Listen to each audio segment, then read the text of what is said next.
So to me, it's like... Hey, we are live. I'm sorry, and then you can go back to this. Do a quick introduction. Ralph D. Cat, Nathan's Armory, Bad Company 1911, Tex Grubner,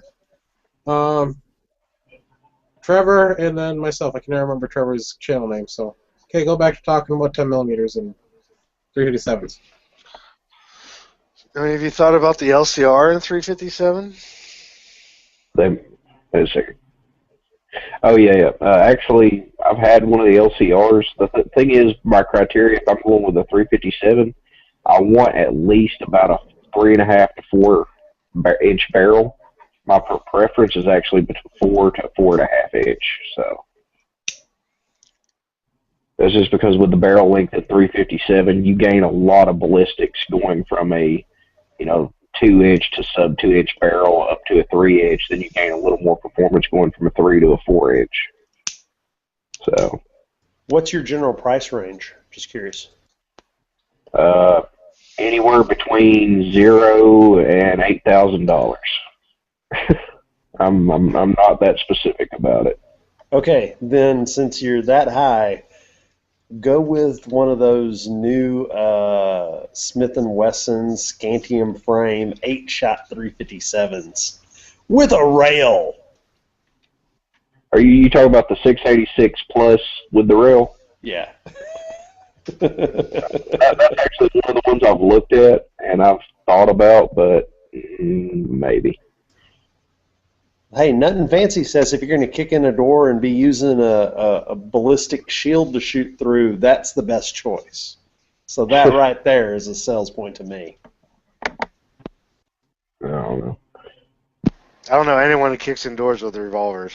I'm just saying. No, it was funny because I watched the video where he did the review on it, and he's like, if you're on a SWAT team, and everyone else has automatics, this would be really effective because guys with automatics hate, the guy with the ballistic shield hates using the automatic through it because it'll womp the shield and jam and malfunction. What so the this hell would be great for that guy. It's like on the side. It's like he tried to think of the most impossible thing to legitimize the pistol's use. Well, I mean, whatever makes it work, right? It's like if he did a review of one of those Tyrannosaurus Rex guns and is like, this would be really great if you're deep sea fishing and a great white attacked you. It's like, really? Talk about a reaching out. Well, whatever works for your cause or purpose. It just cracked me up that he was sitting there saying that that's the legitimate use for this gun, and I'm like going, who the hell does that? Have you looked up finding 10 mil ammo? I haven't had any trouble finding it in stores around here. In the stores? Really? 10 millimeter? My Academy stocks a decent amount of 10 millimeter. Some of the local smaller shops have it. So right now it's 50 cents a round and up, something like that is what I'm looking at. I don't know. I haven't sat down and crunched the numbers, but as far as like getting practice ammo for a 10 millimeter, like I told you earlier, or if you were in the chat earlier, I have some friends that own a reloading company. So. Well, that's the other thing. That's the thing that kind of sucks is you got to chase your 10 mil brass down. That's why I don't shoot mine in competition because I can't go and grab all my brass, right? So I guess 357 is about the same. I'm looking at it on Wiki Arms right now. It's 50-something. I'm not a competitive shooter, so if I'm at the range, it's for fun or practice. Well, you want to be a competent shooter with whatever round you have, and you want to make sure it's something that you can afford to practice with, right? That's all I'm saying. You don't want to buy a 50 AE that you can't afford the ammo to shoot it with. It's kind of pointless. It's like buying a vehicle you can't afford gas for. So they're priced about the same. I don't know. I've had a 20 for a while, and I got a bunch of ammo for it. I just checked AmmoSeek, and it has 10 millimeter as low as 38 cents, but on a more normal price, it's like 44 to 48 cents. Yeah, so they're about even. They're about 50 cents a round, something like that. Oh, don't point that thing at me, you son of a bitch. I'm learning how to rack it off my cheek. Oh, shit, you saw that? Oh, the little keychain, I got one of those. It's badass. Oh my god. The elusive DB. What's up? It's even smaller than the 42. Jesus. Barely. Which I Most played pocket with pistols today. are smaller than the 42. Did you notice that the 42 and the 41 has like a feed ramp that has like scallops, almost like an M4 feed ramp? Did you see that? You have a 30S, right? No. Yeah, I do. It had the same feed ramp as the rest of them. So I Really? looked at the 41, the 30S, and the 42. The feed ramp on the barrel was like it had like a little scallop in it. Too weird. It was weird. Yeah, I guess so. I could throw it on Yeah. camera if anyone wants to see it. Yeah, I'm looking at mine now. Hey, Tex, before I forget about it, where do you find reloading dies for those huge-ass calibers? Don't ask me. Really? Right now, I'm buying factory ammo. Okay. Damn. Oh, and before I forget, here was a break in the conversation. Tomorrow is the 2nd, so every second matters. Get out there, wear your T-shirts, etc. Great way if you're going to a Solo party, take your Every Second Matters T-shirt with you and wear it. And all that good stuff. Thin Blue Line has a chat tomorrow night, so come and join them. I know the Super Bowl's on, but mute it. You only want to watch the commercials anyway. Admit it for most of us. I already saw them. And I'll tell you that there are specialty companies that make special runs of the huge reloading dies. Because the only reason I know that is I was trying to look up the Willie gun from Charles Bronson to see how much those dies were. And because they're special runs and not made in mass like the normal dies, I think they're about $200 a set instead of $40 a set. So, anyway, you get reloading dies, but if they ain't for a common round, they is expensive. I just don't know enough. I mean, I have reloading dies for the common stuff. I just don't know enough about the big calibers. It seems like... Oh, it don't make no difference. Well, it seems like you'd want to reload. I didn't even know... Does Lee make the 375 whatever? Or? Lee makes 375 H&H, but when you get into some of these ones he's talking about, and they make 458 Winchester, but anything else besides those two rounds starts to get exotic. I mean, maybe the 416 Rigby is common too, but any time you get, and then some of the 50.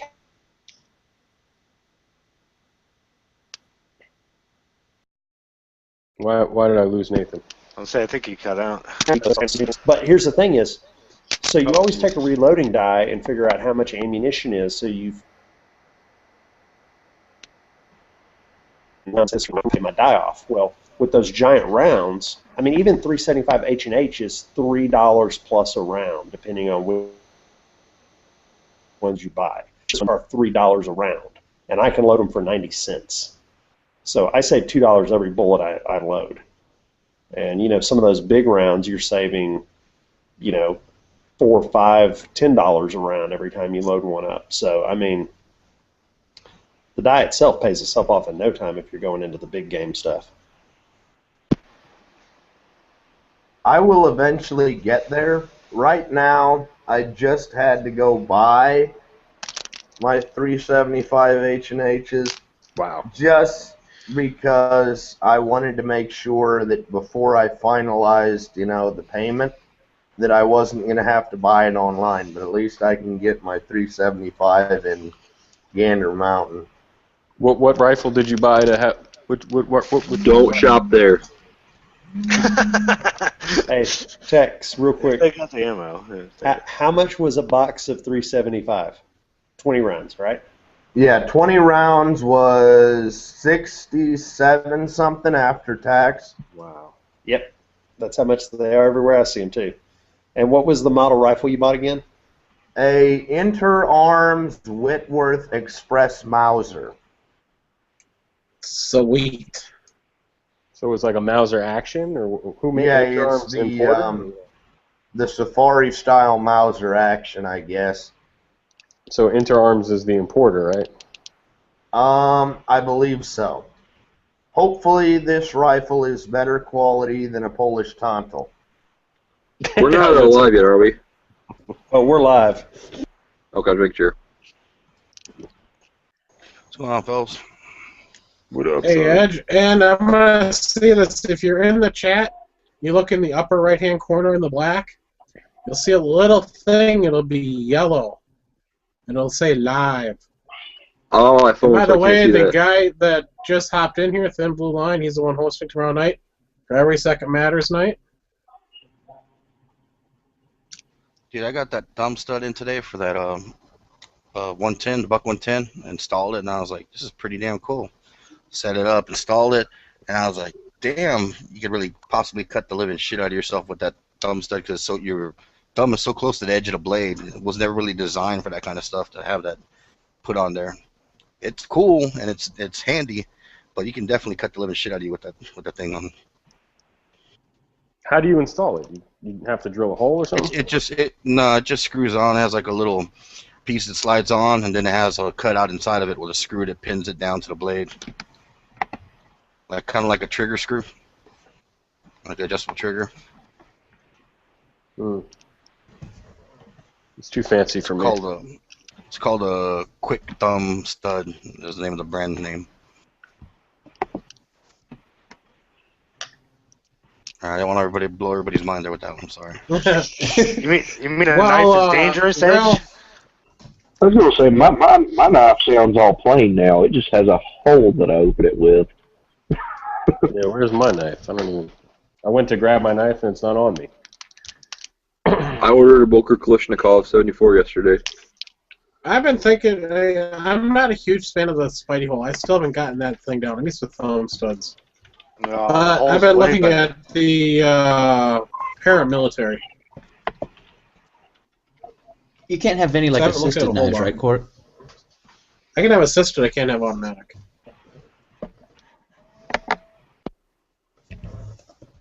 A second, instead of typing out my reply, since I've got two cats on my lap here, just do what Ralph said. Oh yeah. Our range was slammed.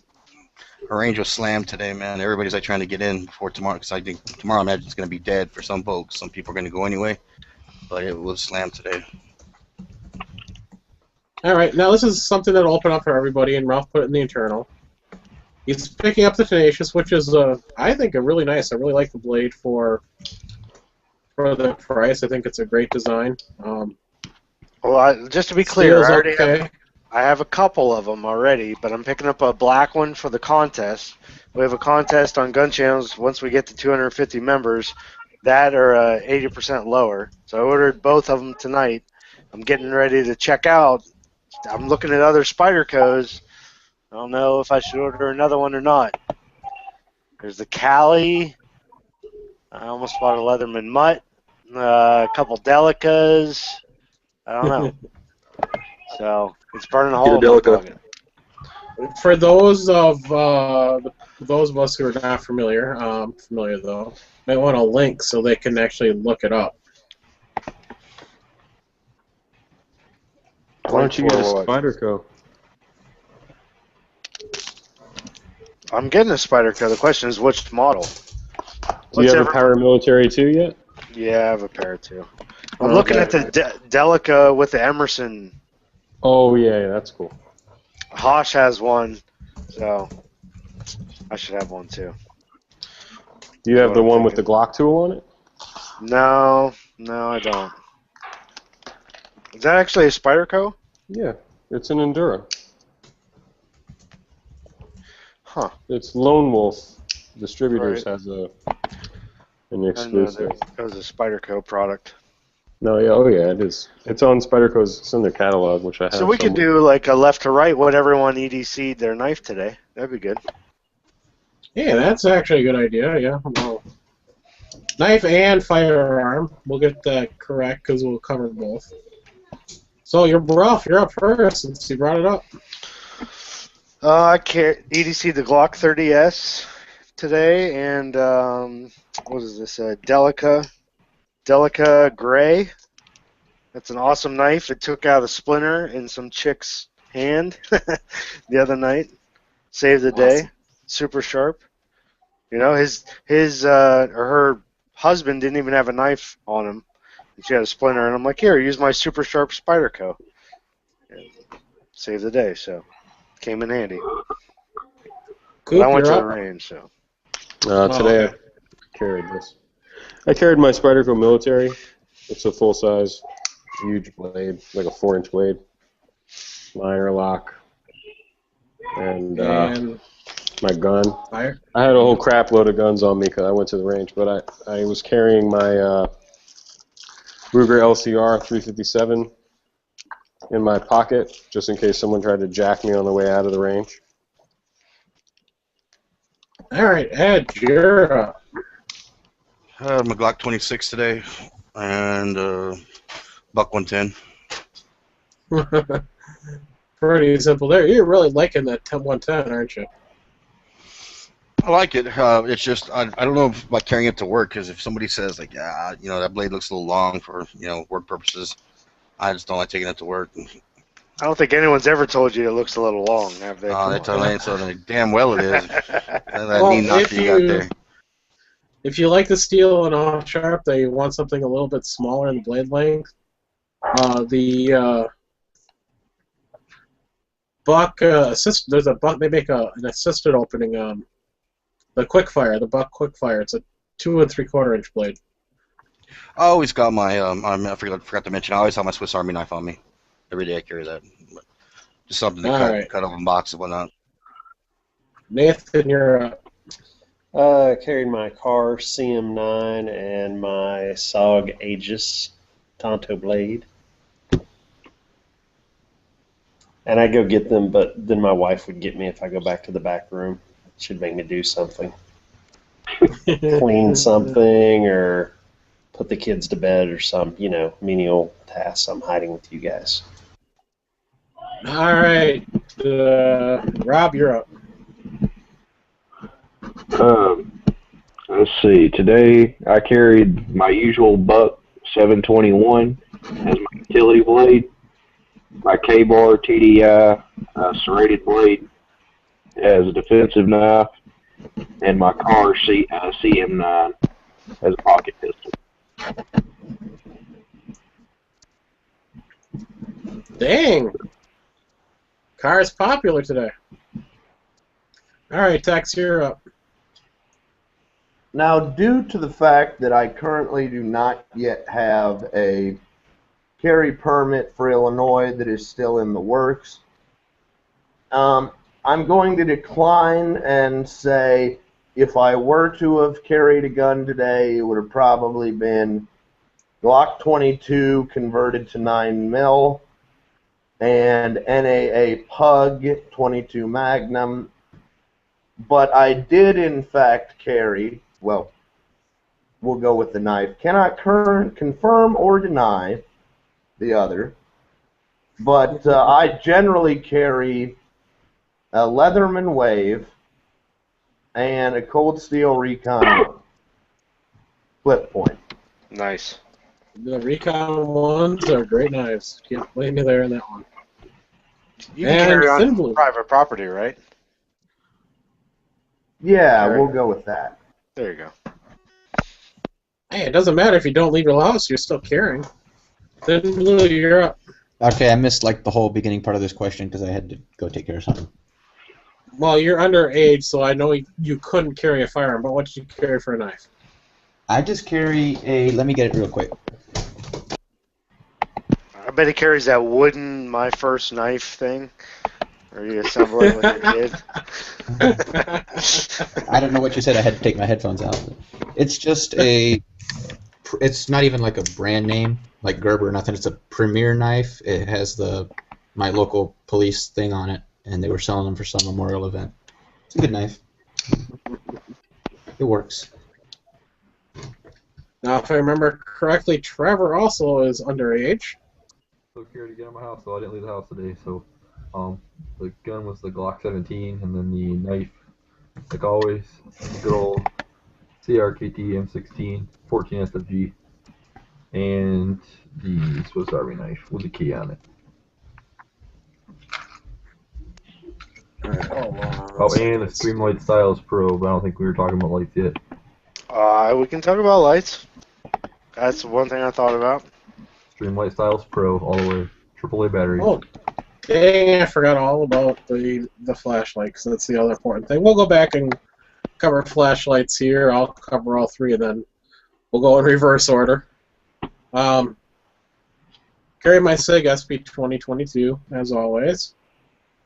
For knives, I actually had a few on me. On my keychain, there was the Cold Steel Super Edge around my neck, Cold Steel Hideout. Cold Steel Tile Light in my right pocket, and in my left pocket was the Kershaw Tension, because I'm testing that one out. And for flashlight, it's my little Nebo 90 Lume. I always forget the model number. So we're back to thin blue light. Oh, and excuse me, Photon 2 on my keychain for flashlight. You were so screwed if you get pulled over or stopped by the cops. I've got a concealed carry permit. It doesn't matter. They're gonna be like, "Why do you have 20 knives on you, sir?" Because I'm a ninja. It doesn't matter.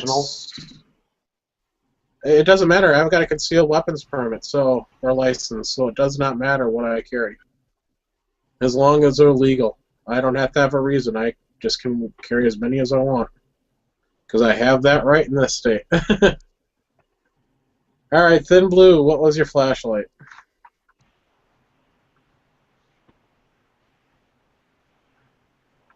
And of course, he's not saying it ain't happening. He stepped away. Oh, okay. I missed it. His mom was calling him to put out the trash, I think.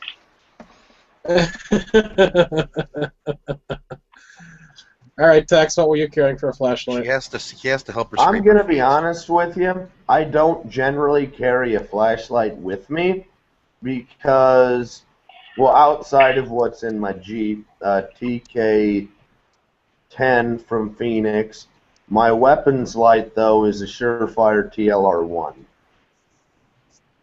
There you go. It works. Hey, Rob, what's up? Well, if I need a flashlight, as far as stuff that I carry with me, my smartphone has a flashlight app on it. I also don't carry a flashlight most of the time. I used to carry the Streamlight Stylus Pro AAA, and then I lost the freaking pocket clip for it because the thing comes off too damn easy. So that just went to my bedside for whenever I need a utility light. The new pocket clips are reinforced. That's why I have the Stylus Pro, and it's not. I've been using it every day for the past like 6 months. It's not broken on me yet. Hey, welcome, Stone Guy. Nathan, you there? What's up, people? Hey, Stone Guy. Nathan's gone. Ed, you carry a flashlight? No, I don't. Again, like back up what Rob said, I do care. My iPhone has a pretty good flashlight. I'm always in light abilities for the most part. I know it sounds stupid and ignorant, but I do have one in my range bag, but I don't have one that I keep on me. I should. I have a little keychain one, but not much. Dude, I had to do a... Well, I wait till my turn. Where am I at in the lineup? You'll have to cover 3 questions here, so guys. So we'll come to you after. Very rude of you, sir. Yeah, after we're done with DB and Ralph. So DB's up. This is a Sunway Man. I don't know, it's a weird name, but it's a Sunway Man. They're pretty well known on like Candlelight forums or Candlelight Power forums or whatever. It's a Revolution VR11. V11R actually. But what's cool about this thing is it's got a variable magnetic ring up here. I don't know if you can see it. So you can like turn it all the way down to like a lumen. You can go from 200 lumens to 1 lumen, and it's like super dim. You can see the LED in there, and then awesome. And then with one hand you can do that with one hand. You can turn it all the way up and burn it out. It's pretty cool, and it's 1 CR123 battery. All right, now how much is a flashlight like that? Because that's a cool feature. What's roughly? Yeah, I was just gonna ask that. I've had a lot, and this is one of the coolest lights you can get. This was probably around $50. But you really want to know what's cool is that I have an adapter, right? So this comes apart. It's a 1CR123 battery, right? I have an adapter that you screw on in between these two things, and it makes it a AA battery. It's really cool. And that thing was maybe like, I want to say $15 for that piece. So if you look it up, you can get these online for really cheap, even cheaper than Amazon has it. The V11R. All right. That's going to help a lot of people out there because that was a brand I was completely and totally unfamiliar with. I love that feature. They're really popular. All right, Ralph, you're up. So, kills me.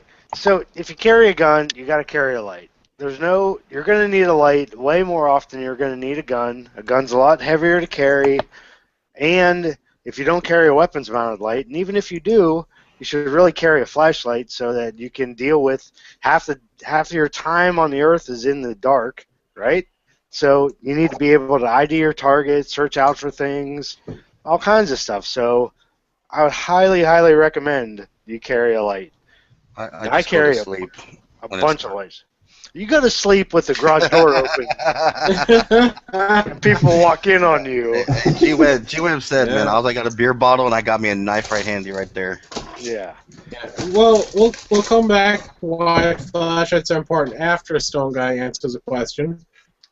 Stone Guy, I know it's plural for you. What guns did you carry today? What knife did you carry today? And the flashlight. All right, so always a G19 and always a little Taurus TCP 380 pocket gun. Typically always a, Benchmade Mel Pardue is my EDC knife. The Griptilian? No, I do have that one, but I don't. That's a little bigger than I like because I wear dress pants all the time. So. Oh, okay. You wear a dress? And then I tell you, man, I am like a flashlight whore. Like seriously, I have. Dude trumps up a flashlight whore. Yeah, I've got a Streamlight ProTac 1L.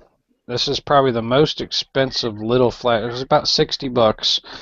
It's got one of those. Oh, and what I was real pissed about was I didn't realize when I bought it, but it takes one of those special, not the CR123, but like a 2014 camera battery. The damn battery is like $15 for this thing, but super awesome compact light. I carry that in my jacket. I carry a Streamlight MicroStream. It's a little 1 AAA battery, smaller than a, I don't know what the size comparison, maybe like, I don't know, maybe like about the size of a pair of nail clippers or tweezers or something, that's not very big. About as big as a Bic lighter. Yeah, there's a good representation, about the size of a Bic lighter. That stays in my pocket because it's non-intrusive, small, slimline. And so I got one in my jacket, one in my pocket, and then in my computer / like duffel bag that I carry, I've got another Streamlight that's got the 3 different settings that you can like do the strobe and the SOS and the 3 different dimness or brightness settings on it. So, and I probably have 30 flashlights in my house. Like I just love flashlights.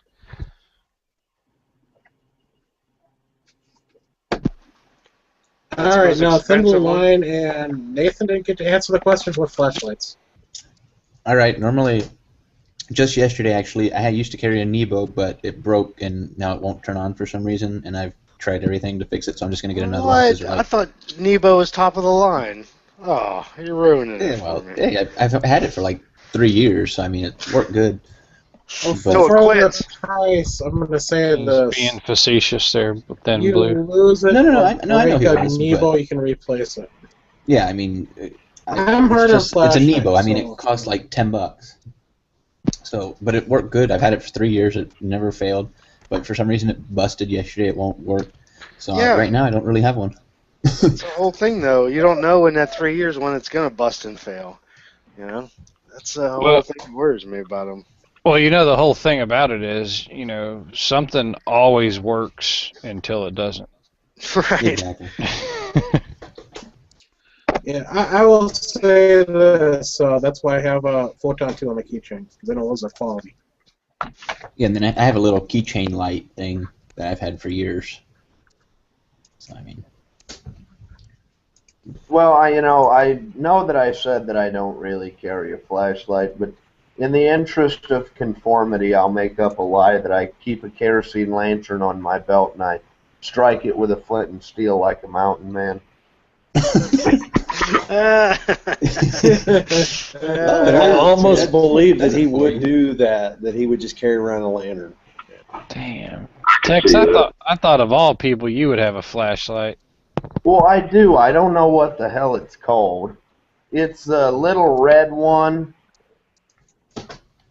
like $3 at the gas station. I got them all over the place. Oh, yeah. Hey, So I do, but I they don't. break all the time. Some of Nathan, those little did you carry a cheap ones. flashlight?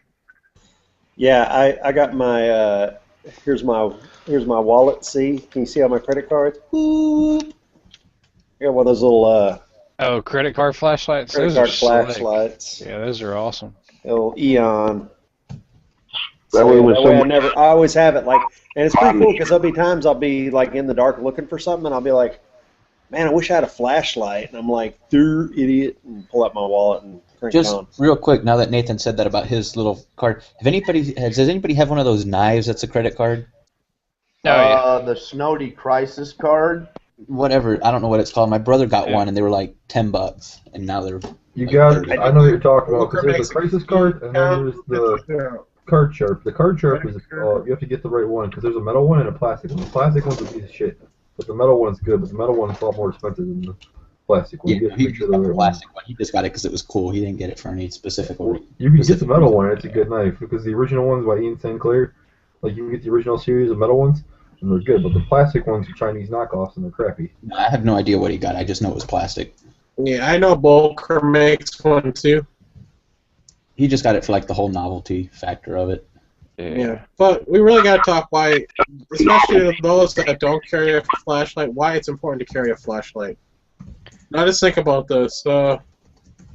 Imagine getting stuck in the back of a big department store like Walmart, because everybody knows Walmart. You're in the back of there, and the lights go out. Yeah, movie theater. What the hell are you gonna do? You can't see a damn thing. Yeah. If I'm in the back of a Walmart and the lights go out, I'm going to shoot myself if I don't have a flashlight because that's scary. I've got the counter argument for you. I've developed this cool technique where I use my iPhone and I cross it over with my pistol. Hey, Bad Company, you're coming in real broken up, brother. I think that's why people are talking over you, because we can barely hear you. Hold on, let me try and fix up. That sounded good. No, I was just being rude when I talked over him. Now, I think, flashlight, but I tell you one thing, man, with this new LED technology, and well, I won't say new, I mean, it's been out for a little while, but I've picked up those little, $5, $10 flashlights at Lowe's. That, they're usually like the 3 AAA batteries that are kind of, you gotta do them in like a triangle shape in the handle. You know what I'm talking about? Yeah, that's exactly what I got. Yeah, dude, those things will shoot a beam across a field like a damn spotlight. I mean, it's amazing how strong and bright those are for a cheap little flashlight. And it's all because of that new, the new LED bulbs, man. Those LEDs are the shit. And they last forever. So, down at A&M, they did a recent study, and they made the discovery after years of research that it is dark outside 50% of the time, and therefore it's important to have a flashlight. Well, here's the thing, all right? I think Ralph said that. Yeah, it's great. It was like 10 minutes ago. I wasn't here for it, I'm sorry. You can get the Cree, like a lot of them are getting Cree LEDs, and that's cool and all, but just next time you're looking at cheap flashlights, before you buy one, just look and see how centered the light is in the reflector, because it makes a big difference. and how well the light works. And you may not notice it, but if you grab a couple cheap flashlights, you'll notice, oh, one's offset a little bit. This one sits over to the left a little bit. And if you roll them around, you'll see that one, isn't where it's supposed to be, as an example. So the LED quality, as the LED has come up. I'm not saying it's the same across the board, but where you're getting water resistance, you're getting battery life, and you're getting shock resistance, the higher up you go. And this is something that you need in a lot of cases. Now, I'm not saying I don't have cheap flashlights stashed around my house, but I don't carry a cheap flashlight. And I really recommend everyone else look at what they carry, just like they do their gun, because you need to ID your target. You need to have a light you can depend on, and you're going to use it more than your gun. So, I highly recommend you pick up. You can get Streamlight and Surefire, the small lights, like super cheap. Like this little red one I'm going to throw up here. This is what is it, Streamlight Stylus, something like that. I mean, it's all you really need for all your EDC type tasks. So, and it's probably under $20. It's not like you got to spend $1 million to get something quality. Just spend your money well. That's my whole thing, right? Rather than having $4, $5 lights, buy a good $20 light. Because when you need it, it's when it's going to fail. It's Murphy's Law, right? I'm not saying that you're wrong. In fact, you're absolutely correct. The reason that I have so many of the little cheap-ass lights is generally because the good ones are on my weapons. The other ones are not on my weapons, and so they tend to get lost. You clean out your fucking truck or your Jeep or car or whatever, you're going to find flashlights, and you're going to find cigarette lighters and all of that under the driver's seat, But, yeah, you're right. Now, when I say I don't carry a flashlight, I guess that's kind of a lie, because I've got, the little red light. One of them is on my dash, and then I've got another one on my keychain. So technically I do have a light, but it's there. I don't even pay attention to it, so that's why I forgot about it. Exactly. I'm looking at a Streamlight Micro Streams, $23. And if anyone's ever seen those in real life, they're an excellent light. And yeah, I leave like some Nebos and stuff like that in almost every room of the house. I have some flashlight set away somewhere. So if the lights go out by the door, if my dog breaks his chain or something like that, and I gotta go find him in the neighborhood, I got a light there. It's not something necessarily I'm gonna bet my life on, right? But what I carry is something I'm going to bet my life on. So that's, if you carry a gun, I think you got to carry a dependable light, in my opinion.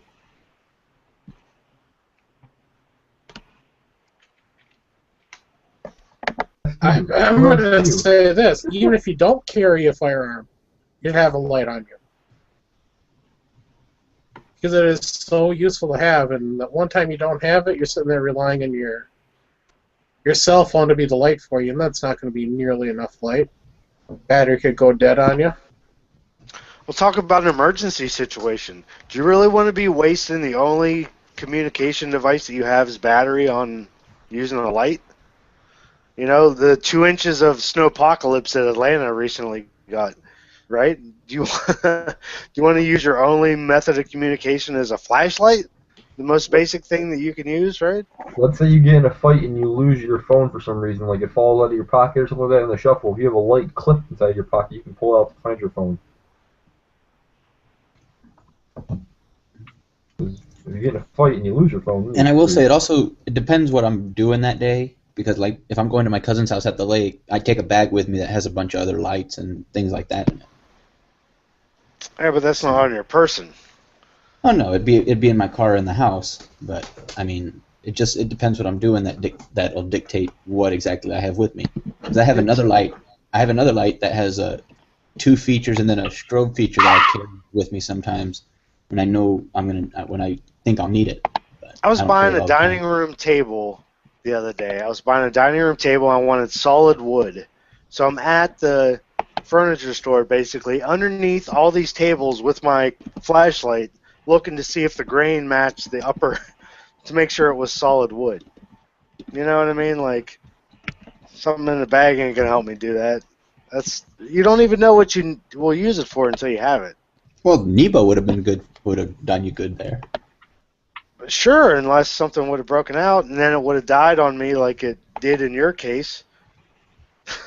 Granted, it took 3 years for that to happen, but maybe it doesn't.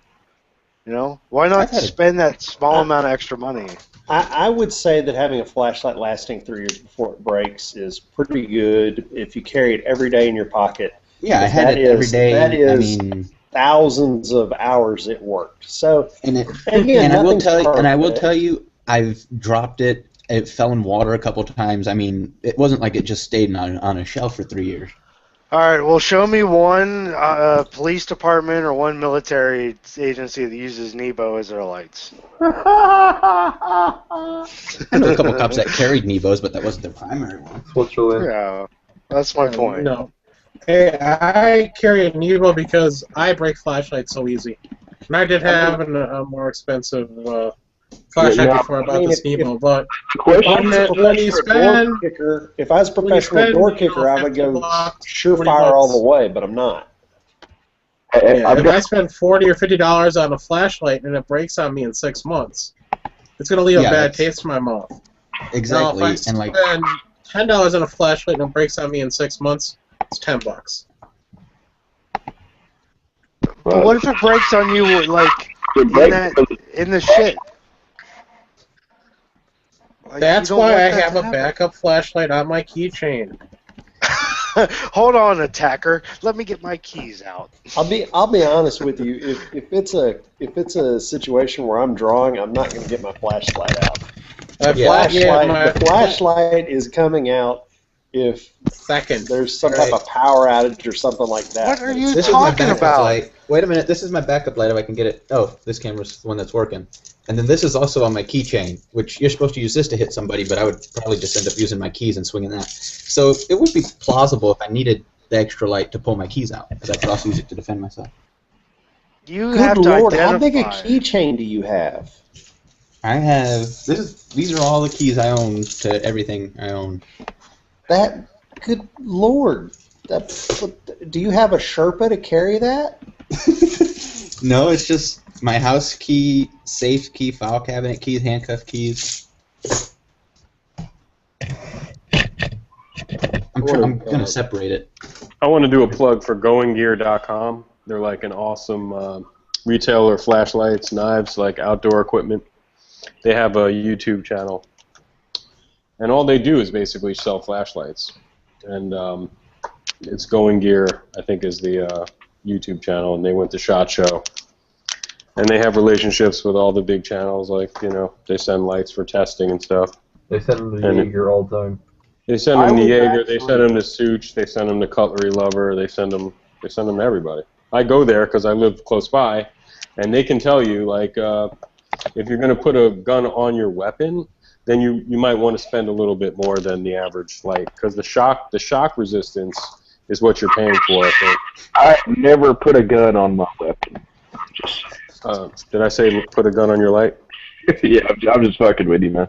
Oh no, I might have. Right next to the Glock. I'm just saying that I have a Surefire on my gun. I wouldn't put a Claris on my gun, or a Sunway Man, or any of those Phoenix 4.7s. All those light companies, they're great because he's right. They all have Cree LED. I mean, they're all basically an LED in the front and a clicker in the back, and it's the same stuff. You know what I mean? But what you're paying for with the weapons light is the shock resistance. So it pays to spend a little more. Olight's another good company if you're just looking for a pocket light, a backup.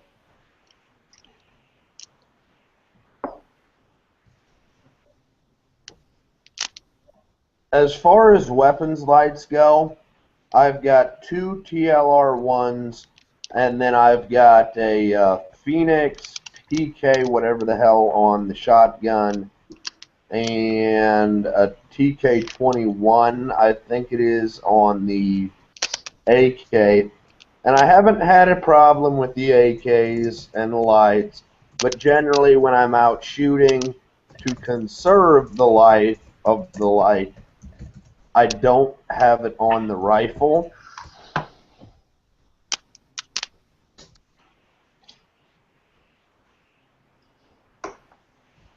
Because let's face it, I'm not fast roping into a combat zone as a high security contractor.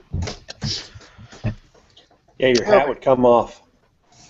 You don't know when you're going to need it, right? So it's better have it on there and not need it than need and not have it, right? Well, yes, but when I'm shooting, I take it off and then I put it right back on, simply in the interest of hedging against the shock factor so that I don't wear out the light. With all due respect, I don't see myself going from brilliant daylight to black before I get the light back on.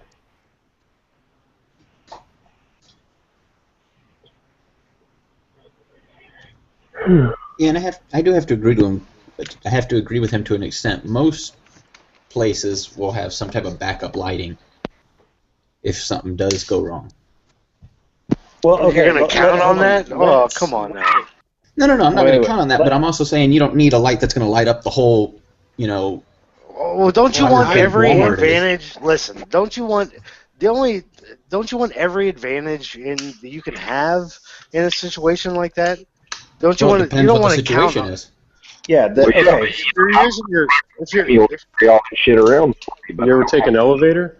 If you're using your gun, don't you want every advantage imaginable on your side? Be an advantage for you? But every shooter wouldn't be able to see advantage imaginable requires you to have weight to usability. There's trade-offs to everything.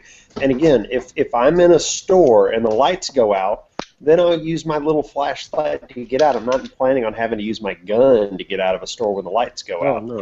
On the flip side, if you ever watch like the old X-Files shows, man, he would be chasing people in the dark all the time with no flashlight. And you're like, Agent Mulder, for the love of God, get a good flashlight. You keep chasing people through the dark without it. So it depends on your job and your situation. Yeah, because like if there's a shooter comes into the store and all the lights go out, well, that would technically be kind of an advantage to me because he wouldn't be able to see me. Now, unless he has a flashlight, No. You guys are playing the, okay, do you take the spare tire out of your car whenever you don't think you'll need it? No. You carry the spare tire all the time because you don't know the situation in which you think that you'll need it. So and I keep a flashlight by my spare tire in case it's at night. But again, you keep a flashlight by your gun whenever you carry it? I keep a flashlight by my bedside for in my house. I keep a flashlight in my car by my spare tire in case I need it at night. And I keep that little flashlight in my wallet in case I'm someplace where it gets dark all of a sudden. All right. So come on. Let's talk about this. I'm serious because I'm not just getting on shit to get on shit. But you get out in you get out in a bad area or you come out where it's dark. Do you really think that you're going to pull your wallet out to be able to see what's going on and then pull your gun out to be able to identify a threat? Like, why wouldn't you carry a flashlight? If you're going to carry a gun, you have to carry a reliable flashlight. That's all there is to it. That's all I'm saying. With what I wear, I cannot have a large flashlight with you don't need a large flashlight. Look at the size of this light here in my it's a single CR123 light. You can even carry a small light, but if you can carry a gun, you can carry a light. And I'm telling you, the liability of carrying a gun and shooting it is well worth being able to identify your target. Look into those little Streamlight Micros. Streamlight Stylus Pro. This is the size. Yeah, the micro that I put in there. They're $20, and I shit you not, they will shoot a beam across a field 100 yards and light up the tree line. I'm trying to find my Glock. I broke my Streamlight in 2 months. Here, I found my Glock light. Look, it's I'm perfectly happy with my Eon wallet light, and I have never, in the 10 years of carrying, ever had to need a light for any other purpose. Okay, when was the last time you had a flat tire? Wait, Is this what you're talking about, Stone Guy? When's the last time you had a flat tire? About 5 years ago, and I had plenty of flashlights. small. With me. Let me turn my. But you quit carrying your spare tire because you don't think you're gonna have This is a Streamlight. 16 Let years ago. me turn my camera on. You can't carry this. Look at the size of this light. Yeah, you can't exactly. Tell me that you cannot carry that. That's Yeah, exactly this is pretty what good. I have. This is a AAA. Yeah, it's one AAA, and it is AAA light. bright as shit, dude. Yeah, it's really cool. Okay, well, I need to get me one of those to complement my wallet. Okay, now think about What this. are you saying? The Glock flashlight's really, really high quality? The microstream. All that aside, let's look at Streamlight. a more practical application. Let's take out the whole, identifying a threat or whatnot. Let's go to more of an everyday. You come home at night and your wife forgot to leave the porch light on. It's complete dark, no moon. I'll shoot her for it. You're telling me that you don't pull out a little tiny, like I pull out that little tiny flashlight. Not only do I scan my yard, but I can identify the handle of my door and get my key in the door a lot faster with just a little. My light by the door is timed. It just turns on by itself. I find that when that happens, I shoot holes through the front door and the light comes out. He shoots holes and then kicks in the door like in an action movie. No, but I mean, there's so many day-to-day things like just being able to get the key in the door with having a little flashlight if your porch light's not on, or if, like you said, you're in the movie theater and you drop something, it's complete darkness. If you have a little tiny flashlight, you could fucking turn that thing on and find what you dropped real quick. I mean, there's so many practical applications aside from what Ralph was talking about that you should always have a flashlight on you. I do use a flashlight in the movie theater because I used to light the popcorn on fire and everyone would bitch and moan about the smell. That gets you shot here in Florida. You light up fire on the popcorn. Yep, you throw flaming popcorn at people, they shoot you. Yeah. I recently had a power outage in my area, and I can honestly say, always have your floor picked up because you don't know when you're not going to be able to see what you're stepping on. And two, I do have a kerosene lamp in every room in my house in the interest of preparedness, with or arson lighter next to it. But on the topic of the weapon and the light and that, honestly, I wish that more holster manufacturers would go IWB with weapons-mounted lights. Yeah, it's just so bulky, though. Honestly, when you have a weapon-mounted light to go inside waistband is. You can put loops on these Bravo. This is a Bravo. Yeah, you can put the inside the waistband loops on these things. I need to get one of those, by the way. This is sweet, and this is they run sales all the time. And when I bought this, it was right around the holiday, like Black Friday. I think it was a 15% off. So it fits the Surefire on there, but I could get the loops for it. It would make it inside the waistband. But. So if anyone looks at my screen right now, if anyone wants to lock on it, that's a Crimson Trace light with a DG switch, and it's no wider or longer than the Glock. So it doesn't take up any extra bulk than a normal Glock, and it allows you to have a light mounted on your gun at all times. And it's not that expensive. It's around $100. I have a holster for it as well. But you can carry a light. It's not like it's too bulky. You can't say it's any more bulky than your normal Glock. So the options are out there. For that, are there holsters for that? They make them, plus I made them. There's my holster for it. And there's the gun going in the holster for it. And that's inside the waistband. I got my outside the waistband loops on there right now. And it carries just like a normal Glock. It's a Crimson Trace Light Guard, if anyone cares to look into it. because you have a responsibility to be able to ID what you have. Man, I just saw recently there's a guy that shot his daughter and killed her because she was coming in late, to her own house, and he thought she was an intruder. And I wasn't there. I don't know the situation, whatever. But that's a scenario in which a light would have helped him ID what was going on and maybe have avoided the situation. I can't imagine not having a light with me and having a gun and being unsure about what I'm doing. Hell, this fucking flashlight I just picked up has a light on it. Right. It's ridiculous. Or this little lighter has a light on it. Stupid.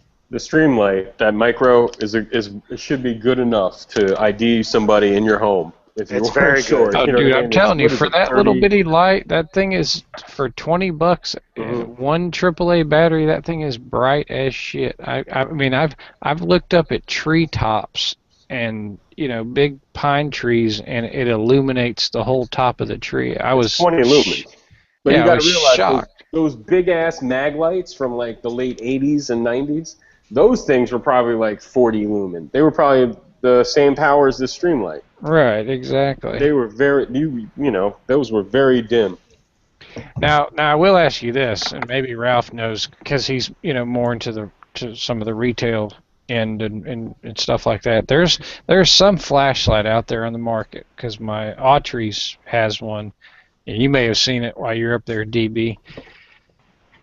I haven't been there in months. $500 flashlight.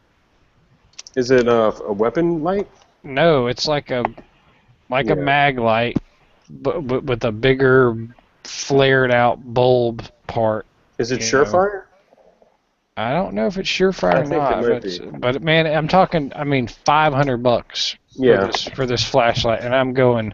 Why in the hell would we need a $500 flashlight? How do you even justify spending that much on a flashlight? Those lights are rechargeable police lights and stuff, and they're like I think 1,000 lumens.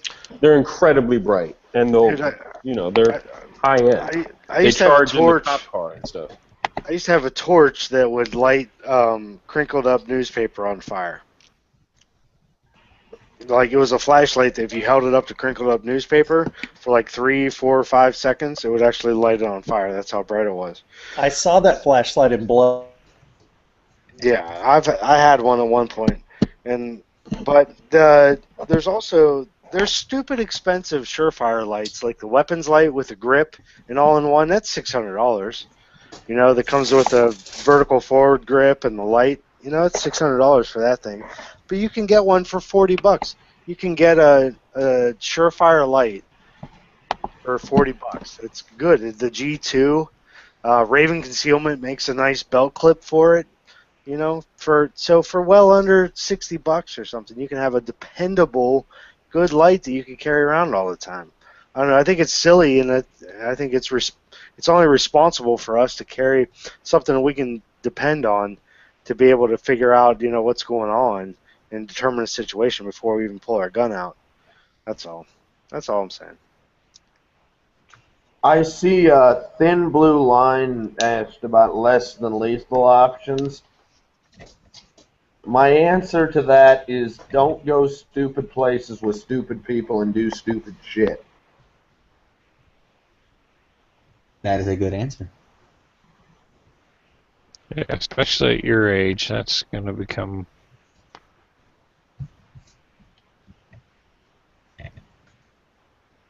You're going to think nobody's staring at you when you're walking into that gay strip club, but they're watching. Yes, they're watching. Well, Ed, you were there. I mean, you were there, so I mean... Yeah, but I was dancing. Yeah, you were dancing. I'm going to say this. I do carry less than lethal. There we go. But it's not to use on humans. It's to use on like a dog. Because I'd have a much harder time shooting a dog than I would a person attacking me. Let's talk about the situations. Everybody carries a less than lethal option. It's called a fist. I mean, you can always get old school with somebody. Something we call in training non-compliant but non-violent. Okay, like you're out with your girl, someone's harassing your girl. They're not causing a life-threatening scenario for you, but I imagine you want them to stop what they're doing, right? Or one of those situations. It doesn't have to be just for an animal. You have to do varying degrees of force. You have to be able to escalate force and to de-escalate force based on the situation.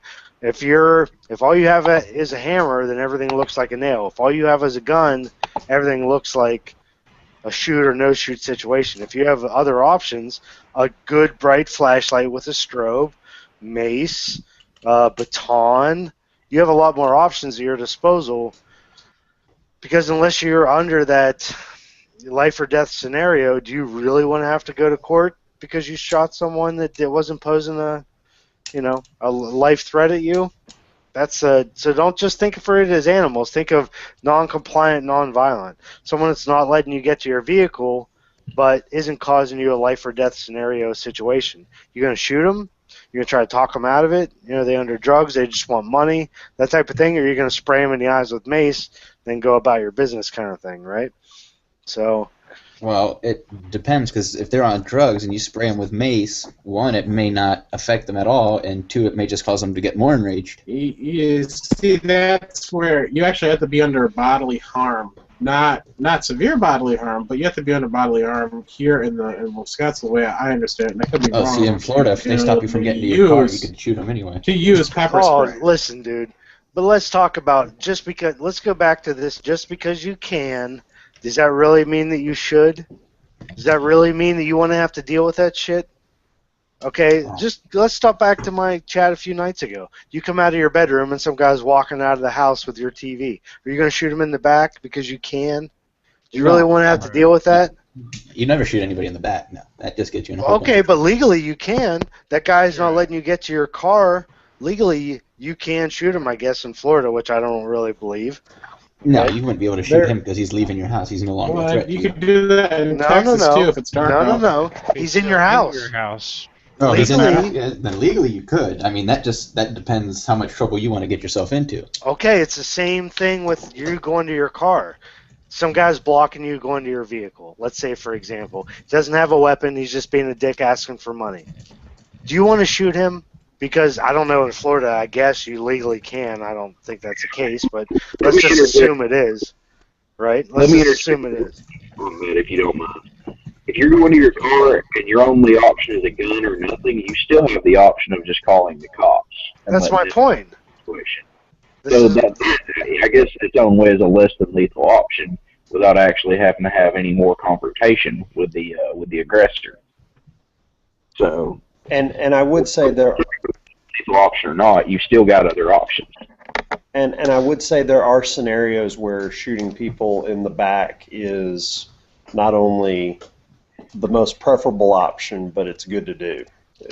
There are scenarios where that's what are you talking about? The only thing I can think of is if they just shot your wife and they were running away with their gun pointed at you, then maybe you could shoot them in the back or something. If somebody were about to kill another person and you were behind them and had the drop on them, and that was the best way to stop them, very few possibility. Scenarios. Yeah, you got. Well, damn, guys, you could. I mean, you could game anything. You could insert variables and make anything, play out to your favor. But he said you should never ever shoot someone in the back, and I was trying to. I didn't say that. I didn't say that at all. Thin Blue Line said that, and I was trying to. No. I said if they were taking out your TV and leaving your house. Oh no, property. Yeah. Not over a TV. I wouldn't shoot anyone over a TV. No. Well, yeah. Well, I mean, how much did the TV cost? Real quick, I don't know because I came in. I came in late. Did anybody touch on that the Diane Sawyer thing yet? Did you guys talk about that earlier in the chat? No, what happened there? Did somebody shoot her? No, I didn't know if anybody watched the special last night with her. She ran a 2020 special on guns. I saw young kids in the house. So I didn't know if anybody caught the whole interview and how she represented gun owners, if it was in a positive way or or not. I'll have to go back and watch the interview, I guess. But I just didn't know if anybody on the panel had saw it that could fill me in. I haven't watched it, but I can almost absolutely, with 100% certainty, say she didn't say this is a great idea and everyone should do it. I doubt she said that. Yeah.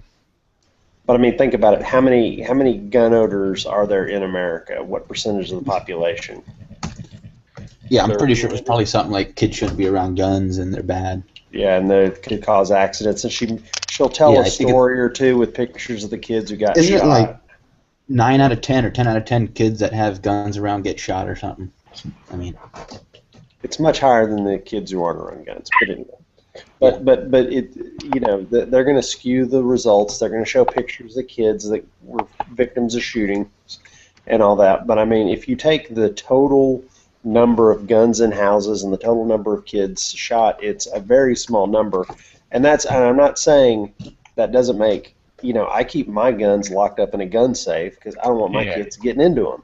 Yeah, there are a lot of irresponsible gun owners who don't lock them up properly. That's the key. That's the key to everything. It comes down to parental supervision. Ultimately, I mean, if you have a firearm in your house and you have kids, it's your responsibility to make sure that your children have absolutely no access to those firearms. And I was just talking to a guy tonight. He's a friend of my grandfather's. His grandson was killed with a gun because his father took out the guns and was cleaning them, and somehow one was loaded and he didn't realize it, and the kid tripped and somehow the gun went off and it shot him and killed him.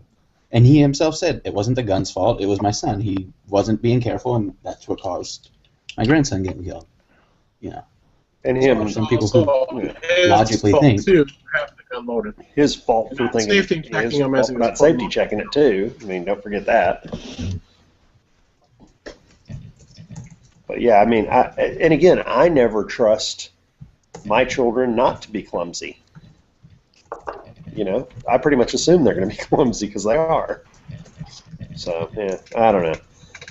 But it is a situation where you, as a gun owner, have a responsibility with children in the house to take the extra steps, even if you feel it's endangering yourself or your family. Your likelihood of a kid getting a hold of it and hurting himself far exceeds the odds of you getting to it to protect from the burglars that are waiting to kick in your door. And don't forget, if you're a parent and you think your son or daughter is responsible enough, you're not so sure about her friends, his friends.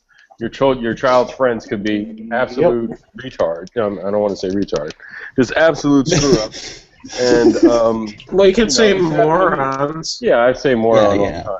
I mean, you only said retard twice, so. Personally, I've had 2 experiences as a kid, close calls, and my best friend had a close call at his friend's house, and you know, it's one of those things where let me show you where my dad keeps his .38, and you know, I'm sure in this group here, none of us had close calls as kids, playing around with guns or at a friend's house, maybe not. But but it was a different responsibility. It was a different time, you know. I think some of us older people in the chat can remember where you know, I know for me, I had access to my .22 when I was 10 years old. I'd get home from school, and then I was allowed, after I did my homework, I was allowed to go shoot squirrels in the backyard. You know? Since I was about 13, I've had access to my grandfather's gun safe. I mean, I know where the keys is. And so you never had any close calls with your friends? Well, no, because it was a different. No, I never. No, I never. Different story for you.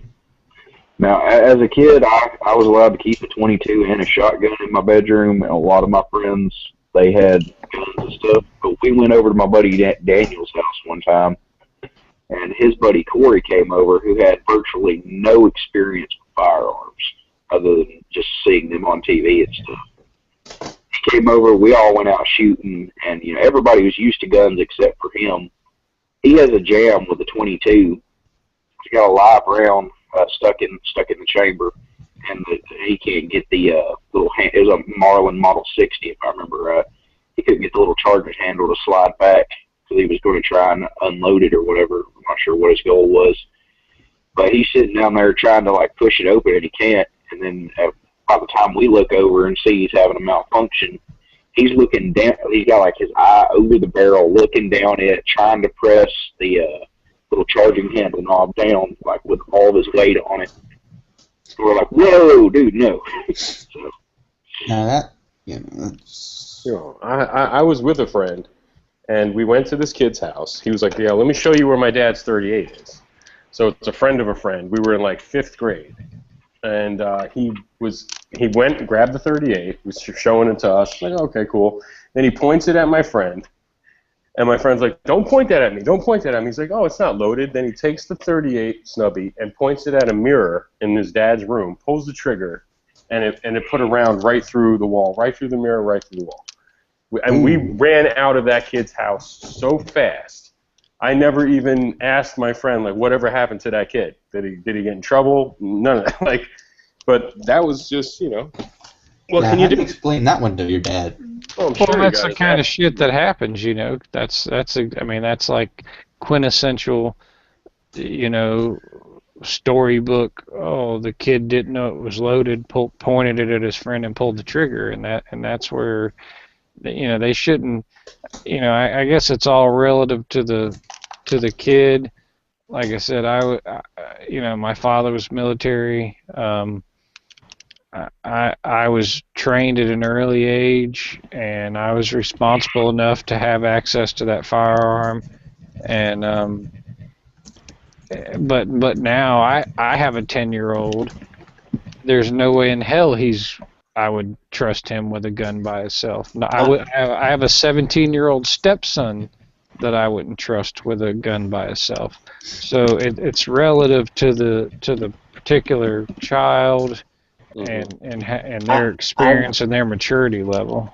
I will tell you this: I am a den leader of Cub Scouts, and starting Monday, we're going to start the whittling chip badge, where we give the kids knives. And I am scared as hell about, out of those 12 kids, 3 or 4 of them I don't think should have knives, but we got to do it at some point. So I'm just going to take a whole bunch of Band-Aids up there. But you know what I'm saying? I'm around kids. My wife's a school teacher. Kids these days, compared to when we were children, do not have the same upbringing, the same respect for adults, the same respect for rules, and the same common sense just in general that we have, because they live in a neutered, safety-driven world that doesn't teach them that there are negative consequences for bad decisions. Oh yeah, my dad knew if he touched my grandfather's 357 when he was a kid that he'd probably wish he shot himself. On that note, I can honestly say that I never had a close call when I was younger, but I did get a chair, and I got up and I got a shotgun out of the rack. And my dad caught me at it, and I didn't even dare think the word gun for the next, 5 years of my life. I didn't even dare think the word gun. I got my ass whipped so bad. Oh, yeah, I mean, my dad lived in a part of New York where it was cool, it was okay totally legal to own guns, and he bought me a Ruger 1022, and it was my 1022, and it was in my bedroom, and I was probably in 5th grade, so I don't know how old I was, but I was totally okay with it. He took me to an NRA firearm safety course for, hunting, and it was required, I believe, for me to go shooting with him or something at the time, whatever it was. And also, he had a 12-gauge shotgun, and he told me where it was, that it was loaded, and when he would leave the house sometimes, because he was a taxi driver, he would be, if he left me home alone, he would say, the shotgun's in the closet. You know what I mean? Like, that's fine. And he had no problem with me. I don't know if that's irresponsible of him, or he just trusted me with the firearm because we would go shooting together. And he knew I wasn't going to do anything. I wasn't going to go run and play with it like it was some sort of toy. I knew where it was, and he would tell me what condition it was. I'm just saying, so if my friend came over and I was in the bathroom and a friend of mine saw it, I'm not sure he wouldn't have started playing with it. You know what I mean? I just think that if you have children in the house, and it's not even your children, you might trust your children, because I know some people they trust their children well enough, but you better know that their friends are there, and they might not have any kind of firearms knowledge, any kind of safety training, nothing. Yeah, there's going to be peer pressure. There's going to be not knowing what to do. There's going to be that. It's going to be. Yeah, and talk about a fucking lawsuit. Decisions. Yeah, talk about a lawsuit if someone else's kid comes to your house and gets shot with a gun that's unsecured on your premises. I mean, you might. I mean, yeah. Frankly, I think that it should be self-regulating because I don't like the idea of the government telling me what my morality should be.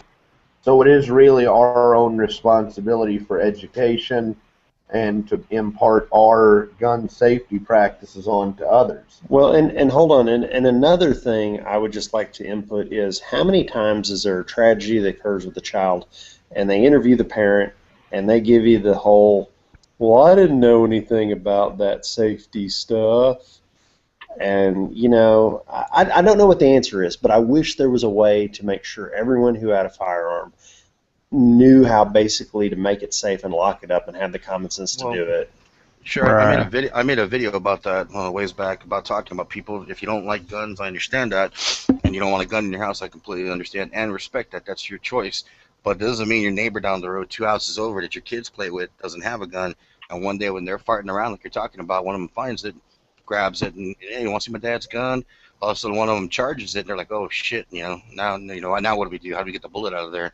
And between the two of them, it's all hypothetical, mind you, but something happens and they get scared, and then they're like, I'm gonna tell my dad, he's gonna whoop my ass. And it's all about talking to the kids and letting them know, hey.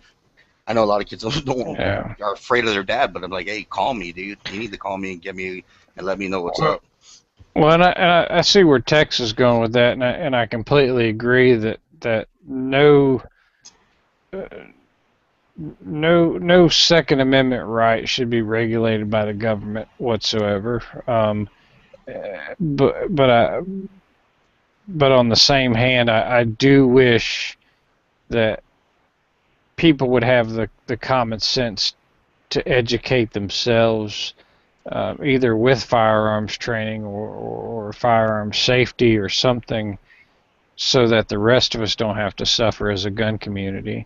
So it's kind of a catch-22 because, while I agree there shouldn't be a government mandated training or safety requirement to own or to retain a firearm in the home.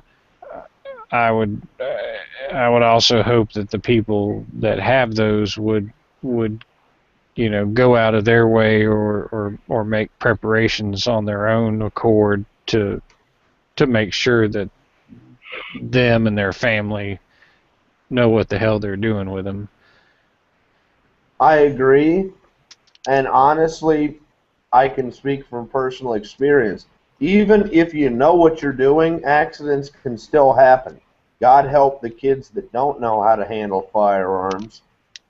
And also, I remember in a gun safety class that I took years ago when I had to get my little green card for my hunting license, they brought up the fact that even if the gun is unloaded, you can get seriously hurt if you're a little kid and you've got like an 1187 or an 1100 autoloader and that bolt locks back, and then you get your hand inside the loading gate or inside the ejection port on an auto-loading shotgun and that bolt slams down on you, even if the gun is unloaded, kids can still get hurt with guns. Well, I tell my son, we were out there in the garage the other day with the gun safe open. I was getting something out, and he asked to see it, and I said, okay, let me unload it. And he goes, it's loaded, and I'm like, yes, son, all my guns are loaded. He's like, are you just saying that to make sure you think the guns are loaded when they're not? And I said, no, the guns are all loaded, period. It's no question. They're loaded and ready to go. You unload them. Well, that's like, rule 1 that you should teach your kids. I mean, treat every firearm as if it was loaded. Yeah, I don't want him just thinking that, because I want him to know, almost every round and every gun in my gun safe. Not every one of them, but most of them are loaded. It's like 50% of them are already loaded. So sometimes I even know which ones are loaded. So I always check every gun when I pull it out. Yeah, yeah. If I ever pull it out, I check it too. That's what she said. Yeah, but you're checking it for, for things you might need to take some penicillin for. I just think if he's still there. What the hell's growing on it this time? Son The of wrong a thing's bitch. growing. I need a The wrong doctor's thing is appointment on growing. Monday again. McGregor the goat fucker. Back to the free clinic. Yeah, now it's time for G-Webs to answer the question everybody's answered tonight. What guns, flashlight, or flashlights, and knives, or knife? Haven't you seen that picture he has, like with 200 flashlights? That's what I'm saying. G-Webs, if you were in school, I would have to call the today. cops on you for what you did with the Starburst. I mean, didn't that's do it like in the school, so it's okay, I think. But, I don't know, a little Streamlight with the AAA in it, and 35, and the, I don't carry a knife anymore. What? You don't carry a knife? He has a phone, you don't need a knife. I've got a What if you have to knife put on a my seatbelt? keychain, but it's, I don't really ever have to do that shit, so I don't carry a knife anymore. He uses a spectacular wit to slice through anything. Galaxy S4. Just Yeah, what happens if you get a car accident and you can't get your seatbelt Oh, on? he just gets his servants to do it for him. Yeah. No, I've got a seatbelt cutter in the car. A person like G-Webs would wear a seatbelt. Yeah, I don't wear a seatbelt. It's for suckers. Yeah. What if you brake really fast and your head gets cut off? That can happen. Yeah. What if you get rear-ended by a person and you want to jump out the door like in that movie Red and just be at arms immediately as the car spins? That was an awesome scene. That But was an awesome scene. there is a lot of people that say, seatbelts statistically, I guess, save more lives than not, but there are those instances where they trap people and decapitate people, for a seatbelt. So that's always, because I'm bad about not wearing a seatbelt, and I'm kind of the same way. I don't want to be trapped if my seatbelt gets stuck and I don't have a way to cut it off, or I don't know. Seatbelt saved my life one time. I'm going to before say I blew this, seatbelts save more lives than they take. Oh, yeah, definitely. Yeah, way more. Okay, but should it be the law? Well, then again, you got your dumb bubbas who... okay, well, hold on. I have an argument for why wearing seatbelts should be the law. That is because when you're operating a motor vehicle and get into a major accident, if you unnecessarily get killed, you cannot react and do things and could lead to harming others. It's a pretty rare scenario. Yeah, that's pretty You get in rare. a major accident, and if you retain your position in your seat, you still can control the vehicle. If you get into a car accident without a seatbelt, your odds of having your feet on the pedal and your hands on the steering wheel are not even there anymore. It's so rare, though. The only reason that we have that law is insurance agencies. Exactly. I And think why if you want to kill that goes back to the chat a while ago. If you want to kill yourself or hurt yourself, that's on you. The government shouldn't tell you that you can't. Well, what about the traumatic brain injuries that occur from It's kind of like the whole motorcycle from not helmet wearing thing. your Okay, your Nathan, seatbelt? do you insist that your kids that ride the school bus wear a seatbelt for the same reasons? My kids hell. don't ride the school bus, but Alright, if they let's just did, School buses don't even have seatbelts. yeah, This school is my buses, point. Some school buses do, but again, They're This is shorter my than point. usual. I will tell Yeah. you that in my car or in any vehicle my kids are in that is a car or van, they wear a seatbelt in. If they're in a large enough vehicle like a bus, that it is not going to be an issue. Okay, what about helmet laws? Motorcycle helmet. Do you Right. think that should be a law? Exactly. Y'all aren't going to like my answer. Well, For motorcycles, the reason they have motorcycle helmet laws is because of all the people riding motorcycles who get hit by people in cars, who bust their head open, who they have to spend $500,000 on trying to stuff their brains back into their heads. That's why they have a law, and that's from the insurance companies that pay off our politicians to get that law passed. Also remember, too, that driving, whether it be a motorcycle or car, is not a right, it's a privilege.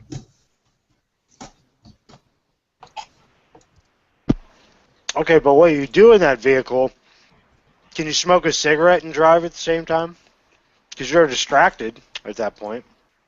Not Well, if they're anti-texting laws. I had a sandwich. I can smoke a cigarette, drink coffee, and text and drive.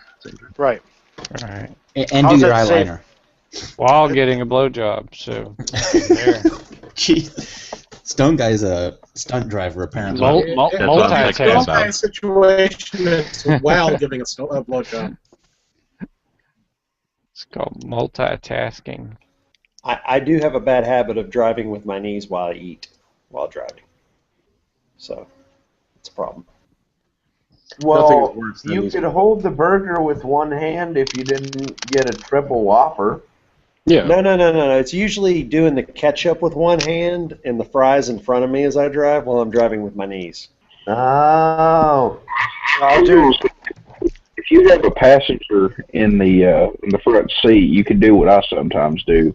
Just have my wife hold the steering wheel passenger seat while I'm sitting there dunking my McNuggets in the barbecue sauce going on there. What are you talking about? If your wife's in the passenger seat, you're like, feed me, woman. And then she throws the food at you, and you have to go, arr, arr, arr. A true operator squirts the ketchup right into his mouth out of the packet. That's true.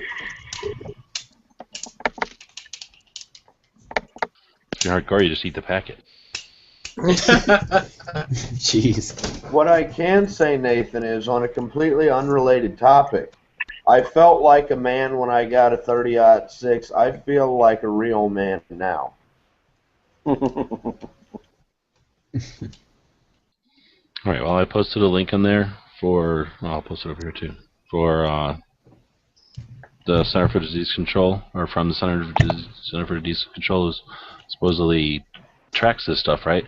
For 2010, unintentional injuries, ages 1 to 4, all races, both sexes. Oh crap! I guess I have to go back and get one for 5 to 9. Well, but here, if you go to this page where I got it from, there's more 1 to 4s than there is anything else. There's like only 700 deaths for 5 to 9, and anyway, as you get older, if I get up to 15 to 24, there's 12,000.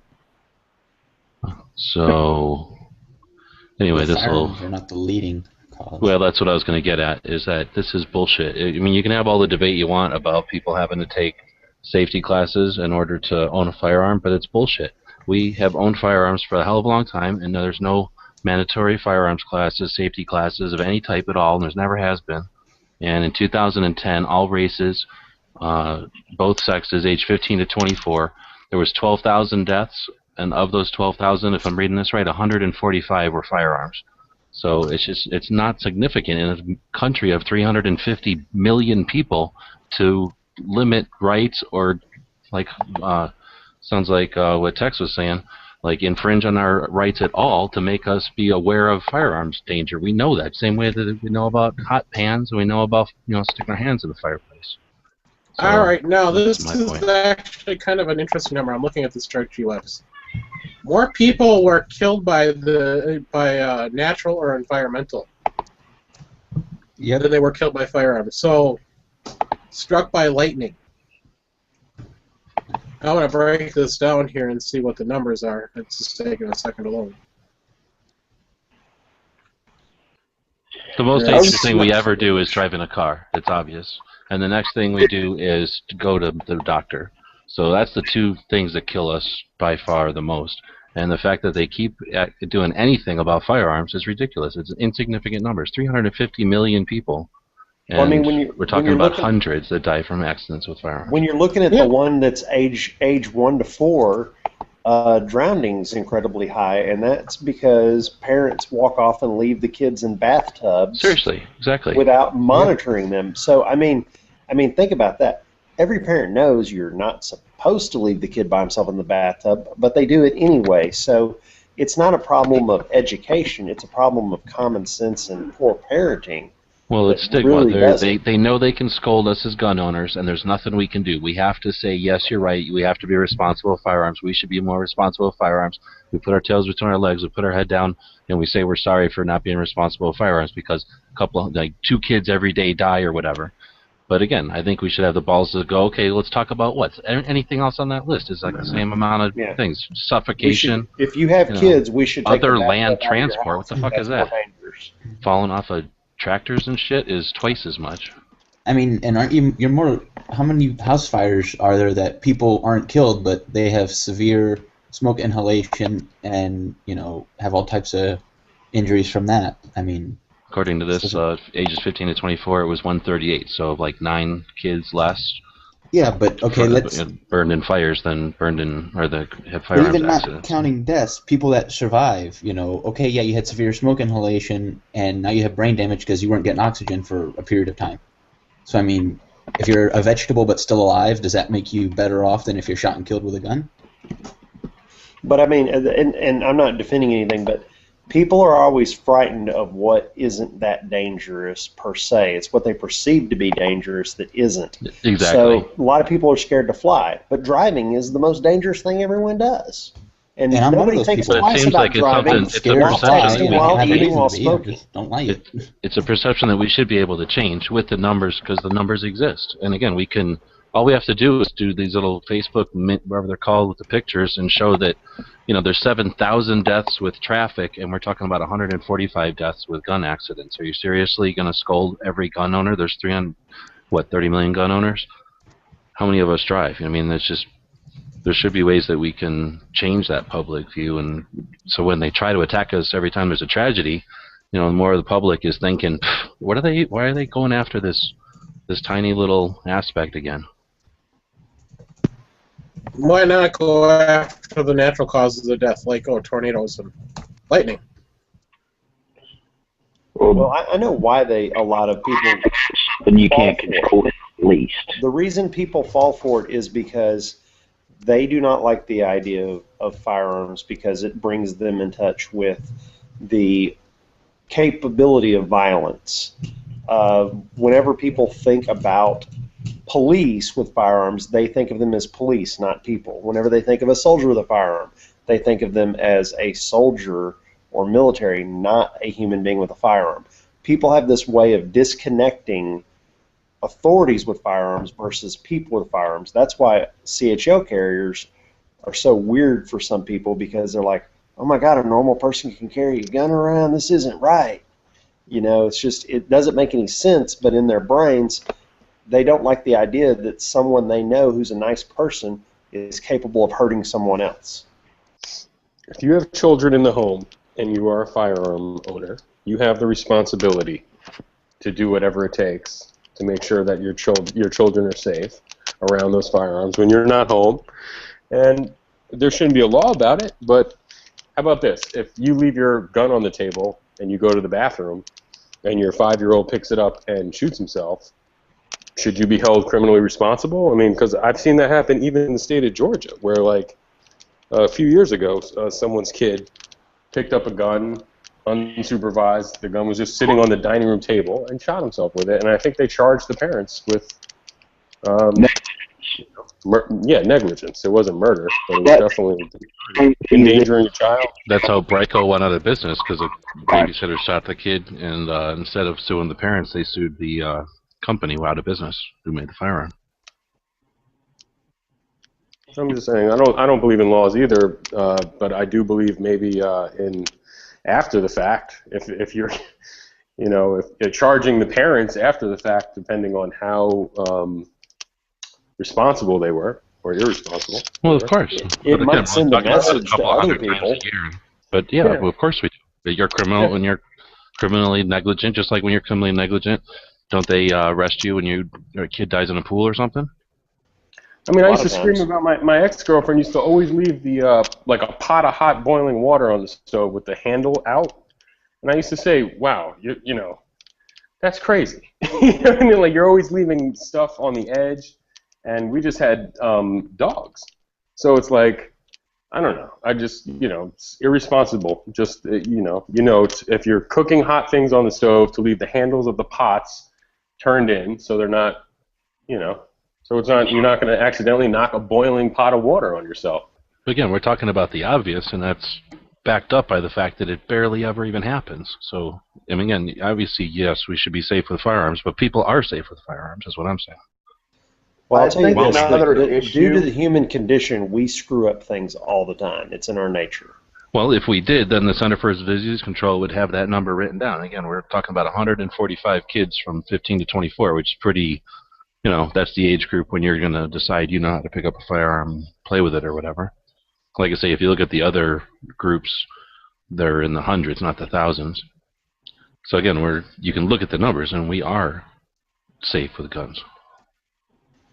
Yeah, I think one of the biggest troubles with that is, G-Webs, is that as much as we want to unite as gun owners can be some of the most vicious, backbiting people that I've ever encountered, purely and simply because everybody is so busy pointing at other gun owners that either make us look bad or that feel that they make them look bad. Yeah, it makes them feel good that they can point at somebody else who they think that it's not going to happen to them or whatever. But I totally know what you're talking about. But there's got to be ways that we can, bring that to the surface so people can realize it, so that we're not fighting amongst ourselves so much.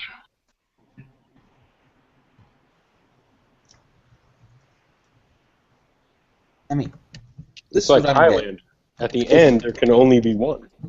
If you I was waiting for Ed to say, "Hey, welcome, Murphy." But since he didn't do it, welcome, Murphy. My thing is, if you don't like guns, then don't buy one. It's like if you don't like Walmart, you don't shop there. You don't complain and try to shut down every Walmart in the country. Well, that's the thing, though. People that hate Walmart probably do. Well, I mean, somebody is doing it, right? I mean, look at PETA. They're trying to take everybody's animals and kill them all, so nobody can have any more. I always say that. If you don't like Walmart, shop at Sam's Club.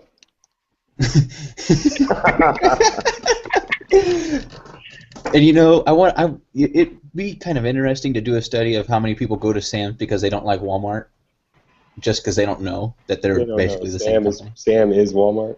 Yeah, and I mean, there's people that do it. I don't like Walmart. I go to Sam's. Yeah. They're all pretty bad. I'm gonna say this: Sam's and Walmart are like two small businesses between each other. That's it. I mean, there's a shoe place and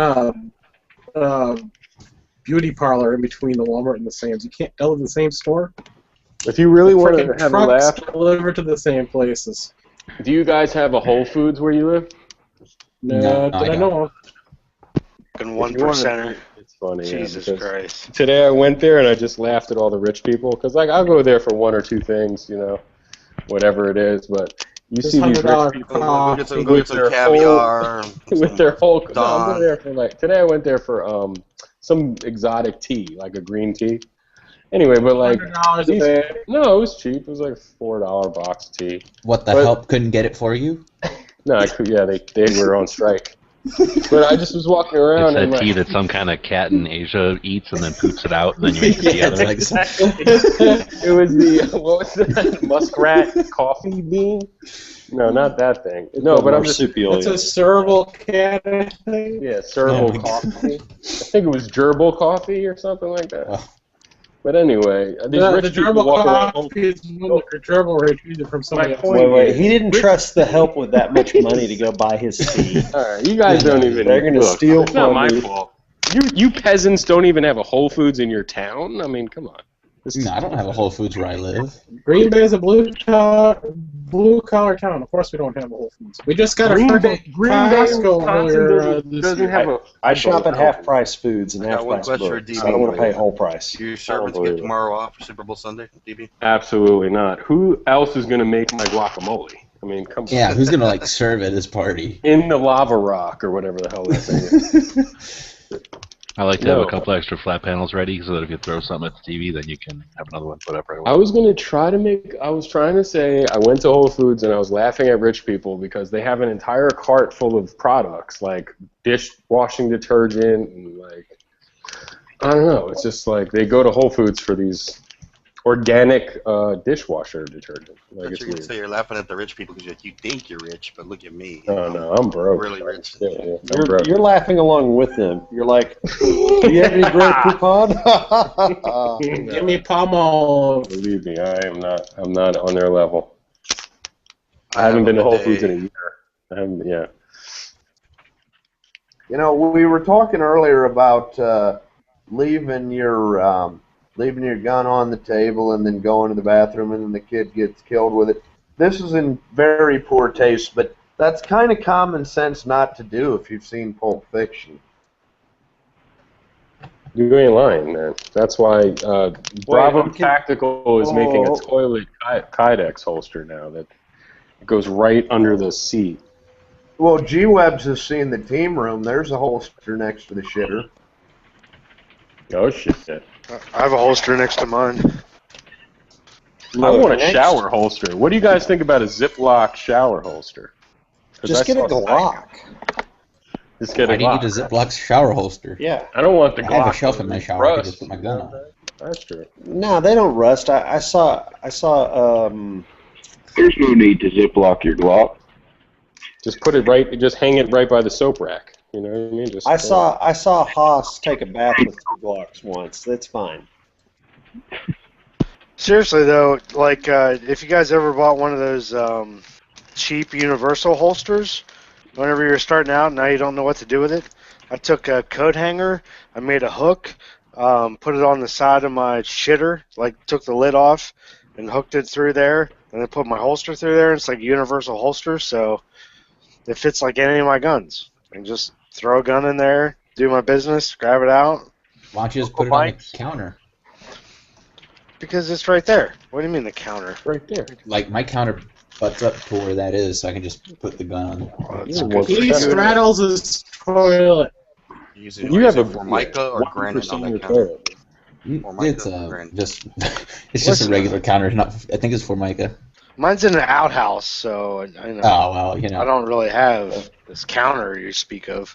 So do you have a holster for your toilet and your bidet? Yes. My holster's too big. I mean, my toilet's too big to fit in a holster. But you know, I'd like to just get like the Godfather. I think it was Godfather 1, right? Just a Ziploc bag with a gun and put it in the toilet, the top of the toilet tank. Just leave it in there. I think that would be good. You never know. That would be a way to keep your kids from messing with the gun is by putting it in the toilet tank. Well, how many people can talk at once? My child has never seen the inside of a toilet tank in his life. You mean that thing opens? Oh yeah, it opens. What's your favorite flavor Kool-Aid, DB? Glock. Nah. Tiny bowl. Don't tell me what Kool-Aid to drink. I drink a Glock Kool-Aid every day. Drink Flavor-Aid. That's too expensive. Yeah, I like Kool-Aid. I just like the regular red, whatever the hell the red was, Hawaiian. They call it red drink. Red drink. Red drink. Oh, good. I just got an email notification from Rand Paul again. There's cherry, and then there's punch. Punch, yeah. I like the fruit punch. That's Hawaiian my punch. favorite.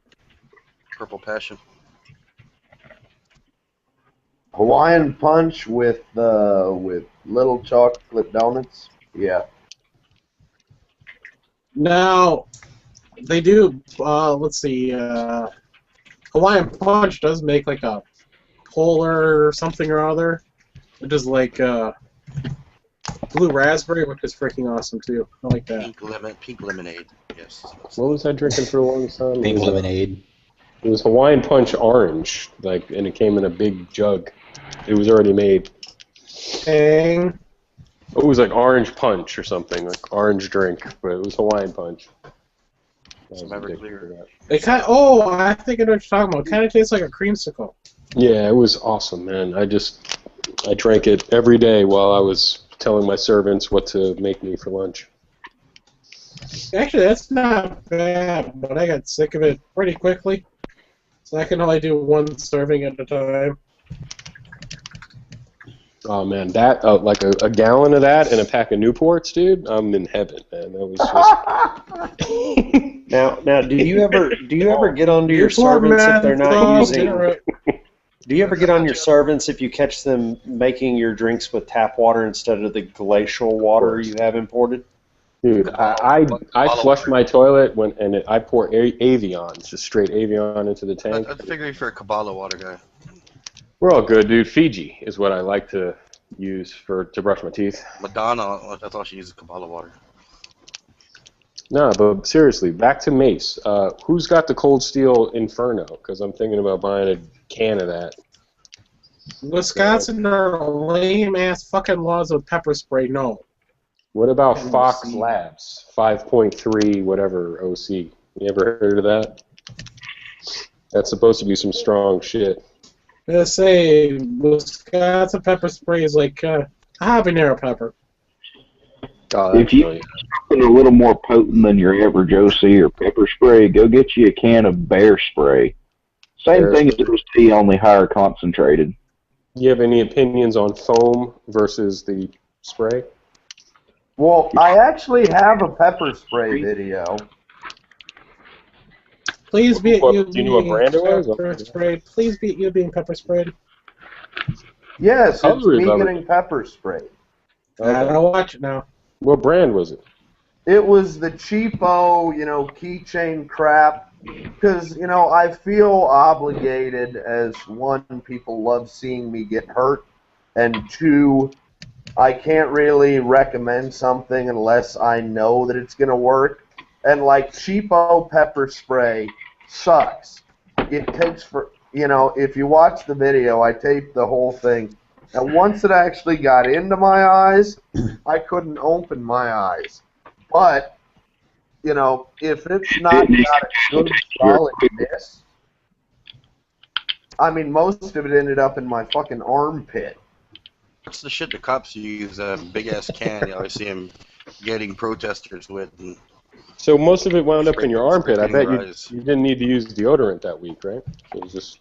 No, I smelled like a Mexican restaurant. So I just linked you guys my pepper spray video, and it sucks. Now I got a question for you. Well, as I said, I'm willing to tase myself while actually filming. Hell, I'll even do it live on air. Somebody's got to buy me a taser and send it. Court, if you do it on my chats on Sunday, I will buy you a taser for you to tase yourself. That's like one of those. It will be worth every $800, every dollar of it.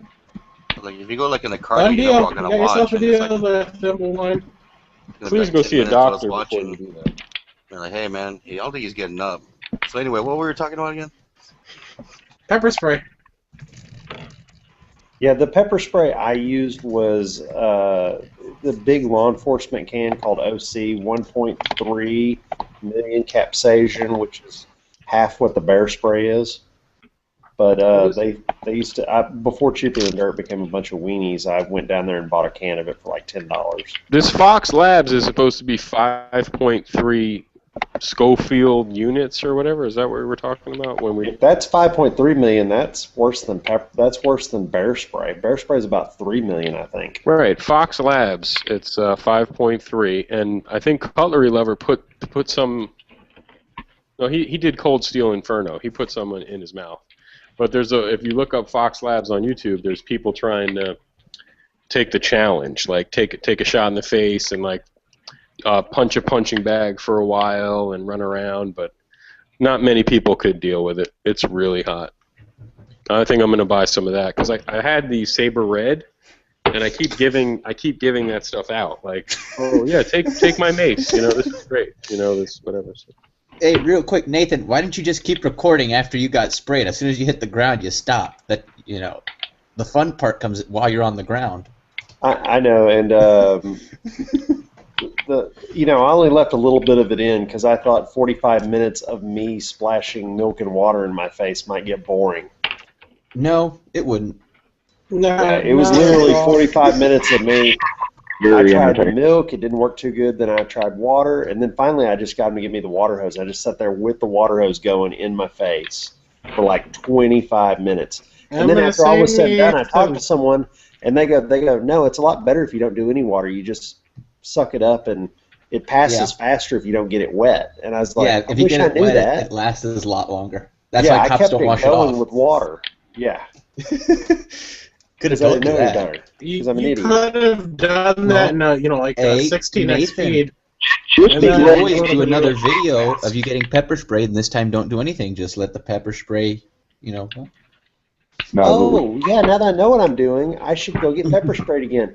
Hold on, guys. I'm going to go out in the garage real quick and do that. Okay, we'll wait right here. Well, Blue Line, I posted Bring your computer with you. The link in the internal chat for my pepper spray video. It's actually kind of boring, but it's almost entertaining. All right. I got to watch that, and I got to watch Yankees video. And you guys get any range time today? I went to the range today. Totally couldn't suck anymore. So. Was that just because of the conditions or your performance? Just my groups were fucked up, man. And I might even make a trip to Glock to get my front sight changed if I bought these like night sights from them, and they installed them, and the rears are like really clear and shiny, and the front is all fogged over. I don't know, maybe that was messing with me.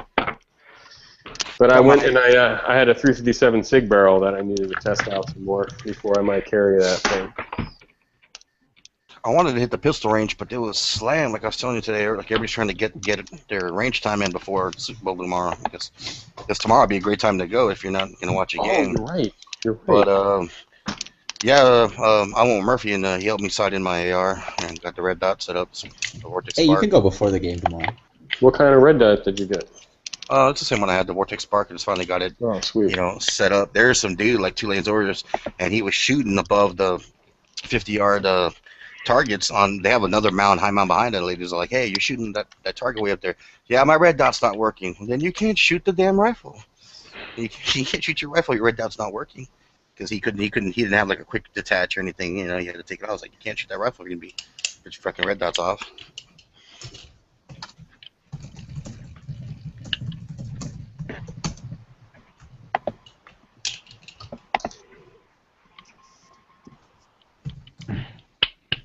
Other than that, average day. Somebody needs to spin the wheel.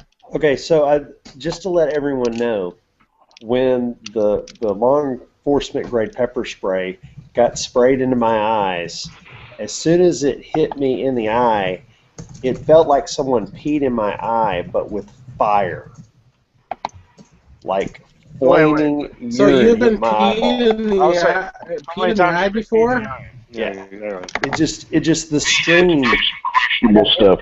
That high pressure stream, and as soon as it hit my eyeball, it just had this sensation like a hot knife was cutting through my eye. It was so horrible. Yep. Yeah, it sucked so bad. Next time, try bear spray. Oh, let's take it up a notch. Yeah, there ain't gonna be no next time. In fact, you know what you could do? Nathan, on. What you could do is spray one eye with the regular and the other with bear spray and see which one is worse. That's a good idea. You know what? If I ever did something to where I saw a cop pull a can of pepper spray out and start to point it at me, I would run myself head first into the closest solid object to knock myself the F out before he could spray me. Period. I'm gonna say this. I'm sorry, just Rob. Okay, his phone's about to die. Yeah, why are we getting little? There's some. No, I got a better idea. What you should do is you should do a taste comparison. Which one's hotter in your mouth? Let's put it in your mouth and then switch me. Come on, you live in Texas. Everything's hot down there. Google just put in YouTube Fox Labs pepper spray, and you'll see 4 or 5 clowns on there trying to take shots to the face and act like everything is okay, and they quickly, want to die.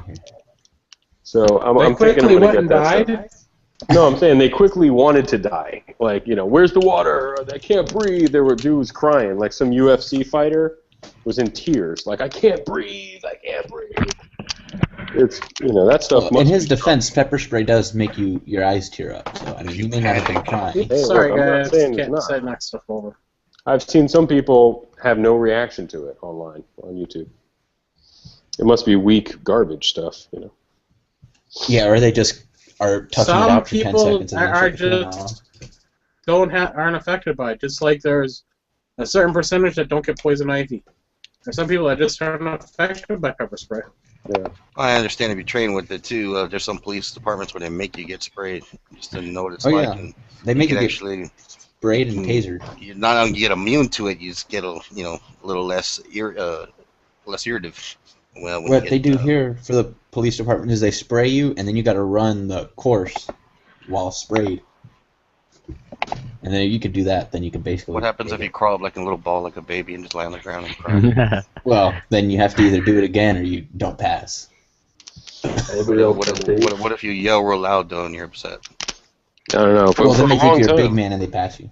For a long time, I was carrying that NAA Mini Mag 22 Magnum revolver as my less than lethal option. But I think I better go with this OC spray.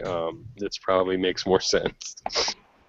I felt like crawling up into a little ball and balling after bottle there. Someone said 22 Magnum could actually. Was that Murphy? It says I felt like crawling up into a little ball and crying after SHOT Show finally ended. Oh yeah, was it the flu or your feet?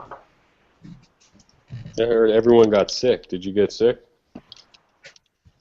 Yeah, I got really sick. I had on Thursday. I had a fever of 104, and I got that. I am almost positive I got that from the Military Arms Channel, Tim. Oh, that's awesome.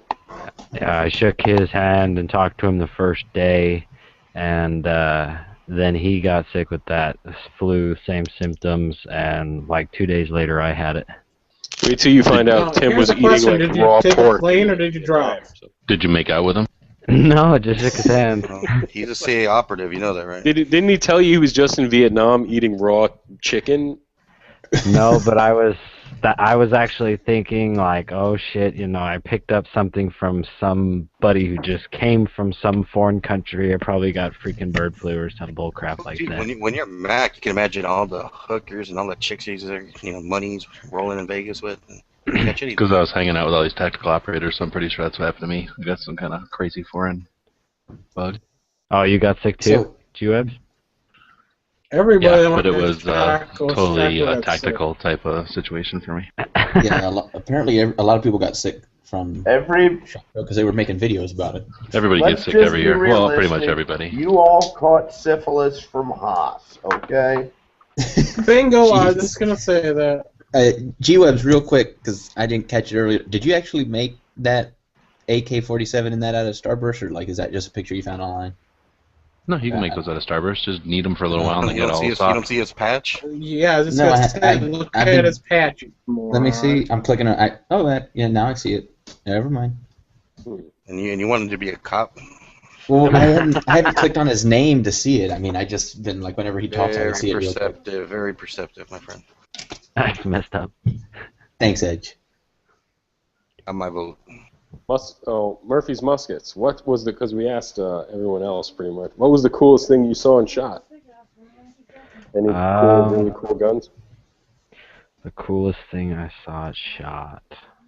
Or how about just the one thing you wanted to own the most? Some of the models. I bet. That's a good answer. Some of the models, but that's the last thing you could afford. You gotta leave that stuff to Gaston Glock and shit like that. Yeah. Weapons education can do stuff like that. Yeah, one of the things that really surprised me about some of the booths there is how little the people that were running them could care about what was going on. They had this blank stare and kind of just sat in the back and didn't talk to anybody about anything.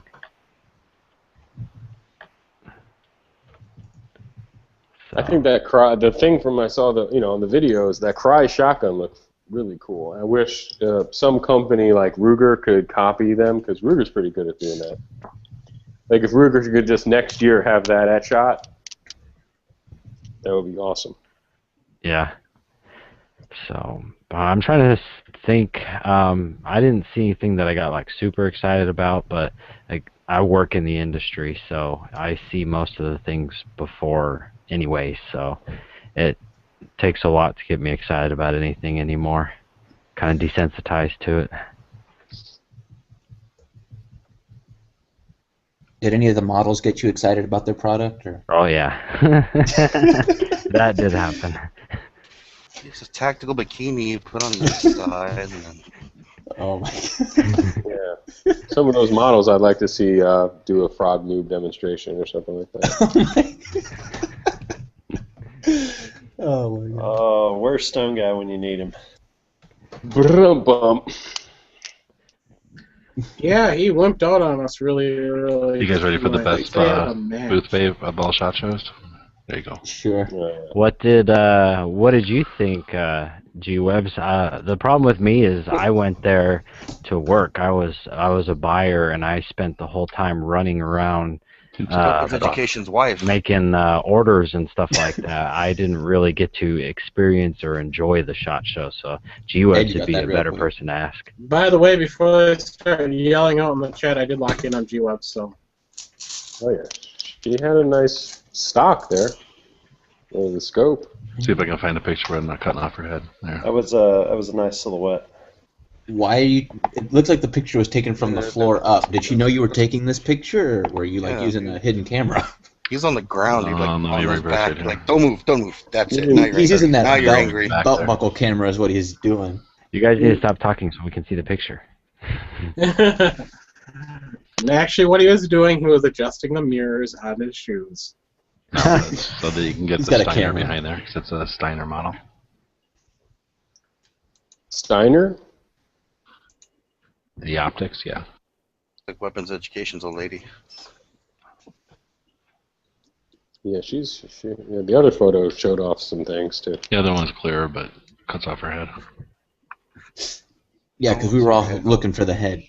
I'd take her to one of those all-you-could-eat buffets in Vegas. See the top of her head, all I want to see. Take her straight to Binion's. You really know how to treat the ladies, don't you? Take her straight. You work up the appetite first, and then take her to the buffet. You get a Del Taco, throw some money. A buffet and say, "Listen, baby, anything you want, it's on me. This whole joint." Just don't touch those king crab legs. Those are mine.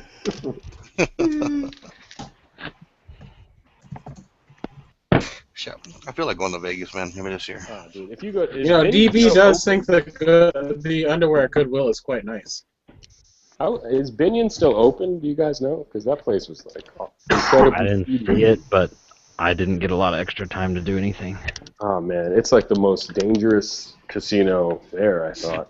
I just had a bad feeling. G-Webs, did you get pictures of any of the products they were tough. showcasing, or you just got all the models and the girls? Yeah, I got two pictures from SHOT Show. I'll take the right. The right is kind of nice. She'll make a hell of a sandwich. These are from 2008, anyway. Yeah. Well, these chicks are already like ancient and they're already old, man. Yeah, they're already like 30. These chicks are already probably passed away by now. Oh my god! Is that the sleeping bag company? Oh my god, they're 30 and they're way over age. Did you do anything creepy like, hey, can you model that sleeping bag for me? Sleeping bag? No. You need to be in pajamas to model that sleeping bag, honey. You get shot and sent to Italy for pate. Past 30. Yeah, just be like, can you fit a camel toe in there? I mean camelback. Are you sure that's a two-person sleeping bag? I need you to prove that to me. Oh, that reminds me. G-Webs, you didn't by happen to see that hooker that was walking around SHOT Show, did you? I don't know how she got in, but there was definitely a hooker walking around without a badge. No, I guess not. She had she was wearing hooker badges. She probably blew her way by security. She had a really short shirt on, and she had Yankee needed a cameraman. No, she had a T-shirt, and on the back of her T-shirt, it says, "Why don't we go back to my place and talk?" And she's wearing a really short skirt, and she didn't have a badge. She was just walking around. And I just saw her, and I was like, "How are you walking around through here?" Why don't we go back to my place? That was let me go check that out. That was a bar or something. They had chicks walking around. Oh, okay. I thought that was a legitimate hooker, I didn't get up closer. I just saw it out of the corner of my eye as I was walking into one of the. I was gonna say you. Nah, dude. Murphy's asking his boss. Boss, can I take my lunch now? You're mixing up your hooker folklore. Murphy is the only person that asks a hooker about her shirt, not about her prices. Next year, take Mardi Gras beans, just throw them at the booth and show me them titties. Was it money, ammo? I did find out that the going rate was about $1,000 though. Not because I asked, but because we went to meet some people at the Cosmopolitan afterwards, and some people that I were with got pretty rowdy. $1,000 looks like somebody doesn't want to see any gunshot wounds. For $1,000, she better let me ride her around SHOT Show on all fours and collect all catalogs.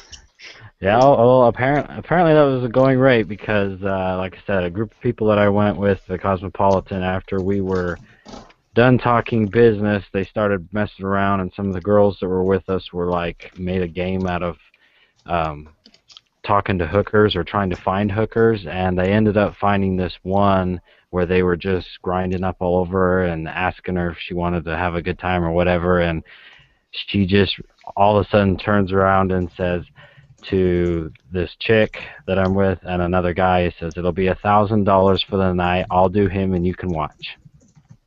Wow. Yeah, but hold on. You need a little bit more of a comparison than one to get a going rate. Well, according to the chick that I was with, that I saw just before I left, she said she tracked down between the nights that we were there, 3 or 4 hookers that they found, and $1,000 seems to be the going rate. But that's the one that I was there to witness. Okay. I mean, what do they think? It's RNC? Everybody's loaded like that? I don't know.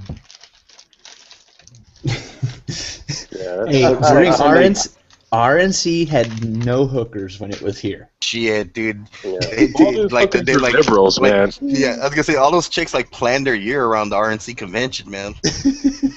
They're like, that's where the money's gonna be made. Okay, they were very well dressed hookers. If I were to go for any whores, I'd at least go for Comic-Con whores. That way they're in sexy costumes. I agree with you, dude. We have Dragon Con here in Atlanta, and it's almost the same. Girls dressed up as the weirdest anime characters and shit. It's weird. Yeah, I know. I've been to Gen Con, yes, and they do the exact same thing. By the way, best thing I ever saw at Gen Con, and I wish I had a digital camera at the time, but didn't have a digital camera. They were just coming out, but they frowned on film cameras, but digital cameras are okay. Chick in chainmail without anything underneath. I can get down with that. You can find that at any good Renaissance fair.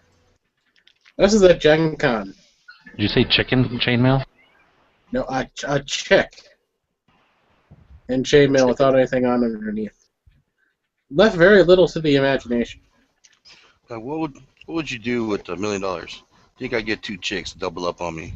You don't need $1 million to do that. Kind of chicks to double up on a dude like me? I think I get it done.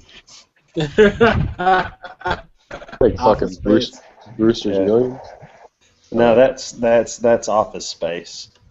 Watch out for your cornhole, buddy. Hey, Peter, the breast exam's on. Sounded like, what's that other show that was on HBO? It was like, Southland Down or some shit. What the fuck called? Eastbound and Down. Eastbound and Down. And that show was funny. Is that a song? Yeah, it is. It's the beginning of Smoking the Bandit. Smoking the Bandit. But Danny McBride in This Is the End. Oh my word! Yeah, I loved him in This Is the End. I haven't seen that yet, but I do want to see it. I've got to admit, I kind of stole the whole Tex fucking Redner thing from Kenny Powers. Yeah, Kenny Powers is super funny. That first season had me dying. I watched some of season 2, and then that was it. I'm just waiting for Walking Dead's coming back, and The problem next Sunday. The problem with the Eastbound and Down is that on that show there's so many moments throughout the where there's nudity and stuff like that. Like the one that I'm watching, nobody else is home, and it's just on TV, no problem. Then as soon as I get to a part in the episode where there's some titties hanging out, cocaine, then everybody walks in the door. Man, who's got the tuning in my AM radio. Hold on. Anyone back? I have to say the blunder. I mean, some couple of lines of coke there. Made a vacuum in a chat. It's cool. Nah, if it was actually Ralph making the noise, then it was definitely the blunder. He's making himself some margaritas. I told my wife that the Game of floor Thrones was dirty comes back in March. Anybody else excited for Game of Thrones to come back? Yeah. I just read the last book that's out. I want the next book to come out. Last season last season the red wedding or not? Yes. Yeah. That was pretty outrageous. Yeah, I'm almost done with that show after that. I don't know who else to care about. Well, no, they move on. But You got Jon Snow. I care about the girl with the dragons, and that's it. Yeah, it's Daenerys, one of those shows Daenerys. where they definitely.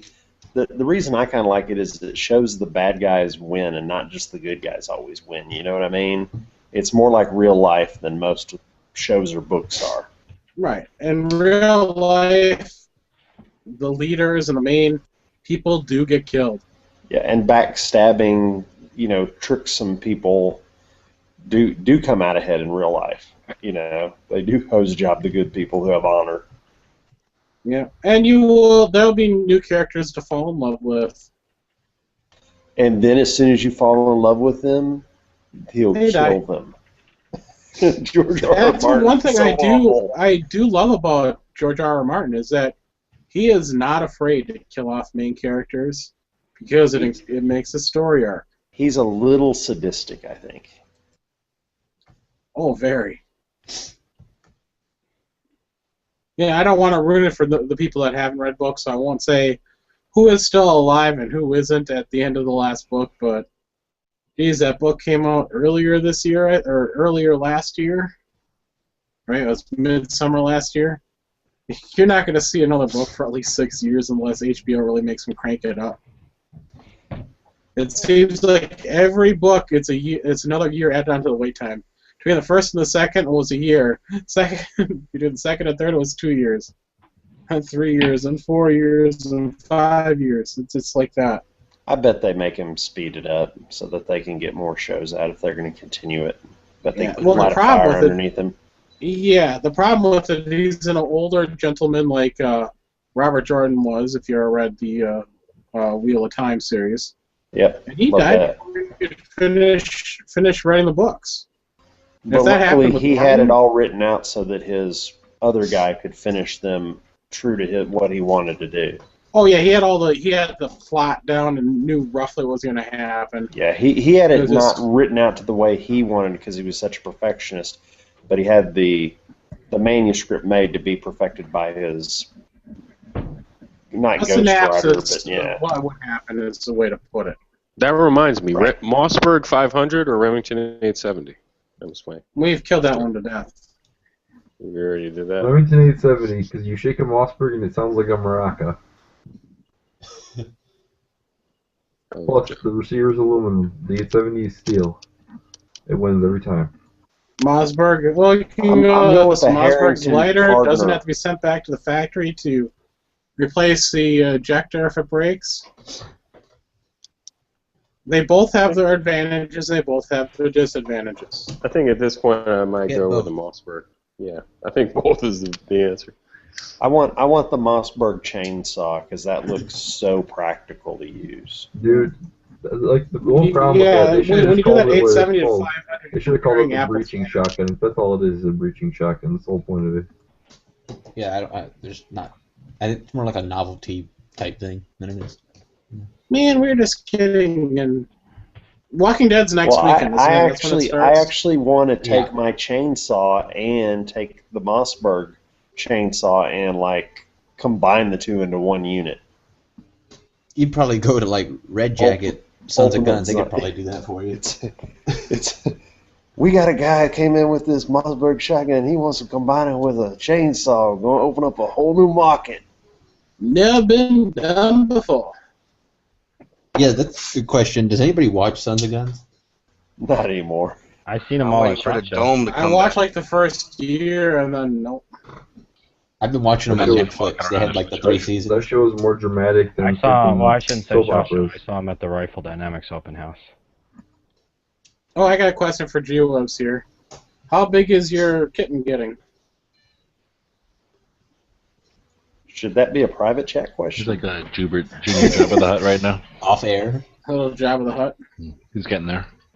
Now that I'm back, Mossberg Mossberg 500 and 870, I honestly don't like either of them. I prefer an Ithaca 37 or a Benelli Nova.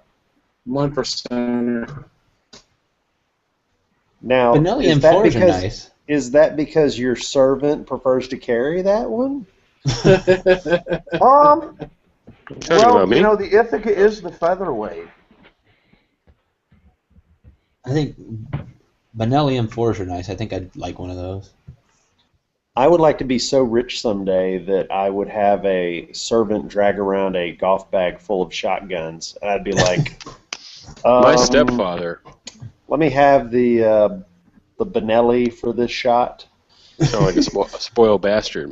My stepfather has a Benelli with an HK logo on it, but he showed me that M Field. I think it's an M2 Field, but it's one of the early ones, so it's Benelli, but it has the HK logo on the receiver, and I was like, that's the coolest thing I've seen in a long time.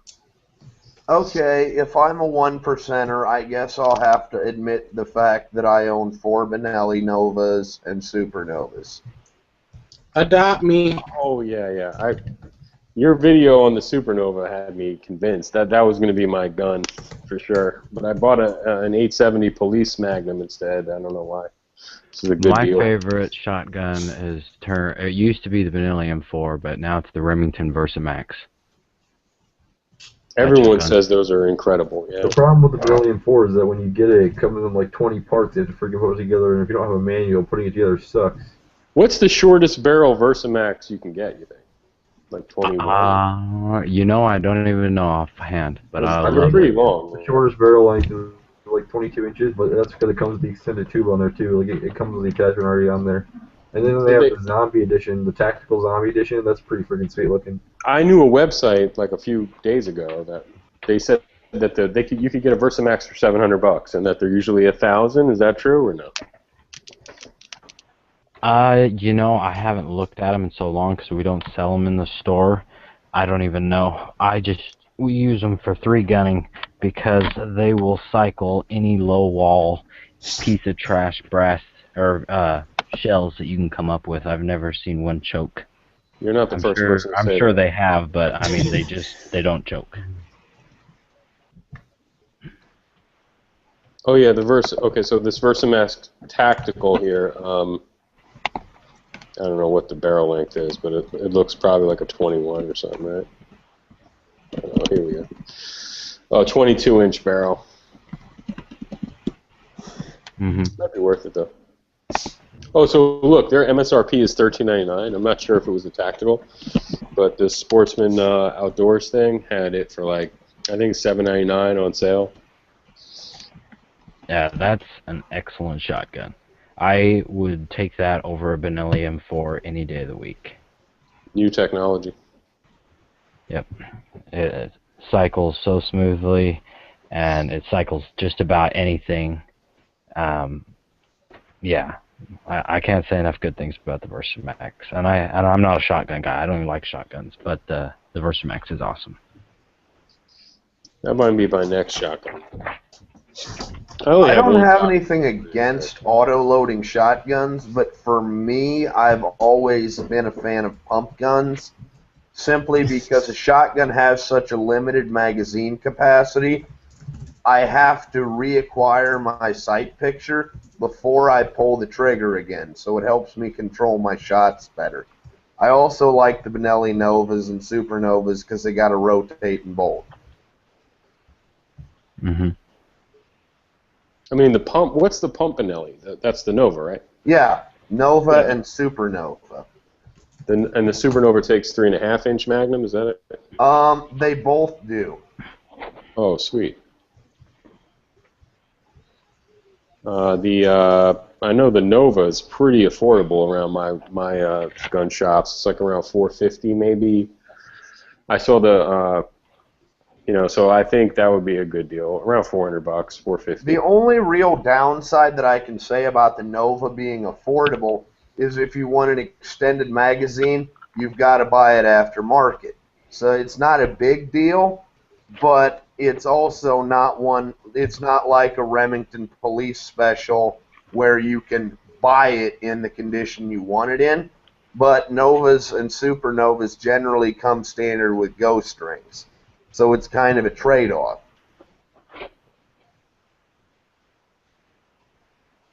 Yeah, I bought my Remington 870 Police Special because it was the last of the blued models that they did in like 2009 maybe, before they all went Parkerized on the police model.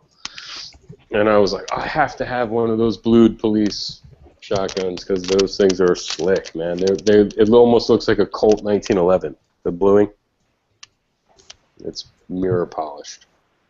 The interesting thing about Benelli's history in America is the Nova is what really saved Benelli's ass, because when they brought him in years ago, they tried to sell him at Beretta prices.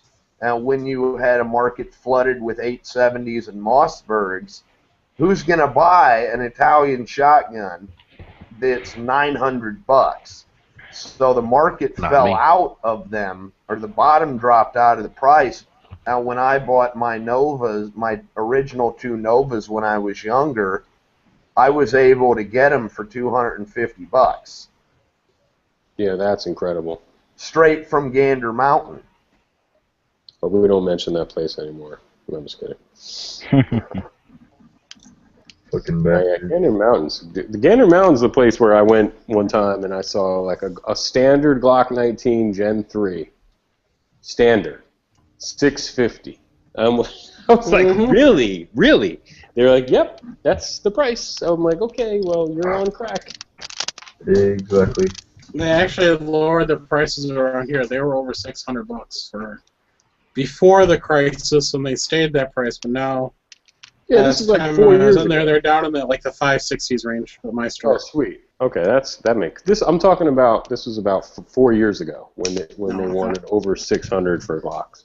Now, but I can go to my local gun shop, and they have them for $525 to $550 roughly. My gun shop, any Gen 3 Glock 19, or any Gen 3 Glock 9mm, it's $499. I was just looking at in one of the groups I'm in on Facebook. It's like a gun selling group, and some guy wanted to sell a Glock 26 3rd Gen for $800. Well, it must have been special. Yeah, well, he said some guy put in a special guide rod for him and charged him like $200. I was like, that doesn't sound right. I'll take that and throw it in the garbage. Yeah, I'll take that and throw it in the garbage. Yeah, I'm almost stupid. On a side note, though, I do install $200 guide rods. If anybody's interested, just send me your slide. Yeah, I mean, he said, I have over $1,000 into this gun, and I'm looking to get $800. I was like, yeah, you're an idiot to put $1,000 into a Glock. Well, that's not true. I got $1,500 into this Glock. Yeah, what is that? Sev Technologies or something? Oh, you got a red. The TSD Glock with the RMR. Yeah, you have to have an RMR in it. Yeah. All right. Well, and it's got a Glock threaded barrel and all the upgrades and whatnot. That's a $1,500 Glock. That's a sweet. Yeah, I just saw a video. Don't they make an FN that? Yeah, but his was just a like that. Glock 26. It didn't have anything on it. FN is garbage. No, I'm just joking. I was going to say TSD. You spent $1,500 to turn it into an FN you could have bought for $700. What? They say the new. Did you guys see the new? Is a brick. Oh yeah, the new Doctor optic. And not only that, it doesn't come with the RMR. It just comes ready to accept the RMR. Yeah, I got an Ultimac on my AK, but I tell you what, it's cool as shit, but damned if I'm going to pay for an aim point till I've got the justifiable disposable income. Yeah, I can't do an aim point right now. Although I have, if anyone wants one. I thought you sold revolver to buy one. I actually sold the revolver to buy, to just have the money to buy another gun, I think. Because I just went to the store today and well, I have these 2 GSSF coupons that they're gonna expire in July. So, I don't know. I always have the hardest time buying optics. I mean, I have a lot of high-end optics, but they are the hardest things to buy because when I save up for them and I go to buy them, I'll always see a gun and I'll like, oh, but I can have this gun instead of an optic. Yeah, it's hard. I really want a Trigicon Acupoint scope. Those are sweet. The thing that I wish Trigicon would do in their sporting market is I love scout scopes, okay? I love them. I wish that I could get an Acupoint like 1x4 and run it as a scout optic on lever action. That would be badass to me. But I'm not going to spend $800 to get that and then find out that the eye relief is an inch short. Yep. Aimpoint H1 for $444. Would you guys do it? Which model? It's the H1 for $444. Free shipping. You're never gonna buy night vision? I can't What afford. if you're gonna go underwater? I can't afford food, so let alone night vision. Well, if I'm gonna go underwater, Aimpoint Pro for $350. That's true. Oh, so who's got the Aimpoint Pro for $350 all the time? I see those for $400 all the time, for $399 or whatever. Well, we usually have them, but we're out right now. I would say you could just call me on Monday and I'll pack one up and send it to you, but we're out right now. But we might have them in another couple of months. Can you just put in the internal, like the, because the cheapest I see them for usually is like $399. Yeah, when we have them, which we get large lots in, and then they usually sell it pretty quick, and then it's like 4 or 5 months before we get more in. But when we have them, we sell them for $350. So sweet. And then I don't need a mount, right? I mean, those come with it. Yeah, it comes with it. Hey Murphy, Right now, I'm going to post an internal. I want you to tell me what you think of that. Say that again? Check out the link in the internal chat I posted. I want you to tell me what you think of that setup. Don't click on it, Tim Naked again. There's only 13 minutes left. Why do you got to ruin? Why do you got to ruin it? Have you bid on it yet, Edge? No. He wasn't talking. No, I'm not. I'm just checking it out. We were talking earlier about this at the range. Oh, you're not going to buy it? I don't know. 13 more minutes, bro. If you bid, let me know because I'm going to bid you up. Yeah, if it doesn't go much higher than that, I'd say go for it. Yeah. Yeah. Wait a minute, is it free shipping? Yeah, it's free shipping. Yeah, it's free. All right. Me and Edge are going to get into a bidding war here. I went to the store today. I took a I Glock like 41. Reading better personally, though. I had the Glock 41 and the 42 and a 30S in front of me, and I walked out without any of them. I don't know if that's a good sign. Maybe I should. Dude, I went to the gun show today, and there were people pawning off Glock 42s for $564 or some nonsense like that. I couldn't believe it, and people were buying them. In stock today at my shop, the price was $389, I think. Yeah, right? the MSRP is $399. I told him that I had the GSSF coupon, and he was like, "Dude, wait, because I think you're going to be able to get it with your coupon for like $340." Yep. What was your last comment about that press, Murphy? I was saying I prefer RS2BS and Reading over Lee presses, but that's just me. It's a good turret press right there, and if it doesn't go much over where it's currently at, I'd go for it. All right, cool. What reloading press do you use for your brown vest there, Murphy? For the brown vest, it's paper cartridges, so you roll them yourselves. I made I have a 3/4 inch piece of wooden dowel, and I roll paper over it. You don't use press. I know. I thought that you were going to catch on and just say ramrod. Oh, yeah. Or no, better yet, because I'm Officer Farr, but Team Ramrod. Yeah. Yep. How's it going over there, radio?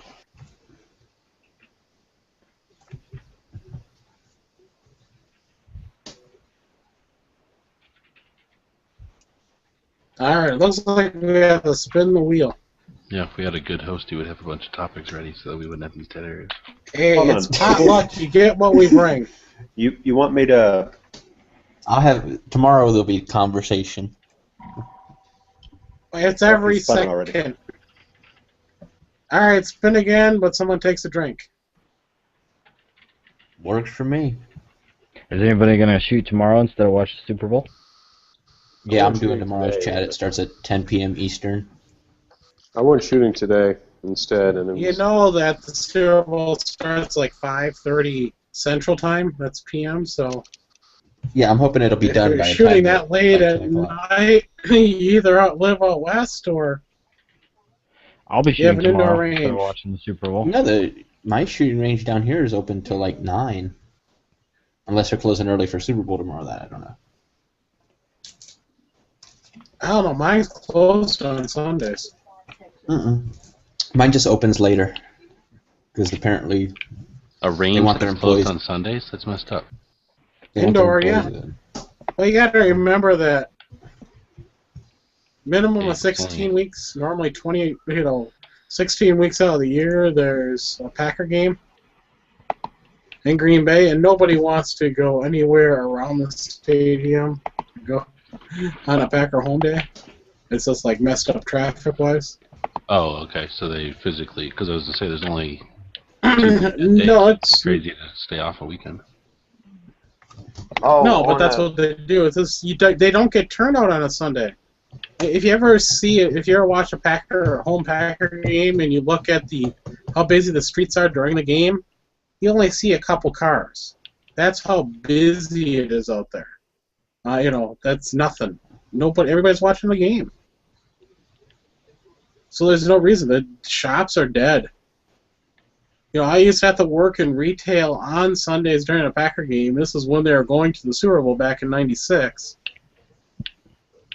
And we were lucky to have 24 people come in on a Sunday. They come in, I'm talking about during the game. 24 people come in during the game. From like an hour before the game to like an hour and a half. Then after that, then it got busy. But never was it during the game when it was busy. You could sit there and watch the game on a television, and if the customer comes to your area, you took care of them. So I'm sure God is very pleased that the Green Bay area obeys the Sabbath because of the Packers. It's a day of rest. They didn't say how you had to rest. Day of rest. The Packers made it happen. The Catholic Church in Green Bay offers a special Saturday Mass for those that can go to the Packer game, so they can go to the Packer game and watch the Packer game. Oh. They don't have Sunday Mass; they have Saturday Mass. Yeah, and they probably. I'm not going to finish that statement. Do they offer babysitting services on Sunday for the altar boys and the young men? Sorry. Oh my! I was a server for the Catholic Church for a while when I was younger. No fucking priest ever touched me. I wasn't pretty enough. Because you're an ugly kid. That's why. Hey, G-Lobs, this one's for you. Block. They're fucking awesome. You guys know my opinion on them. I think they're a great gun, but it's not for me. What, a Glock? Yeah. I don't shoot Glocks very well. What do you like, the M&P? SIGs, actually. Have you tried the MP? I shot a couple of them, not nearly as many M&Ps as I shot Glocks. So everybody's trying. You gotta try the Glock. It's freaking awesome. No, it's not. Yeah, but I'm not hitting where I'm aiming. I Well, I find mean, that most if you pull the people trigger 17 either times, love you're Glocks free. or hate Glocks, or don't know enough about them to have an opinion either way. Glocks are like I don't Ted hate Nugent. Glocks. They're very I polarizing. don't love them. I just can't shoot them. Yeah, what was that the G-Web said a while back about the stigma around Glocks? We should have like booths in gun stores so people can go in and purchase them behind a curtain so they don't have to feel bad or something like that. It's true. It is so true. Yep, the SIG's a high-class cowgirl. The Glocks are the, ranch hand. the 2-bit hookers. I think Cork likes SIG. Yeah, I do like SIG. I think they're a great gun. I shoot them extremely well. And I got a lot of practice with the SIG too, but I was being sarcastic, Cork. See, and you gotta find a gun that fits your hand the best. That's going to be a natural point of aim for you, because situation where you need it, you're not gonna pull the gun out and go, gotta line the sights up. Yeah, see, me and... Wait a minute. You say the criminal plays dirty? They're 1911s. I don't like any of the SIGs, but I mean, that's just me. Like you said, everybody's hand is different. The only SIG that I will enjoy shooting is the Mark 25, and that's probably partially because it's a Mark 25. Other than that, me and SIGs just don't get along. Hold on, I got to ask Cork a question. What is the Kimber on the Cork gun prostitute scale? Kimber? That's kind of like a mistress. No, that's the H&K. The H&K is like a mistress for you. Sorry, I'd say like Kimber, the SIG I don't really have a thing. I don't have any. Actually, Kimbers I don't have any experience with. Yeah, I'd say like I've the shot SIG one 226 is like a, let me think, like Katy Perry as a prostitute, and then like the SIG 2022 is more like Lady Gaga. I'd say Rose McDonald, but there's nothing wrong with the Glock 19. Just, the Glock 19 is it's a like Britney polymer. Spears, man. You know, everyone hit it. You know. That's true. Now the P250 is kind of like Roseanne Barr. I would say that the SIG T250 is more like the girl who won like Kelly Clarkson or something. You know what I mean? What no, about I'm the talking more 229? on the I'm talking more on the SIG scale. The 250 is Roseanne Barr for SIGs, you know. And the 229 is what? That trigger is absolutely horrible, fat, tough. Talk about girls, but like comparing guns to girls, nothing's gonna beat like a real Colt 1911 or something like some pretty gun. 1911s. I'm not saying that. I just think they're pretty. I don't even own one right now. But like how can you compare like a 21? All I own right now is Glocks and a Ruger, I whatever. understand. You want to feel like a Just man. what You I'm want to saying. hold a How can you 1911, compare? feel like a man. How can you compare a 1911 in terms of like looks to a Glock 21? Oh, hey, SF? real quick, since you guys are talking 1911s, it reminded me, down here at Shoot Straight, if you're in Florida, at least the one near me, they're doing a thing. If you buy a SIG 1911, you get a free SIG 1911 and 22. I think it's nationwide because that's nationwide. I don't know. I just saw it here. Yeah, it's nationwide. So I don't know if anybody knew about that or not. Sorry for completely interrupting. I like this comparing girls to guns thing, or guns if you to really girls. I think like, that's good. If you really want a 1911 with a strange external extractor, I mean, SIG is the only show in town, Well, I mean, I'd buy it just to get the 22 1911. Well, they came out with the classic line that has the regular extractor, so... What year was that? Huh? What year is this? Last year. They're not very popular. I only seen them when we got them into the store initially, but they came out with like a fully classic 1911. It has the standard rounded top instead of the squared edges and all that. Oh, that's cool. And an internal extractor. But I don't think they're selling very well because I haven't seen them since we initially got them in, and I haven't seen anybody talk about them really on YouTube. But I know they are there. They do make them. I like the internal on a 1911. I like the internal. I got a question for you guys. Scarlett Johansson would be what gun? The Derringer, maybe? Smith and Wesson MMP. Dan Wesson 1911. Ed Brown like a 1911. 357. Yeah, she's pretty like, high on Pro my Series. list. No, Exactly. not on mine. That's what I'm trying She's to pretty hot. Dude. trying to think. Yeah. We were talking about Let's say guns the Smith that & was Wesson already Model been 29-2. named the That's hottest what woman in I'm the gonna world say. 3 Yeah, I years was ago, and thinking now of this a year. revolver for it. I'm thinking the 29-2, the old school 8.5 inch 29-2 Smith & Wesson. All right, who here knows who Amanda Hurd is? She's the same. She's the same.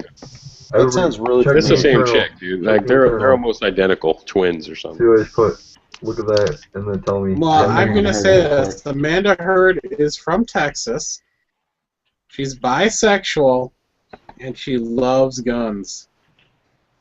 What does the bisexual thing have to do with it, Court? Being freedom-minded. I'm just going to say this. She's bisexual. He's just putting that out there for you guys. Some people have that dream of, girl, guy. Stone Guy has a dream of guy. It also implies that she's loose. Yes, I'm still here, stupid. Back to the topic of guns. We were talking earlier about handguns that fit you. When it comes to bolt-action rifles, I really like a Monte Carlo stock. Does anybody else have any opinions on stocks? I never tried out a Monte Carlo stock. I've never modified them besides putting a little extender on, on some of them because I'm a big dude.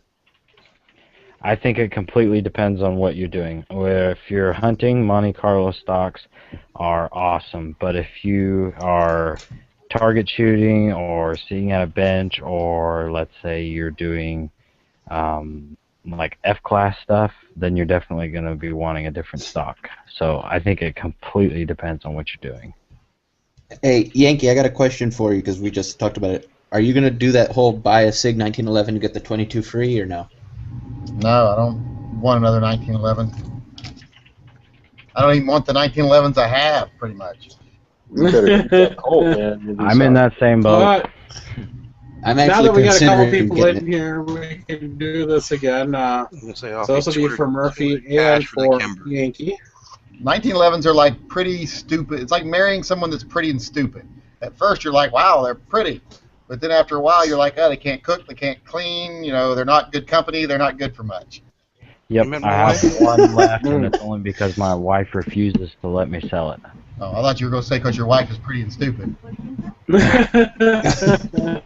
Like, she just But turned here's around a and asked, question what are you going to sell? Yeah, that's a question for both Murphy and Yankee.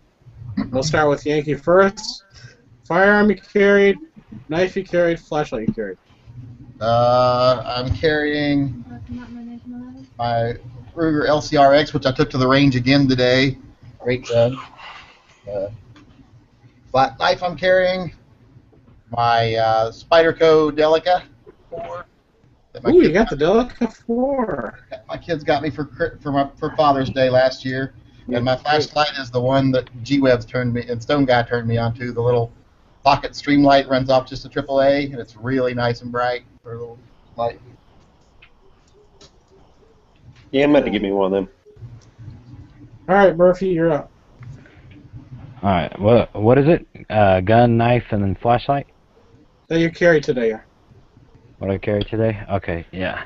I have my... I don't know, can you guys see or is it too dark? It's pretty dark, but I can kind of see it. Yeah, I got my... You carried that sword, right? See the very tip of it. Can you see that go... sword that you carried and you carried a bottle of booze or something? Yeah. Oh, okay. Can you guys see my katana up there? Hold on, I'm going to get a light on. I saw it was a Glock. You can just tell us what it is. I got a katana up there too, but okay. So I have, I don't know, a Glock 19, the Almar ultralight, and I like Almars. Yep, and then this is a Surefire. It's the VTAC version of the Mini. Since I started carrying that little tiny streamlight, I can't hardly stand to carry anything bigger. Yeah. So, well, I've carried this And when you little put that mini little weight next to Surefire your since penis, I've. it makes your penis look so big. I love Almar knives, though, I'll say. I used to have a little Almar, I think it was called like an Osprey, little bone-handled holder that I thought was so nice. Yeah, I love mine. Like I said, I told Cutlery Lover when I was at SHOT Show that I would never carry a knife this big in any other brand because of how light it is. Nothing fancy, he practically jizzes over the Almar Eagle every time he talks about it on screen. I watched that video and then someone was like, "But it's OS 8." Like, oh, look, it's plastic. I really like If you have OS 8 45 minutes, still you can for go this watch the kind of review on knife because, okay, yeah, it's not the highest quality steel up there, but it takes an edge really fast. You know what? The thing with the high quality steel, the higher the quality and the harder the steel you get, yeah, it holds a nice edge, but then you have to deal with the fact that once it's wore down, it takes you, if you want to get a good edge back on it, it takes you hours to sharpen it. Also, it's nice 'cause it's not that hard, so you can sharpen it relatively easily. Yeah, that's what I like about it. I'm carrying it every day. I'm using it mostly for food prep, so I want to be able to sharpen it really fast. And to me, there's nothing wrong with OS 8 in an everyday carry knife. I'm not. I mean, if you buy a good sharpener, you don't gotta worry about it. Buying one of these knives that are $400 or $500 and their steel is so hard that they don't ever break until you use it. Well, I'm for going to years. say this about steels. Like, Oz 8 comes in that 56 to 58 in the Rockwell hardness, where some of the harder steels, like Benchmade uses, is like 58 to 60. Yeah, well, even 154 not cm making- is not very hard. No, but I'm just saying that some of them, and some of them go up to 62. Not many knife makers go above 62. You're talking about a what is V2? 0.4 degree difference. It's not that much harder to sharpen. Yeah, And I it know, may but take you a for minute longer. for a carry I knife, beg to why differ. do you need that? Why, like for this S30V. little Almar ultralight, I don't need a knife that I can beat the hell out of. It's a locking blade knife. Why do I need 154 cm or some other crazy metal for a pocket knife? Well, I'm also going to say this: the harder the blade, the more necks you're going to get into it. I just mainly use my pocket knife for opening boxes. That's what it's Yeah, exactly. I use mine for food prep and opening boxes. Me too. So I would rather have a knife those that can take an edge quick. those little straps off of toys that they tie to the packaging when my son buys a toy. I spend a lot of it cutting off those little rubber straps they use now.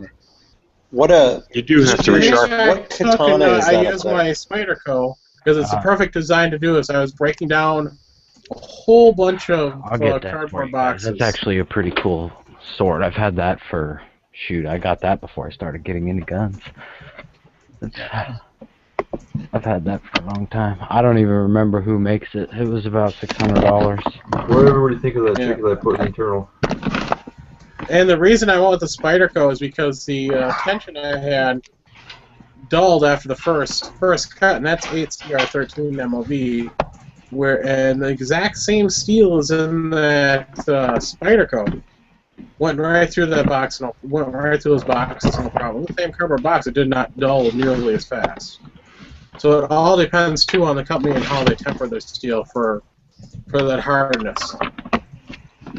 So keep that in mind as well. Hardness is really not everything. It depends on how it's tempered. Having a super hard steel is not always advantageous. I mean, we'll take this sword, since you asked about it, for example. It's differentially hardened. It's harder on the front and soft in the back. I can actually take the sword and stick it into the ground and bend it over sideways, and it'll spring back up. If it was some ridiculous hardness all the way through, it'd just break. Right, that is true. You want the edge to be hard, so it does the work and does not dull, but you want the back to be soft, be flexible, and not shatter. Yep. So it's Gentlemen, not always about hardness. I present you my I tried to spear. tell her that. That's the way we'd like it in the chat, except all we get is that soft edge. Is that your boot knife or what? No, this is a cold steel spear. Oh, how do you like those? I've been looking at them. How do you like them? I love them, except for the fact that they need to make a polypropylene handle for them, because by the time that you get good enough to where you could actually do anything with a cold steel spear, you're going to end up breaking the handle. They are very resilient, but the handles, if you stick them into the ground because you miss the target, like I've thrown them at a 3D deer before, and I've literally had it miss the target, stick into the ground, and then the force of the motion snaps the handle right in the center. So the handles generally suck on them, but the blades are great. And like I said in somebody else's chat a while back, you know, Tim Wells has killed a Cape buffalo with a cold steel spear and an Australian buffalo with a cold steel spear. So that only really leaves me, you know, lion hunting with the Maasai, or, you know, taking on an elephant with a cold steel spear if I'm going to do the viral video one-up. If you want to be hardcore, you should go up with flint and steel and thaw out one of them woolly mammoths, and then go after that with just a spear. No, I got an even better thing. Go after a blue whale, because nobody can beat that. I don't even remember what these are made out of. Yeah, but then you have the people from Werewars fucking with you, Cork.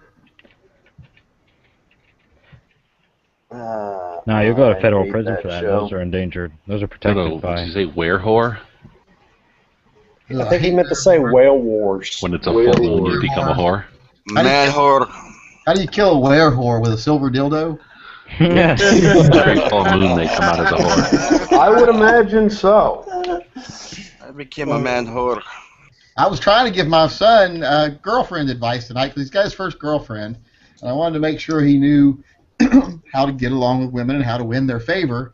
So the 15-year-old or the 8-year-old? Yeah, how old is he? The 15-year-old. And, I told him, I was like, well, I said, one thing girls love, there's this thing we do to each other that we took off of a TV show, Bob's Burgers, where we'll go up to each other and we'll just punch each other in the breast and say, boob punch. So I said, if you see her at the mall today, first thing when you walk up to her before you say anything, just go, boob punch. And then when you're standing there, hand her $1 and say, bitch, go get me a soda. I was like, and you'll be in like Flint. Did he do it? I think Yankee is going after he doesn't want grandchildren yet. He acts like he doesn't know, like I don't know what I'm talking about. No, a lot of girls like it when you're mean to them. Turns them on. That's why girls like bad boys. That's how I get all the bitches. Actually, I thought what he stuff. You never know. All you gotta do is tell a girl that no one understands me, and I'm just not sure what I want to do with my life yet. I haven't found myself. Then they'll be like on you like white on rice because they love the guy they can fake. If you can fake emotion, that's just what they want.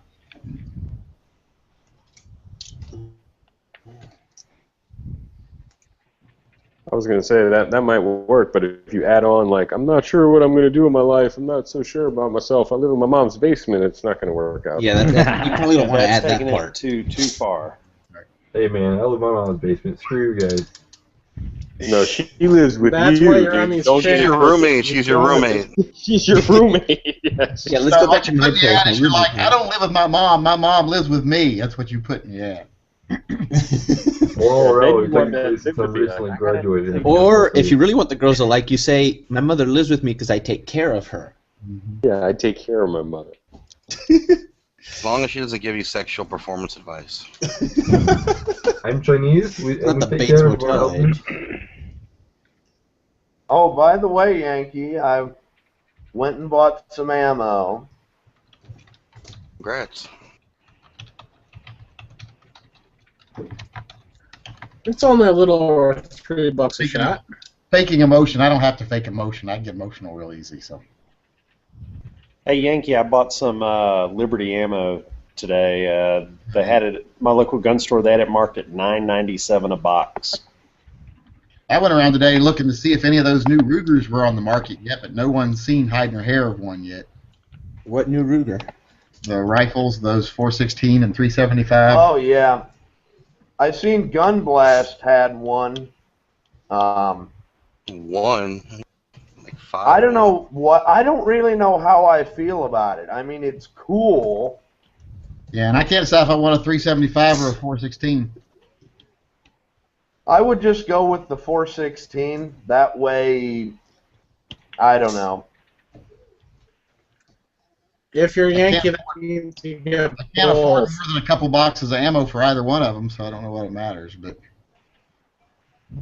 Well, because if you go with the 416, that way people, when you say 375 and they're like, 375 H&H Magnum, you're like, no, 375 Ruger. Aww. yeah, I think I'd go with the 416, but I'm not sure yet. Just get both. They're cool looking. Yeah, they look cool, but I don't like the muzzle brake on them. It's like... Yellow Rubber is doing that on every one of their guns now. It's just weird to me. What rifle are we talking about? The new Rugers. The Ruger Hawkeye guide gun, it comes in 30-06, 375 Ruger, and 416 Ruger. What amazes me is that they got Craig Boddington to go along with them on those cartridges to endorse them as dangerous game rounds. So, I don't know. That's it right there.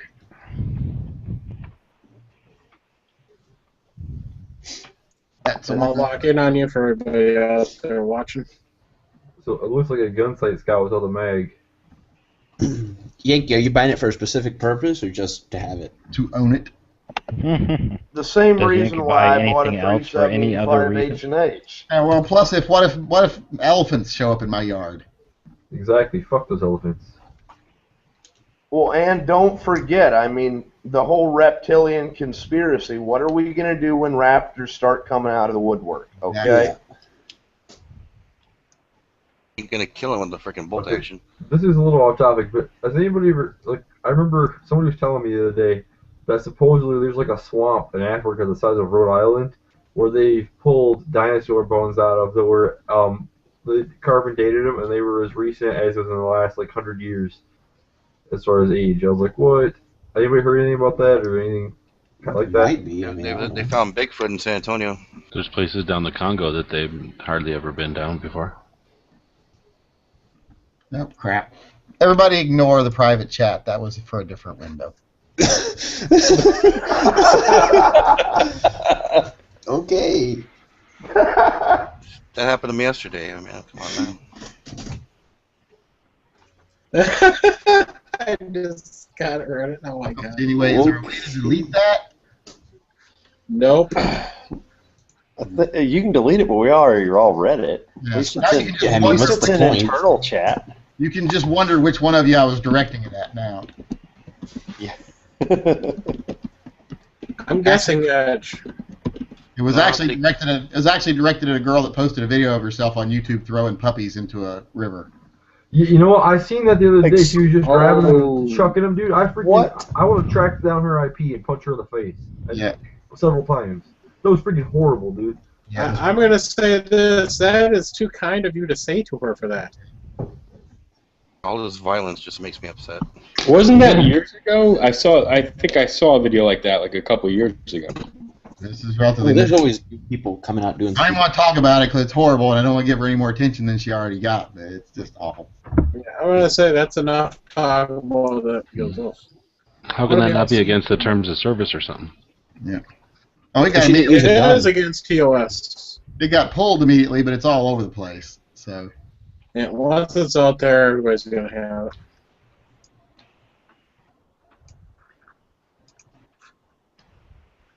That doesn't seem like a severe enough punishment. What you just said, Yankee. I think you should freaking like. That was the second. That was the third comment. What did the other two say? They weren't as friendly. That was just the closer. I prefer like use a bone saw and adrenaline. Give her the adrenaline, then use a bone saw, cut off each limb piece by piece, and then grind the stump in rock salt. I've always wondered how long it would take to kill somebody with a carrot peeler. Exactly. And so back to Ruger's new rifles. I haven't even checked them out. Do they come in any of the standard Safari calibers or just the Ruger? Just caliber? the Ruger. I mean, I'm sure they still make the tropicals. rifle, but in fruit punch color, tropical Rugers. Okay. I don't know how I feel about That's them. too I mean, bad, I because I'd don't- really like that rifle in 375 H&H. I was talking in a chat the other night about, the safari calibers and how, you've got basically 3 actions for American rifles. You've got 308 short action, 30-06 long action, and then a magnum action for like the 375 and 416, 458 Lot, and 458 Winchester. And I can understand why Ruger would do what they're doing so that they don't have to change up the tooling and they can use a standard 30-06 receiver. But, I mean, shit. The 375 H&H is a proven cartridge over 100 years old now. The 416 Rigby's not that far behind it. Mm-hmm. I just don't know how I feel about those. So that's why I'm kind of hoping that Yankee gets a hold of one, because I know that he'll give an honest-to-God review about it. I'm the guy that nothing ever goes right for. Still want to get a Mini 14 and 30-06, something like that, down the road. Yeah, I still need a 30. Wait, do I need a 30-06 or a 30-30? 30-30, I give You've them for already sure, got but I mean the lever action. 30-06. I want to go. You've already got 44 mags, so you I think got a it's 30-30 30-06 I right need, there. because someone gave me 500 rounds of ammo, and I think it's 30-06. I'm like, well, I got 500 rounds of ammo, 800 rounds of ammo. I got to get a gun for it. You can send it to me. I'll take care of it for you. We were Find shooting, yourself a good sporterized and I was, You cut out there. I was shooting Murphy's lever action 45 long colt. Thing kind of feels like the 22, man. The way the recoil on it, it's pretty cool. Yeah.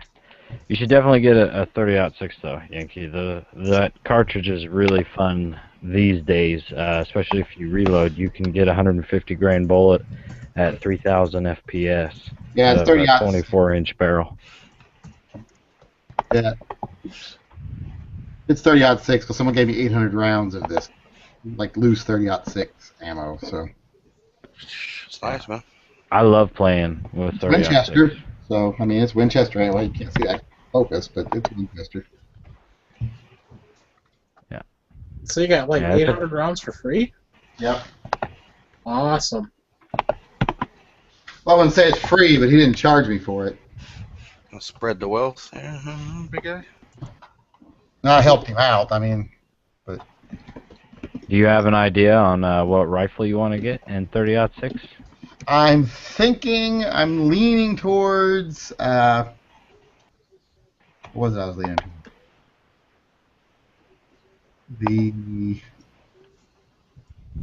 I'm trying to remember the name of it now.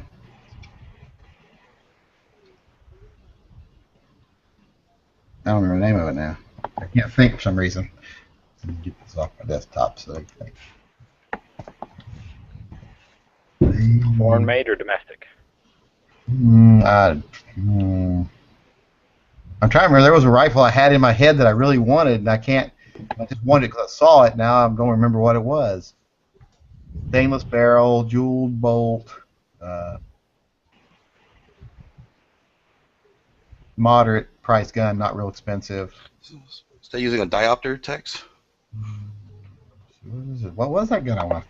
Bolt actions are getting cheaper and cheaper all the time. That's a bolt action. Just because they're very simple. Unless you're tacking on high-end optics or a high-end stock, the actual rifle itself, I'm really surprised how cheap they're getting. I'm amazed at how cheap the P17s and the 03A3s are getting. Meanwhile, they're coming down in price, and Mosins are going for 500. Well, I haven't seen a Mosin going for 500 yet, but yeah. Well, what gun was it I saw I wanted? I can't remember Can't remember the stupid All right, who's it made by? model. Winchester, It's a Savage. Remington, It's Savage. a Savage. It's a wood Savage. stock. It's a stainless barrel, jeweled bolt. I can't remember the name of the model though. Mhm. I'm not very familiar with Savage, so I couldn't even help you there. We don't sell I them in guess the I could store. go to savage.com and look it up, couldn't I?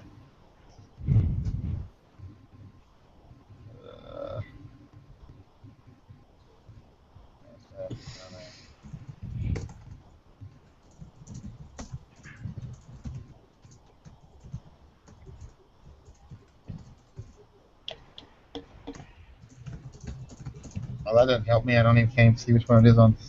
All right. July 25th, I sent you a link. I didn't know Smith Corona. I know Singer made 45s and Rand did, but I know they made rifles. That's crazy. Yeah, hey, I mean, typewriters, what they were known for. Yeah, back to what Tex Grebner was saying. I have both have an Eddystone 1917 in military configuration, and then I have one that has been very professionally converted into a sporting rifle, and I love that gun. That shoots. The gun is a Winchester, and it was made in 1918, and it shoots a half MOA at 100 yards. my first Enfield was a pile of crap. It was badly sporterized. Mm-hmm. And so then I bought a $300 Spanish walnut Monte Carlo stock for it.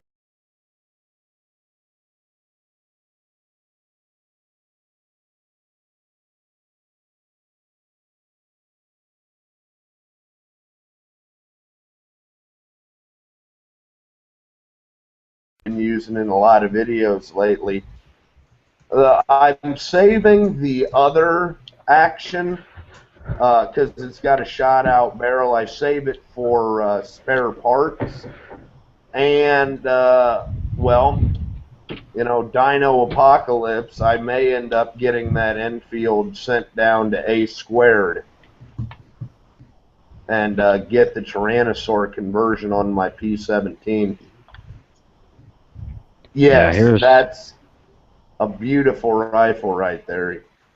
Yeah, I don't know how well you can see it because I don't have a lot of light where I'm at, but this is my 1917 project. It's got a $500 really, really ornate Monte Carlo stock on it. It was glass bedded and floated into the stock by Chris Green of the Loophole Rifle team. The action has been patterned.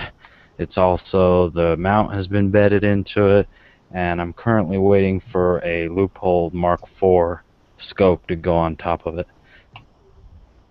So it's almost done. When I'm completely done with it, it'll have close to $3,000 into it.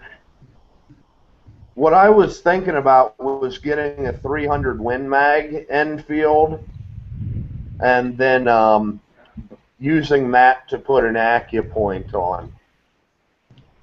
Well, if you're going to get a 300 Win Mag, why are you going to put an AccuPoint on it?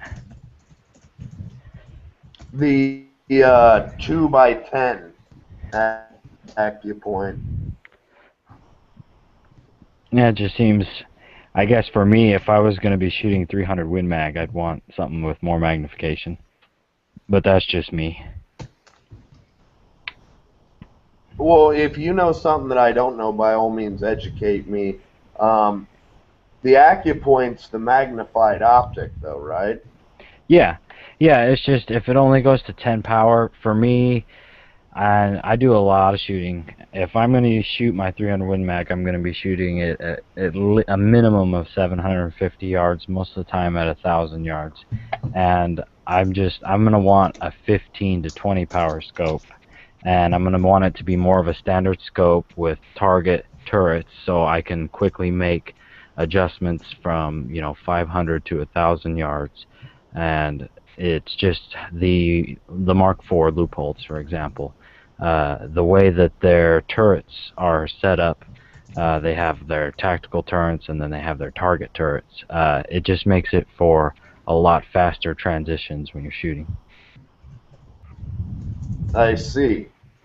Well, you're educating me. It just seemed like a really cool idea, to be quite honest with you.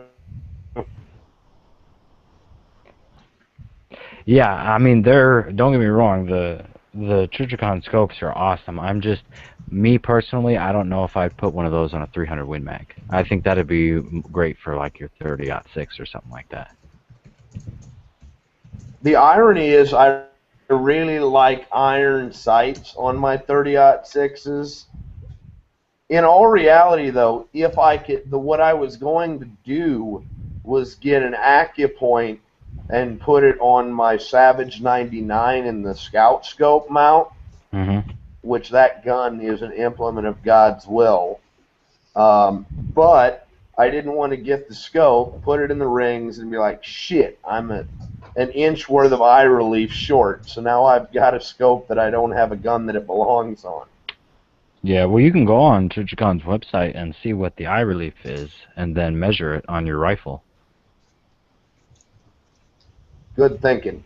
See, that's why we pay you the big bucks. Yeah, that's what I do. If no one locally has one that you can pick up, I'd just go on their website.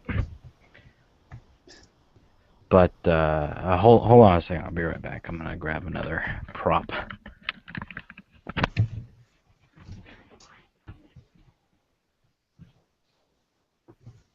I just make sure that whenever I buy a scope for a high-end rifle that it just has a lifetime warranty. I already blew out a Bushnell on my 375 and sent it in, and they sent me a new one.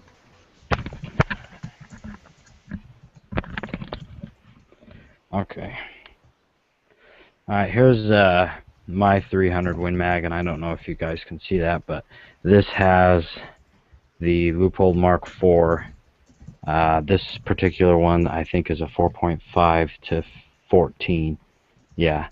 And it's much better suited for shooting at long distances. The target turrets,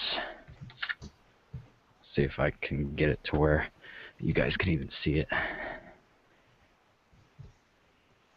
without any, hopefully it won't get washed out. Well, if it's a Mark IV, it's the same type that the military uses. It's the sniper. No, this one has target turrets on it. The military has oh yeah, the differences, but it's the same style, it's just the measurements are different. No, these are still quarter MOA. It's just the hash marks are different. I don't know if you guys can see it, if this light's kind of too bright.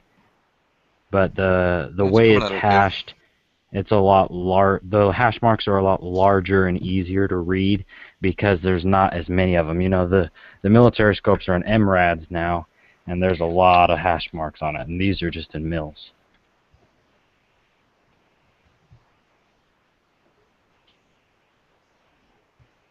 Very nice. So, but yeah, I mean so the Mark IV is like $1,200, and then, you know, you want to put it on some good bases. I don't know if you guys can see that, but there's my stupid light. It washes everything out. You see my quick reference guide there to all my different distances for this gun. That way I know quickly, I can look on there and I don't have to do any math. I know exactly where to adjust my scope. It's a pretty smart idea to put on a gun. I used to have a cheat sheet taped on the side of my BB gun, or my competition air rifle when I shot for the American Legion, because I'd always, you know, have to sight it in when I went out varmint shooting with it, you know, for practice, and then I'd have to remember how far I needed to back it down when I went to a match. Yeah, and I don't know if you noticed this, Tex, but there's your, this is a Weatherby, so there's your Monte Carlo stock, and I shoot F-class with this, so. Now, what is F-class? It's shooting steel at long distance with bench rest rifles, which is why I get a lot of flack for using this kind of thing. Oh, I see. And I do really love a Monte Carlo stock on a bolt gun, because I'm always, you know, shooting standing up. I'd imagine that it might make things a little difficult on a bench.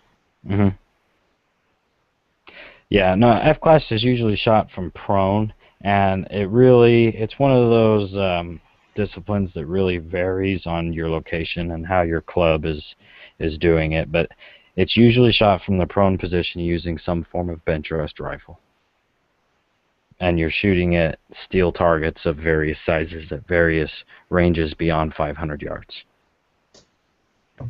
But when you get a 300 Win Mag, I don't know if you have one already or not, if you have a good scope on it, 500 yards, it might as well be 100 yards. Like this Weatherby, my drop at 500 yards using 72 grains of IMR 4831 and 180 grain Sierra Match Keen. At 500 yards, it's only dropped 2.5 mils or 8.5 MOA. That's impressive. Yeah, so it's hardly any drop at all.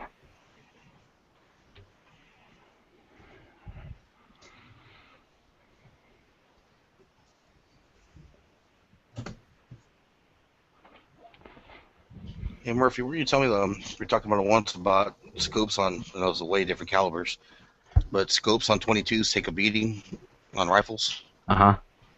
Yeah. You're telling me that I never knew that they tend to beat them up to where they either break or just aren't accurate anymore. Yeah, the way that the 22, because it doesn't have any real recoil, the slight shocks that it sends through it really can mess up certain scopes. I've heard that before. I can't remember where in the hell it was. Probably in a gun shop.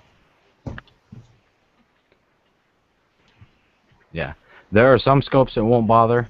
Like Leupold's, where the reticle is laser etched into the actual lens. Of course, that's not going to hurt that, but there are definitely some scopes that it can screw up pretty bad.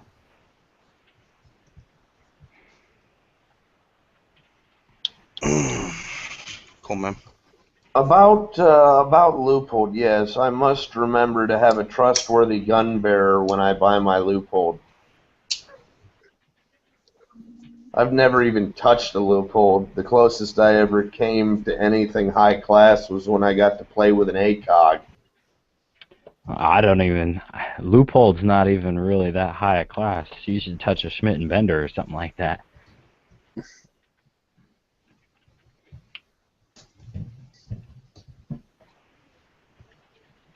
So, what does the Schmidt and Bender run, roughly, just so people know? They usually start at $3,500 and go north. Wow. Yep. Yeah, so the name sounds very familiar. I wasn't 100% sure, but that pretty sure that's what an acquaintance of mine. I wouldn't call a friend, but I've known for quite a while. That's what they put on his AR-10. Yeah, I get people look down their nose at me all the time because I'm using a Mark IV. And my Mark IV's $1,200, and then you're looking at the Badger Ordnance mountain rings and setups, another $400, and they'll look down their nose at me for having that. So there's definitely a lot higher item than a Leupold out there for sure. What does military snipers use? What kind of scope? Oh, they use all different kinds of things. They use Leupolds, they use US Optics, they use Schmidt and Benders. What about Swarovski? I remember there was a hunting show years ago that was sponsored by Swarovski. Swarovski scopes are awesome, but they're specific to hunting. Duly noted. Yeah, they don't have any kind of precision. Their adjustments are precision, but they're not like military grade. They don't have target turrets or anything else like that. Their claim to fame is their extremely clear glass, but they're like a standard hunting scope for the most part.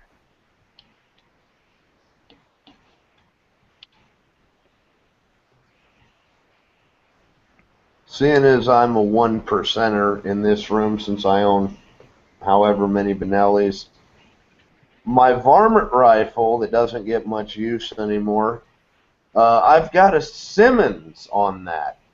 Go me. $55 on eBay for a 6x24 by 50 Simmons.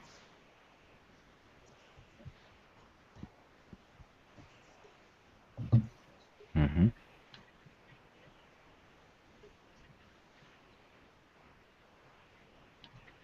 Yeah, I think I killed it. Just killed it right there. Man. Just nailed it. Nah, I wouldn't say you killed it. I was actually typing a thank you email to some guy in Sandy, so I couldn't say anything. Real quick, I went to your channel, and the chat isn't like on your channel, so it was like someone else hosting it, and I'm just not aware of it. No, I'm hosting it. I'm hosting under Quark M. Not Mr. Quark 71. You have to subscribe to Quark M. Oh, can you link me to that? Until this Google problem is worked out, it's going to be on this channel. Oh, can you link me to that one? Because I didn't know you had two. I guess. Don't give him the free sub. I don't know, my phone. I don't care if anybody subs me over there or not. It's only if they want to stay aware of, like, if I happen to run an after You heard it here chat first, guys. or... Quark wants you to dump him. I don't care if they sub to my Quark M channel. Because my Quark M channel is just going to be for these live chats. So they sub to me so they can stay on top of, you know, if I do run the after chat or... Troll account.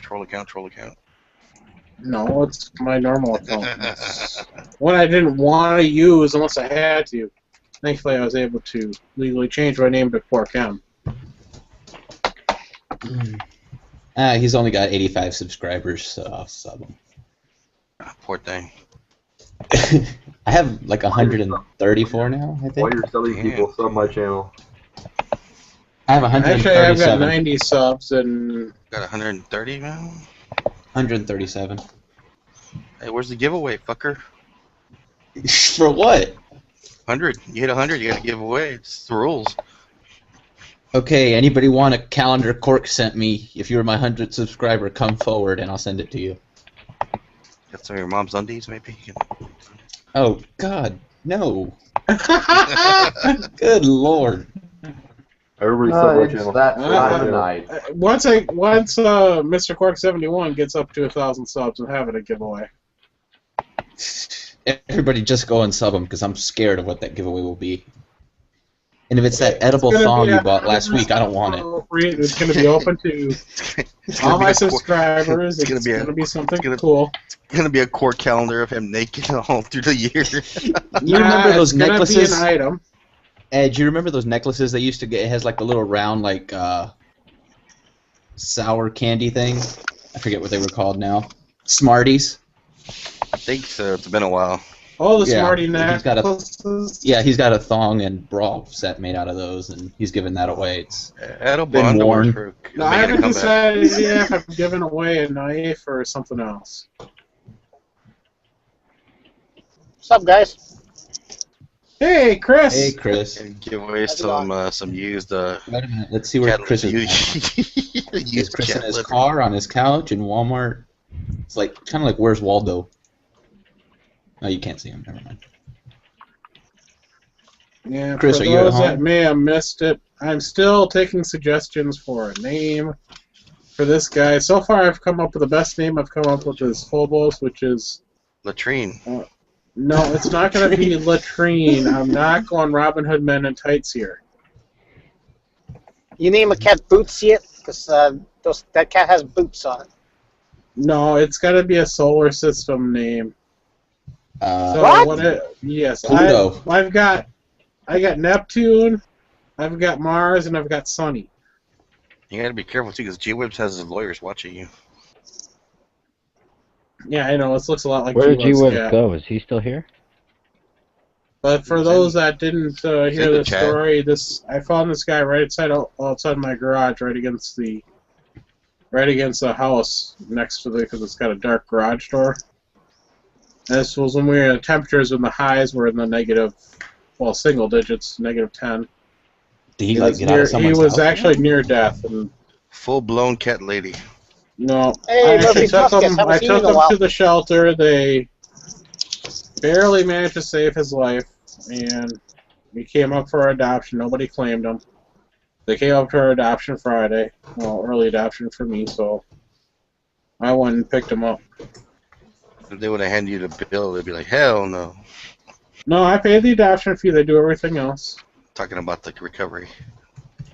No, that's all covered. Yeah, I know. I'm just kidding with you. But I didn't want to adopt him, but he's a black cat. They say he's going to be very hard to adopt, but he's a very loving and friendly cat. And the plus was he was getting along with all the other cats they had there. You gotta get a Roomba, dude. One of them robot vacuum cleaners. Do some videos. Buy me one, and I'll take videos for people. Get your cats to work to make money for you. Say, guys, come on, you need to chip in here. I need some, some Google money. But I've been trying to think of his name. They didn't give him a name. They give him a name, but it wasn't the name they were using. They gave him Rylan. Oh, why not just go with Uranus? That way you can have There you the joke always there. Uranus is on the couch. Yeah, well, it's a boy. The reason I was going with Phobos, it means fright. And it's a black cat. So you know how frightening black cats are. You know the phobia people have with black cats. Yeah, but they got white boots still, so it's okay. He's a tuxedo, yep. But it's that that's white. what I was thinking about Phobos. I mean, it makes a lot of sense, but yeah, those white boots pretty much nullify all the bad luck that they bring when they cross you, when they cross the street in front of you. So, now people look at black cats, and the black cats are the hardest cats to adopt. They can find people to adopt them. Not really. My neighbor has a few of them. So. We have a few black cats in my neighborhood, but it has owners on them. Hey, Mr. Grebner, I've always been. I need a bow advice here. Emperor Grebner. I'm sorry. What's funny? Mr. Internal. Oh no. Okay. I can't see those. Okay. Yeah. Hey, what do you recommend for starter bow? Like poundage. Who would be using the bow? Me. Somebody that's 4 foot nothing. Oh, shut up! I'm 5 foot. I'm 5 foot something. Arms so, I would first of all, I don't recommend compound bows in the sense that traditional archery is much easier to get into on the cheap, and you will have a much more fulfilling sense of accomplishment. And it doesn't matter how bad you miss, because people will be mystified when you hit the target without sights. I would say that my ideal starter bow is probably a Samick Sage Takedown Recurve. And I would say that either 50-pound draw or 40-pound draw would be what you would want to go with. I love my 75-pound recurve, but that's because I'm me. Then everything has to be over the top and under the table. Hey, we lost Chris, so you might want to stop there for a second until he comes back. Or maybe he just got the information he needed already. He's running to the store to purchase that. Yeah. But I'll say this while we're waiting for Chris and not to fill dead air. To second what Tex is saying, I actually learned to shoot bow before I learned to shoot anything else, and I learned on a recurve. 42-pound draw was my dad's bow. That was his from the late 50s. So that's what I learned to shoot, and I actually enjoyed shooting that. I was actually a very easy transition from the recurve to the compound. Yeah, it's always like that, but it's never easy going from a compound. Like, I'm not the greatest shot in the world with a compound bow, but because I've got sight pins for ranges and blah, blah, blah, and a trigger release, I honest to God feel like I'm shooting a rifle when I'm using a compound, which is why I did take a deer with a traditional bow this year, but I draw so much more fulfillment out of a recurve than I do with a compound. I use a Bear Montana 60 pound longbow, and I swear I have permanent nerve damage in my middle finger. It's just never gonna go away. I'm trying to remember the name of the recurve I used. It was a Michigan-made. Saves you from some incidents where you want to throw it all the time and muscle stress. No, I love the bow, but I got to the point where I was talking about your middle shooting finger when you want to flick a bird to somebody. No, I mean the tip of my middle finger, just from pulling the bowstring back so much over such a short period of time, because I just barely got into it. I swear I've given myself permanent nerve damage. Were you using a glove? Yeah, it's just when I first got into it, that's all I did for the longest time, and then we went hunting, and I was just shooting because I wanted to get a deer, and I was nervous about it because it was my first jaunt into traditional archery and whatnot.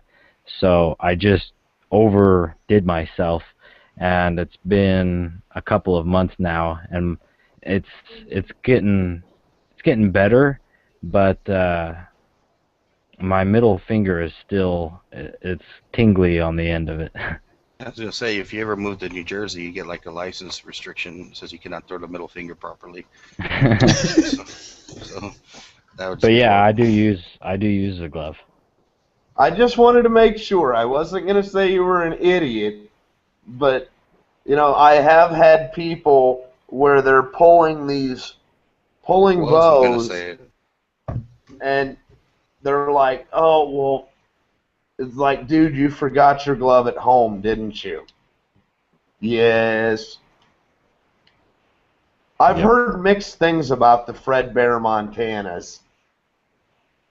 I've had nothing but a great time with mine, and I've shot the crap out of it. Because, like I said, I was so nervous about traditional archery and being able to hit what I was aiming at, that I just shot it like crazy for a period of time before I went hunting. I generally like recurves a little bit better. I do have a vintage 21st century longbow in 70 pounds. Mm-hmm. But I really like the Martin Hunter that I have in 75. And of course, I've got a White Wolf Dragon Slayer in a 100-pound draw. Yeah, the reason I like the longbow and I got away from the recurve, because I had a cheaper recurve for a while, and I'm sure if I would have had a nicer one, it would have made some difference. But I like longbows because even though they're not the most powerful, and they're not like as good or like great at anything, they're the most forgiving. And a longbow you can overdraw and it doesn't hurt the bow. So if I have a 60-pound longbow, if I get 32-inch arrows, I can overdraw it to 70 pounds and it won't hurt it. Right. And, well, with a good recurve, you can still overdraw a little bit, but it would have to be something like a Sage. I'm looking at my wall over here. A Sage or a Martin Hunter, where they've got longer limbs, but they have the recurve for the speed. The longbow will always be quieter. Yeah, it's dead quiet. But like I was saying, it's never gonna meet the performance levels of a recurve or a compound. It is excellent in everything else. It's the most forgiving, but it will never be as fast as a recurve or a compound. Another thing that I don't necessarily like about longbows is I like a center shot arrow rest, and it's really difficult to find longbows that are center cut, or at least, now the Montana is. Yeah, the so Montana. I'll give you that. By the way, is Chris in here? Yeah, I'm here. Okay, before you leave again, I dropped you a link to what you need to buy. It's in the internal chat. Oh, I can't see that. I'm on my phone. You need to save up like $1,000 because archery shit is expensive. I mean, holy hell! When I first got into archery, I was like, "Are you freaking kidding me?" Hey, I mean, Chris, I'll message you it, okay?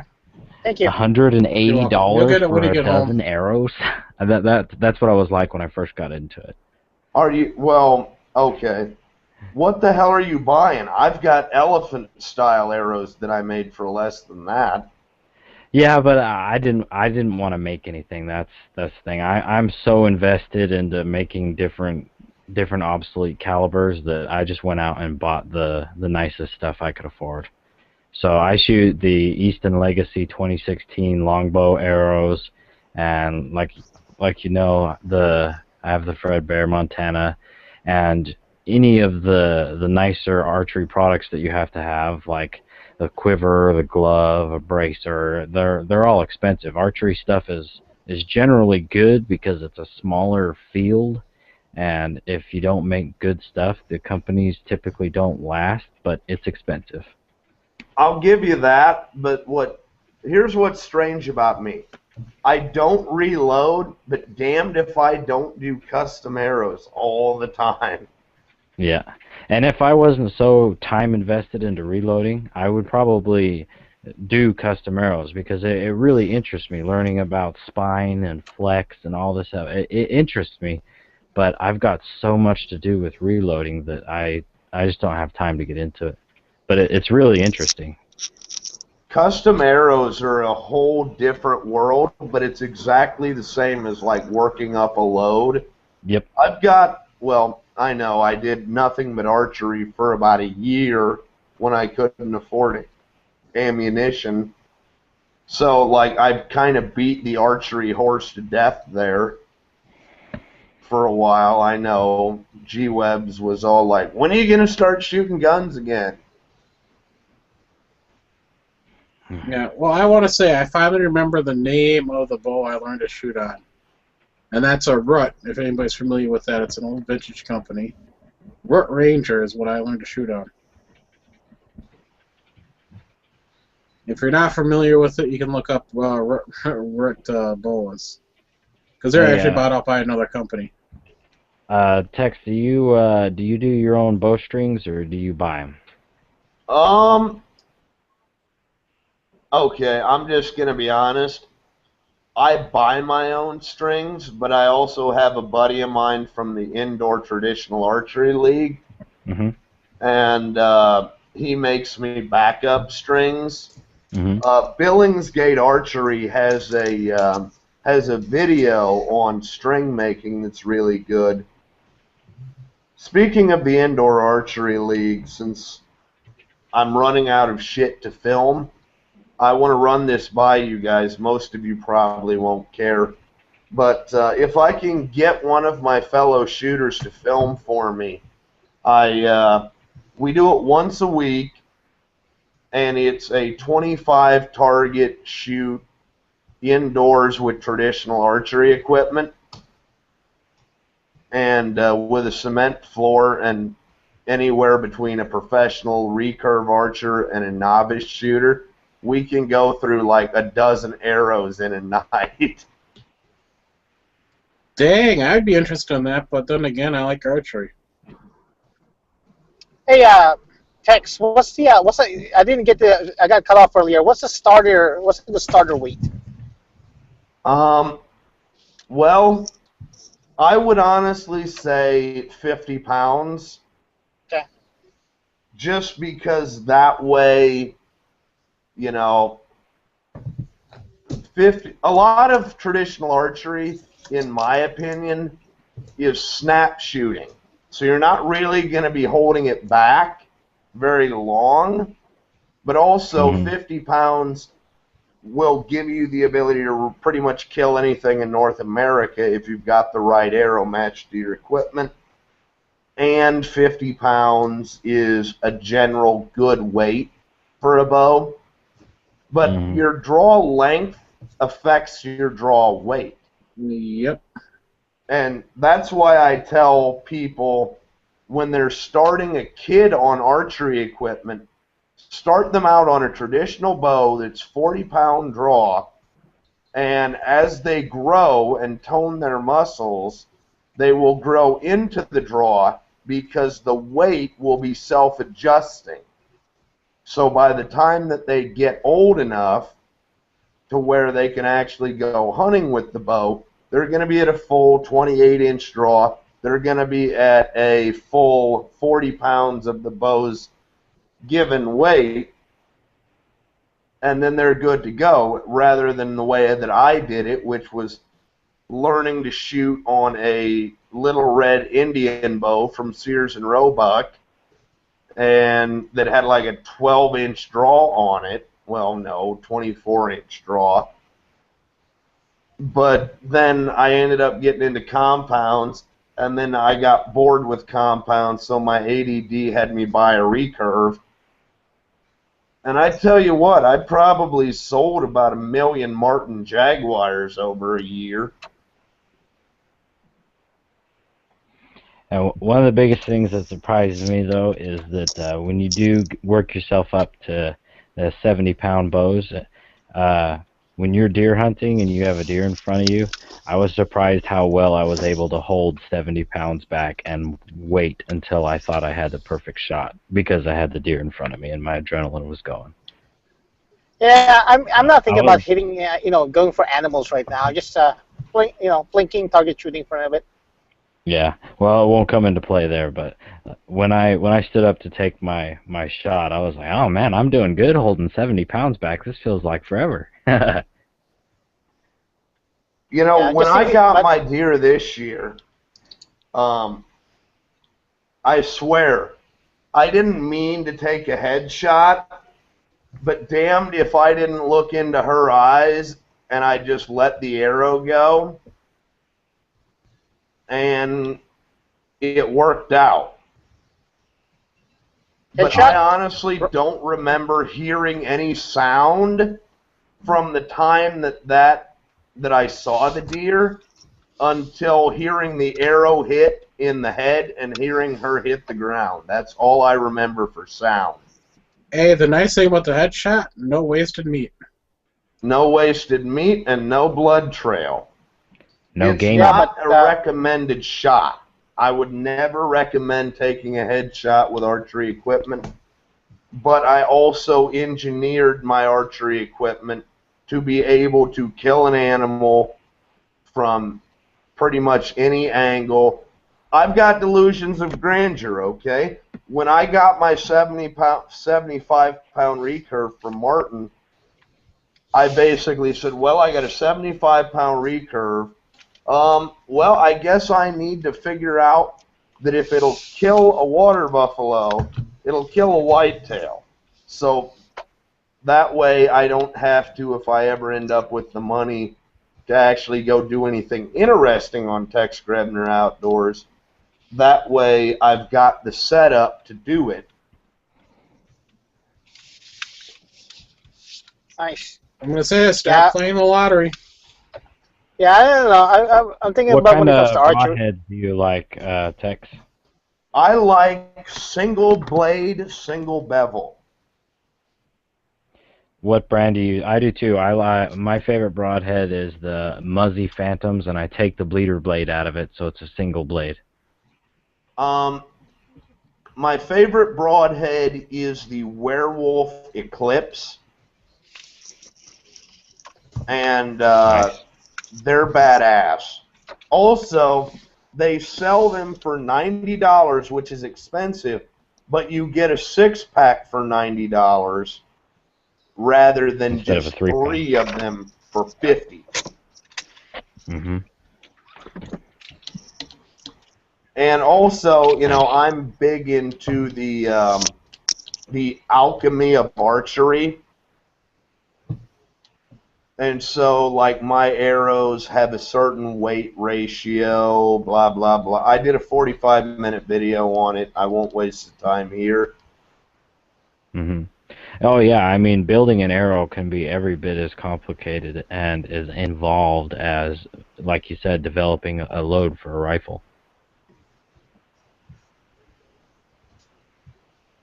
One of the coolest things, though, about the takedown recurve is I've got a, I saw at Petco when I was in there because I was bored one time, and since I don't have a dog, this may sound creepy, but I went to Petco to like hang out with other people's dogs.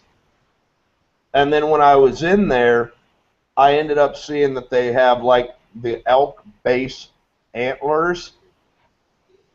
And so I figured out that my 5/16 or whatever the hell they are, limb bolts, that if I went to the hardware store and got bolts the same size, I drilled out these antler buds, and I basically cut out the middleman, and this this recurve of mine that's a takedown looks pretty bitchin'. Nice. That sounds really, really cool. Well, here, I'll go grab it. Might as well. Yes, I definitely would love to see that. We don't often talk about bows in these chats, but I'm loving it. I'm glad I brought it up. It's just I've always thought that I want to get an option other than just shooting. At the same time, I'm not into hunting yet, so I'm thinking I want to see if I can, I want to be able to just target shoot with a bow from time to time. Helps with arm strength learn on too. I'm gonna say this, Chris. Learn on a recurve. It's probably the best way you can get. I've been thinking about a recurve. Yeah. So I when I was in college, actually, I took a course on archery. It's been so it's been a while. It's been like more than 12 years. And actually, no, 15 years since I shot a bow consistently. No, I started learning since I wasn't allowed to have guns as a kid. I learned to shoot on a bow in junior high. Oh my God, those are freaking awesome! I shot. I started on the 35-pounder. Hey, Tex, when you get a second, I got a bow question for you since you got more experience in it than I do. Well, by all means. As cool as this looks, it's nothing but Python print duct tape from 3M. Hey, you know what? You It's are all a about man the after looks. Chris's heart there, because that's doing it on the cheap. That's hey, you know what? It works. That is just really, really cool. I mean, that is just awesome. There you can see where I drilled out the antler bud, and I filled it in with JB Weld, and I've got a washer setting on top of it so that I'm not pressing against the antler itself with the weight of the bow. But yeah, this is a Samick Sage. I've got a review on it. And it's a takedown bow that you can get pretty cheap. And I mean, this bow looks like it costs $900 fucking dollars, but this is just Python duct tape. That's all it is. Yeah, when I was seeing that, I did not think it was a cheap bow. Yeah. Anyways, Murphy, go ahead with what you wanted to know. Yeah, when I had a recurve, I had a bowstringer, but when I got rid of the recurve, I got rid of the bowstringer. Now that I've got a long bow, I don't know how much experience you have with long bows, but since it's a thick bow, I really don't see the need to get a bowstringer. I think I can bend. You only have to bend it slightly, and I'm pretty sure confident I can bend it. And bend it without warping it. Am I deluding myself and I need to just go and buy another bowstringer, or what do you think? Well, okay. This is where it gets interesting. I'm obligated as an archery person to tell you always go with the bowstringer. Yeah, I know, which is why. But at the same time, some of the time I don't use a stringer.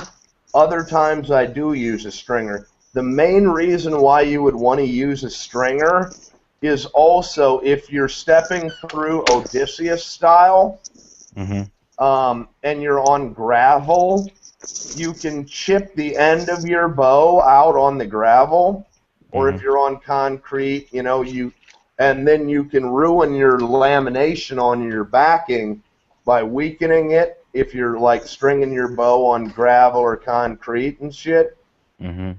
So that's one issue with not using the bow stringer. A longbow, you really don't have to worry about it so much. But and when I do the step just through, I because don't. I'm the guy that nothing ever goes right for. Hell, while I was up, I should have just grabbed my 100-pound bow. I'll be right back.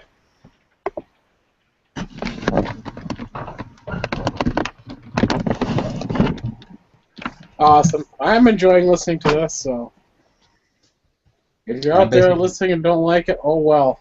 I'm basically just listening because I have no idea anything about bows. Hey, I'm learning stuff. And I'm not a hunter, and I haven't shot a bow in quite a few years, and I've been itching to get back out, but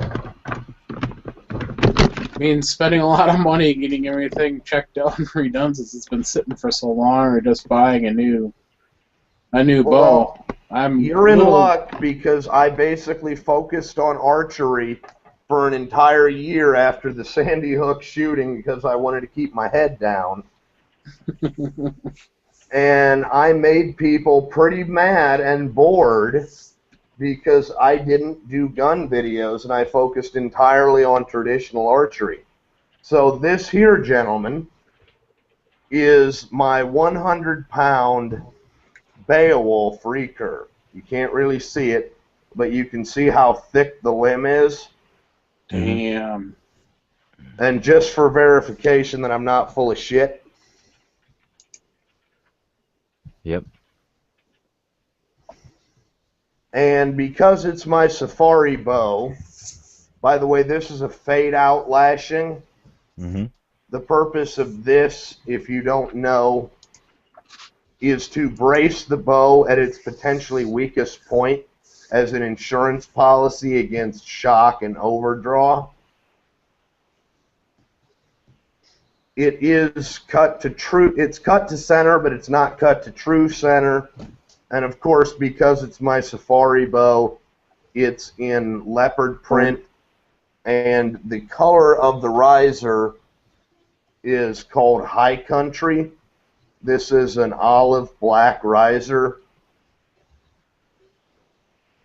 and it's just straight black on the back. But this is my 100-pound bow for the Dragon Apocalypse. I mean, I'm the fucking Dovahkiin, all right? Do you know what kind of arrow velocity you're getting with that? Hey, Chris, did you get the link I sent you? Yeah, I got the link. Thank you, sir. Yeah, making sure. Yep. Yeah, it's just freaking Do you know what kind of now arrow you got me velocity? looking into getting a recurve, and I'm a little leery of using the rook because it's starting to separate a little, and not worth putting the money into it to get it. 62 pounder, huh? Not a bad price. That's not a bad price, but 62 pounds. I'm gonna need to bulk up a little bit. You're not gonna get. You most likely won't get to that full 62 pounds because you're not gonna have that draw.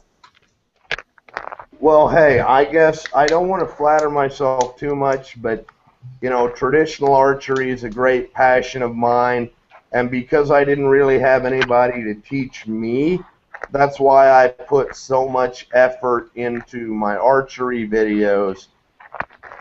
Yeah, I'll be going back and watching those. I mean, you really Thank you. can't Thanks go for making wrong me with spend a money I Samick don't Sage. have.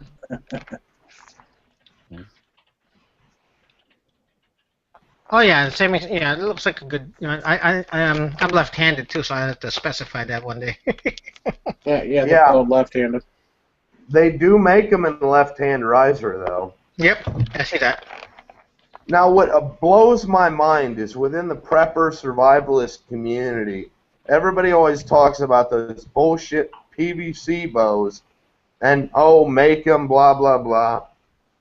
By the time that you got to the point where you could make a PVC bow that actually worked, you might as well have spent the money that you would have spent on the PVC bow on a $140 recurve and learn the right way to shoot. The price point for that Well, of the problem, $140 is decent. I think the biggest issue with that, Tex, is people just don't realize. They think bows are simple, and I think the grand majority of people do not realize how much goes into archery. They are not simple devices at all. Oh, absolutely not. What's interesting is, like, I just showed you my Sage here. This bow with, I mean, this is a $150 bow, realistically speaking. But this Sage, with the duct tape on the limb and the stag bolt that takes down, you know, this bow looks really expensive, but I did it completely on the cheap. Yeah, looks like I already what do you call this? I'm not gonna get it yet, but when I get the chance for it, I'm gonna get me a 45 pounder just to start with, just to get used to it. What's nice about that is, Chris, you can get replacement limbs. So if you I saw that too. I saw that too. So I can pump up the limbs. Yeah. Yeah.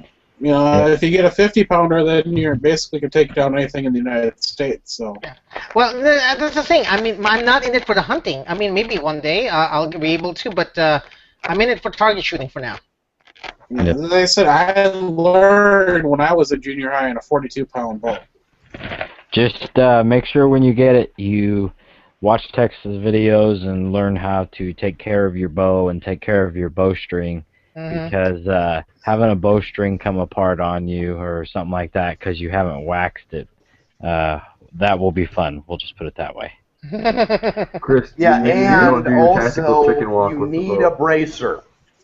The arm guard is incredibly important because you can get a blood clot in your fucking arm. Oh yeah, trust me. I that's what I did when I was in college. When I learned how to archery, I want to get a shoot like this. Yeah, definitely get the right hand bracer. And I don't like. Do you use three fingers release aids? I use a Berlin style glove where it's got the back and then it's got a palm piece. Okay, so you don't use like the trigger release aids then. I do on my compound. Yeah, those are more for compound bows, okay, not thank for you. traditional archery. So I prefer for using my fingers anyway. So I'm gonna. You're gonna need a glove though, otherwise you will get that too. I know that. I don't like using a shooting tab though. Shooting tab? Yeah, a shooting tab is basically a pad of leather that, goes around your middle finger, and don't worry about it. Tabs I'll just use a glove. Yeah, I'll just use a glove. So. Tabs Tex, suck. have you ever known anybody directly who has gotten a blood clot from because I've heard that before, but I've never really seen or heard directly of an example of somebody who gave themselves a blood clot. Ironically enough, I haven't, but I did hurt myself pretty badly with Archer's tattoo before. Mm-hmm. I think that it's just one of those urban legends that we tell as a cautionary tale, like, don't hold that face, it'll stick. Mm-hmm. I mean, it does sound plausible, though, so it's... I'm not going to say it's a plausible, but I'm going to put it this way. With those wrist guards, if you ever you whack yourself a couple times with that bowstring on your wrist, you're going to be thankful you bought yourself a wrist guard later. Because that frickin' hurts. What's interesting is whacking yourself with the bowstring can be caused by a couple of things. One is if the distance between the string and the riser is too short, the bow limbs come too far forward, and that's why you'll get hit in the wrist. If you're getting hit in the wrist, you need to tighten up your bowstring, but if you're getting hit down here in the arm, at that point, it's your form. I take all kinds of precautions when I'm whacking myself. Yep. And that's referred to as brace height. Yes, I didn't want to get into the jargon for him, though. Well, I just figured I'd say it because he's going to see it. Because when I started researching it, that was one of the first things that I heard, and I was like, brace height, what is that? And I had to go look it up. Oh, right. Also, when I was shooting, when I was in college, when I was shooting for class, I had a tendency of what do they call this? Angling my bow. Well, there's nothing wrong with that. Yeah. I actually prefer to shoot like, okay, some combat handgun people will teach the canting the hand because we point at shit like this. We don't point like this. We point like this. And so you're looking over your knuckle, blah, blah, blah. It leads to more intuitive shooting, which is funny. One of my most popular archery videos ever is where I prove that Byron Ferguson is not an instinctive archer, that he says in his book that he's not, and yet people will argue with me that he's an instinctive archer. I shoot instinctively myself, but at the same time, instinctive shooting isn't something that you can teach somebody. It's literally complete familiarization with your equipment. Yeah, you either have it or you don't. Well, no, anybody can get it instinctive, but it's going to take you a shit ton of practice. Absolutely agreed. Oh, okay, that's what you mean. Okay. I started saying it's something that comes to you naturally.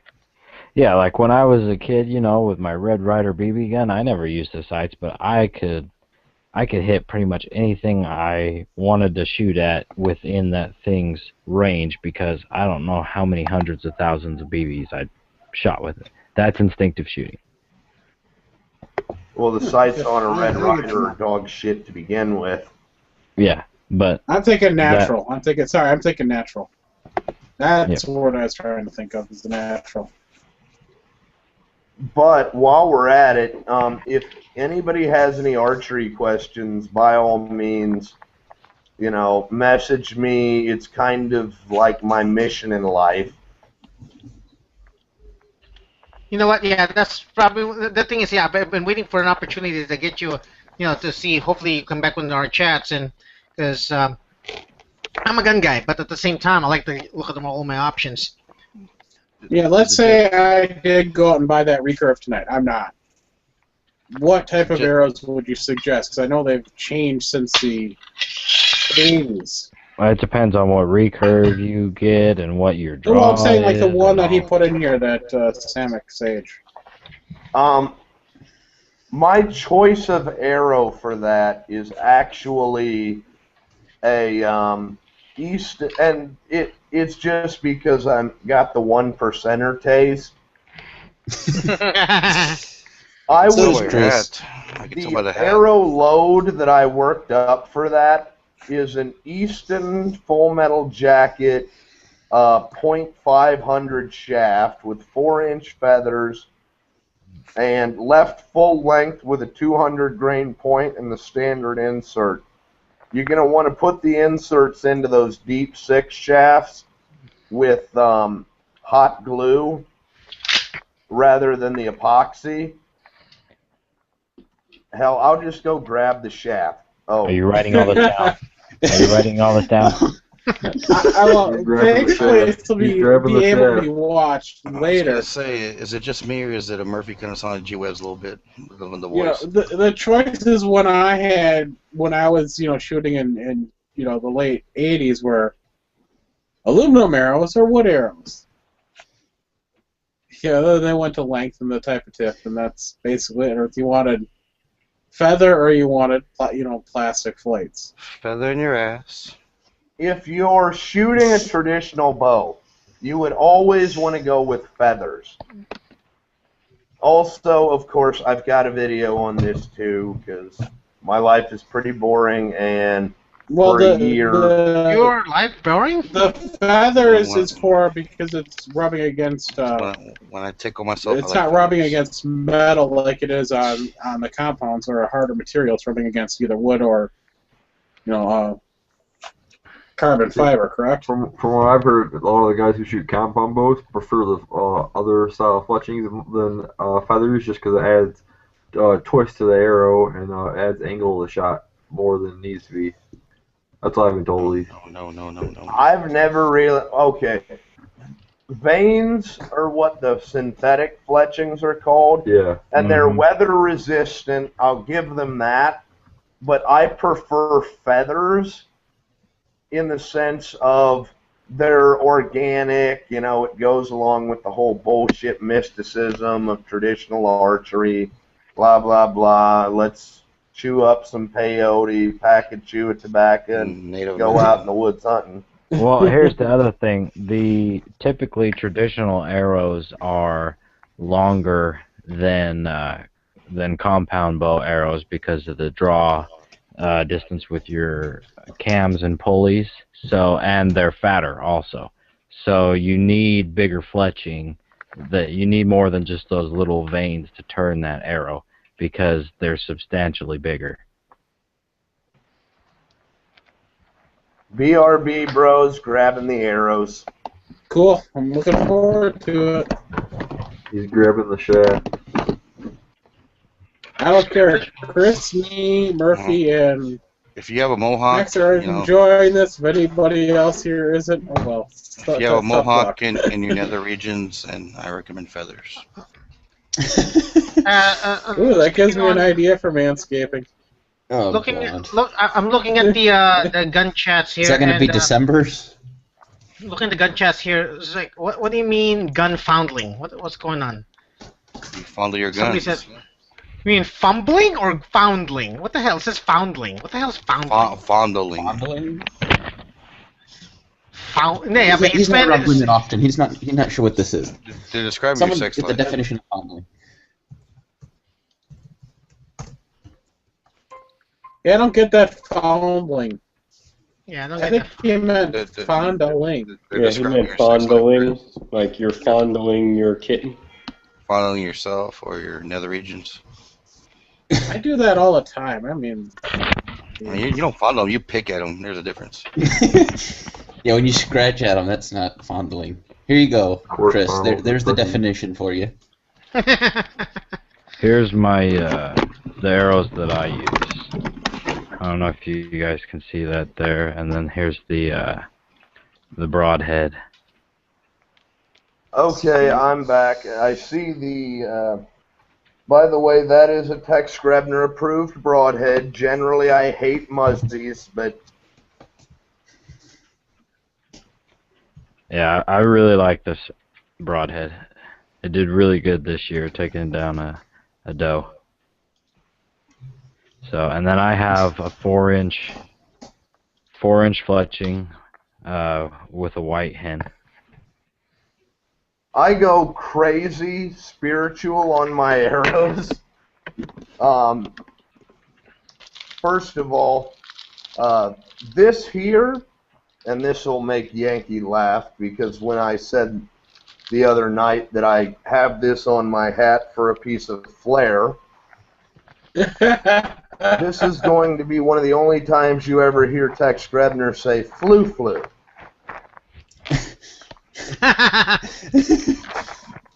This is a flu-flu arrow. It's got overly large feathers to slow the arrow down, and this is meant for shooting up in the air so that they don't travel too far. So as for safety, it's something like a goose. Yeah, a goose, duck, whatever, squirrel. Okay, so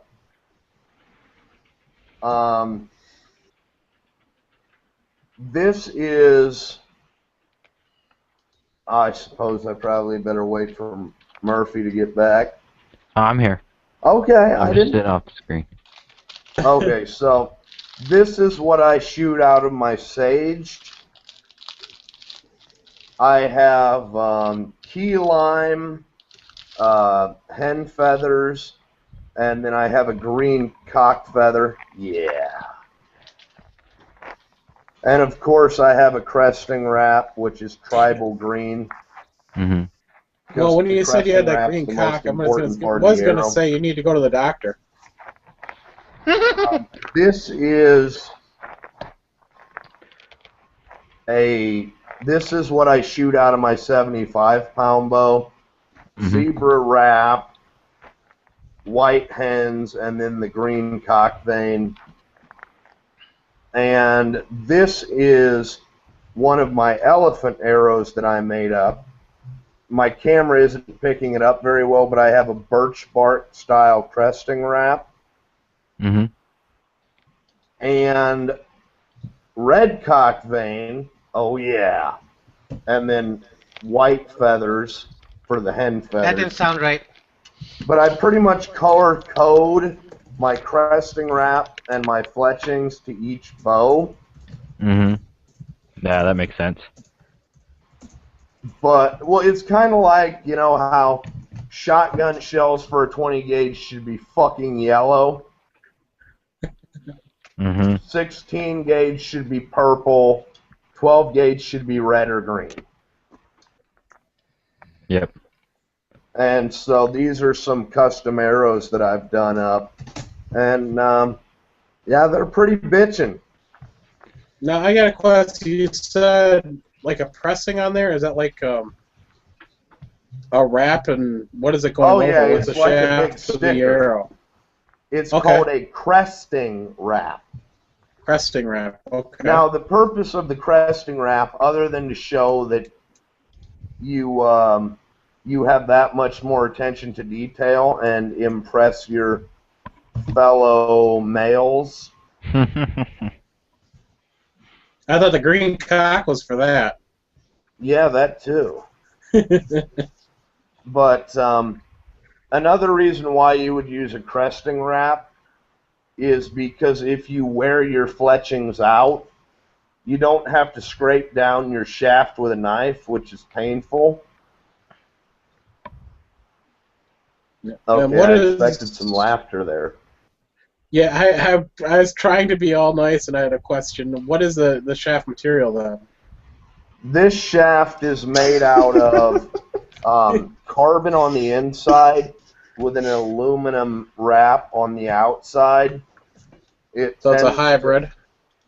It tends to add more durability because aluminum arrows suck. Okay? Aluminum arrows suck. Carbon arrows are pretty good, but when you wrap the carbon with aluminum, you get something like this, which is, well, pretty much capable of taking an elephant. That is very cool. I didn't know you could do that. I thought your choice was, either carbon or aluminum.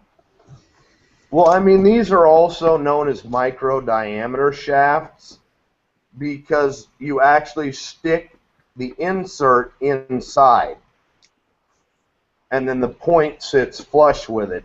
I should have grabbed something with a broad head on it. You're docking? I'm sorry, I had to say it. It's okay. It's after 1 o'clock. I'm getting a little loopy. But I'm really enjoying the information. I didn't know they made arrows like that. I mean, it's freaking amazing and very fascinating.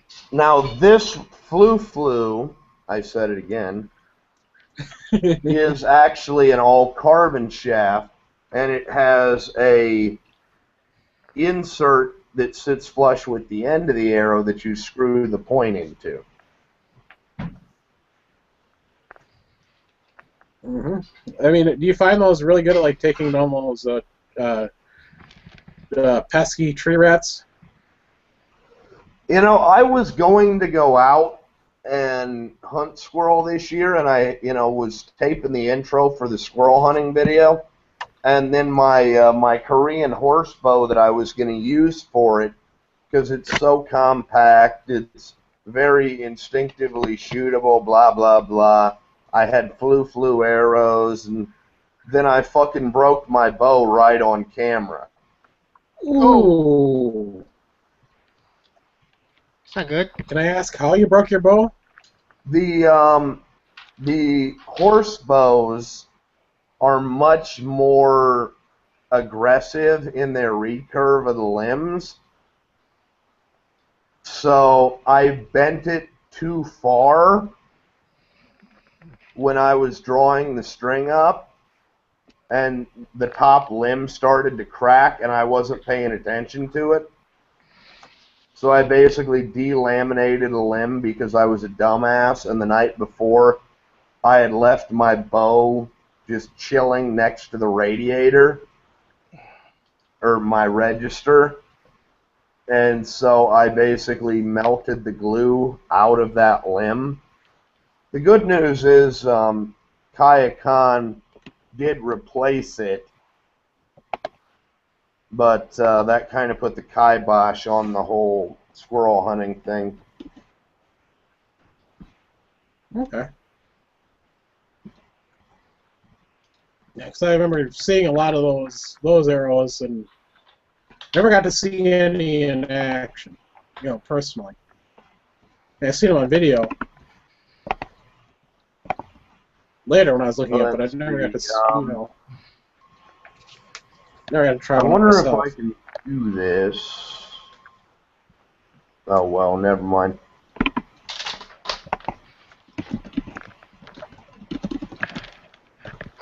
There it is in the internal. Well, now I'm going to go watch it.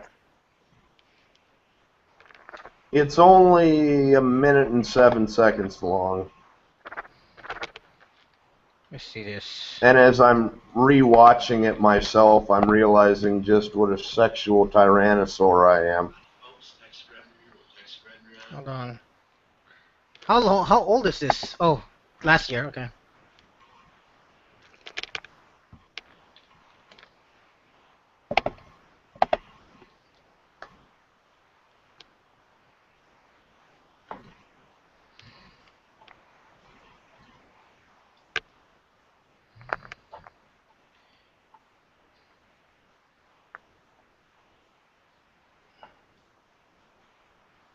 So you're trying to string it. Okay. What point does it break?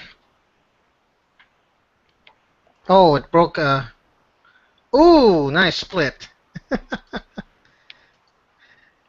It's split up.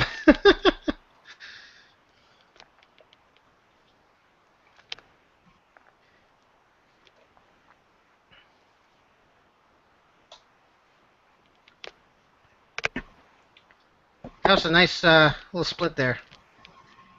Yeah, it pretty much fucked up my day.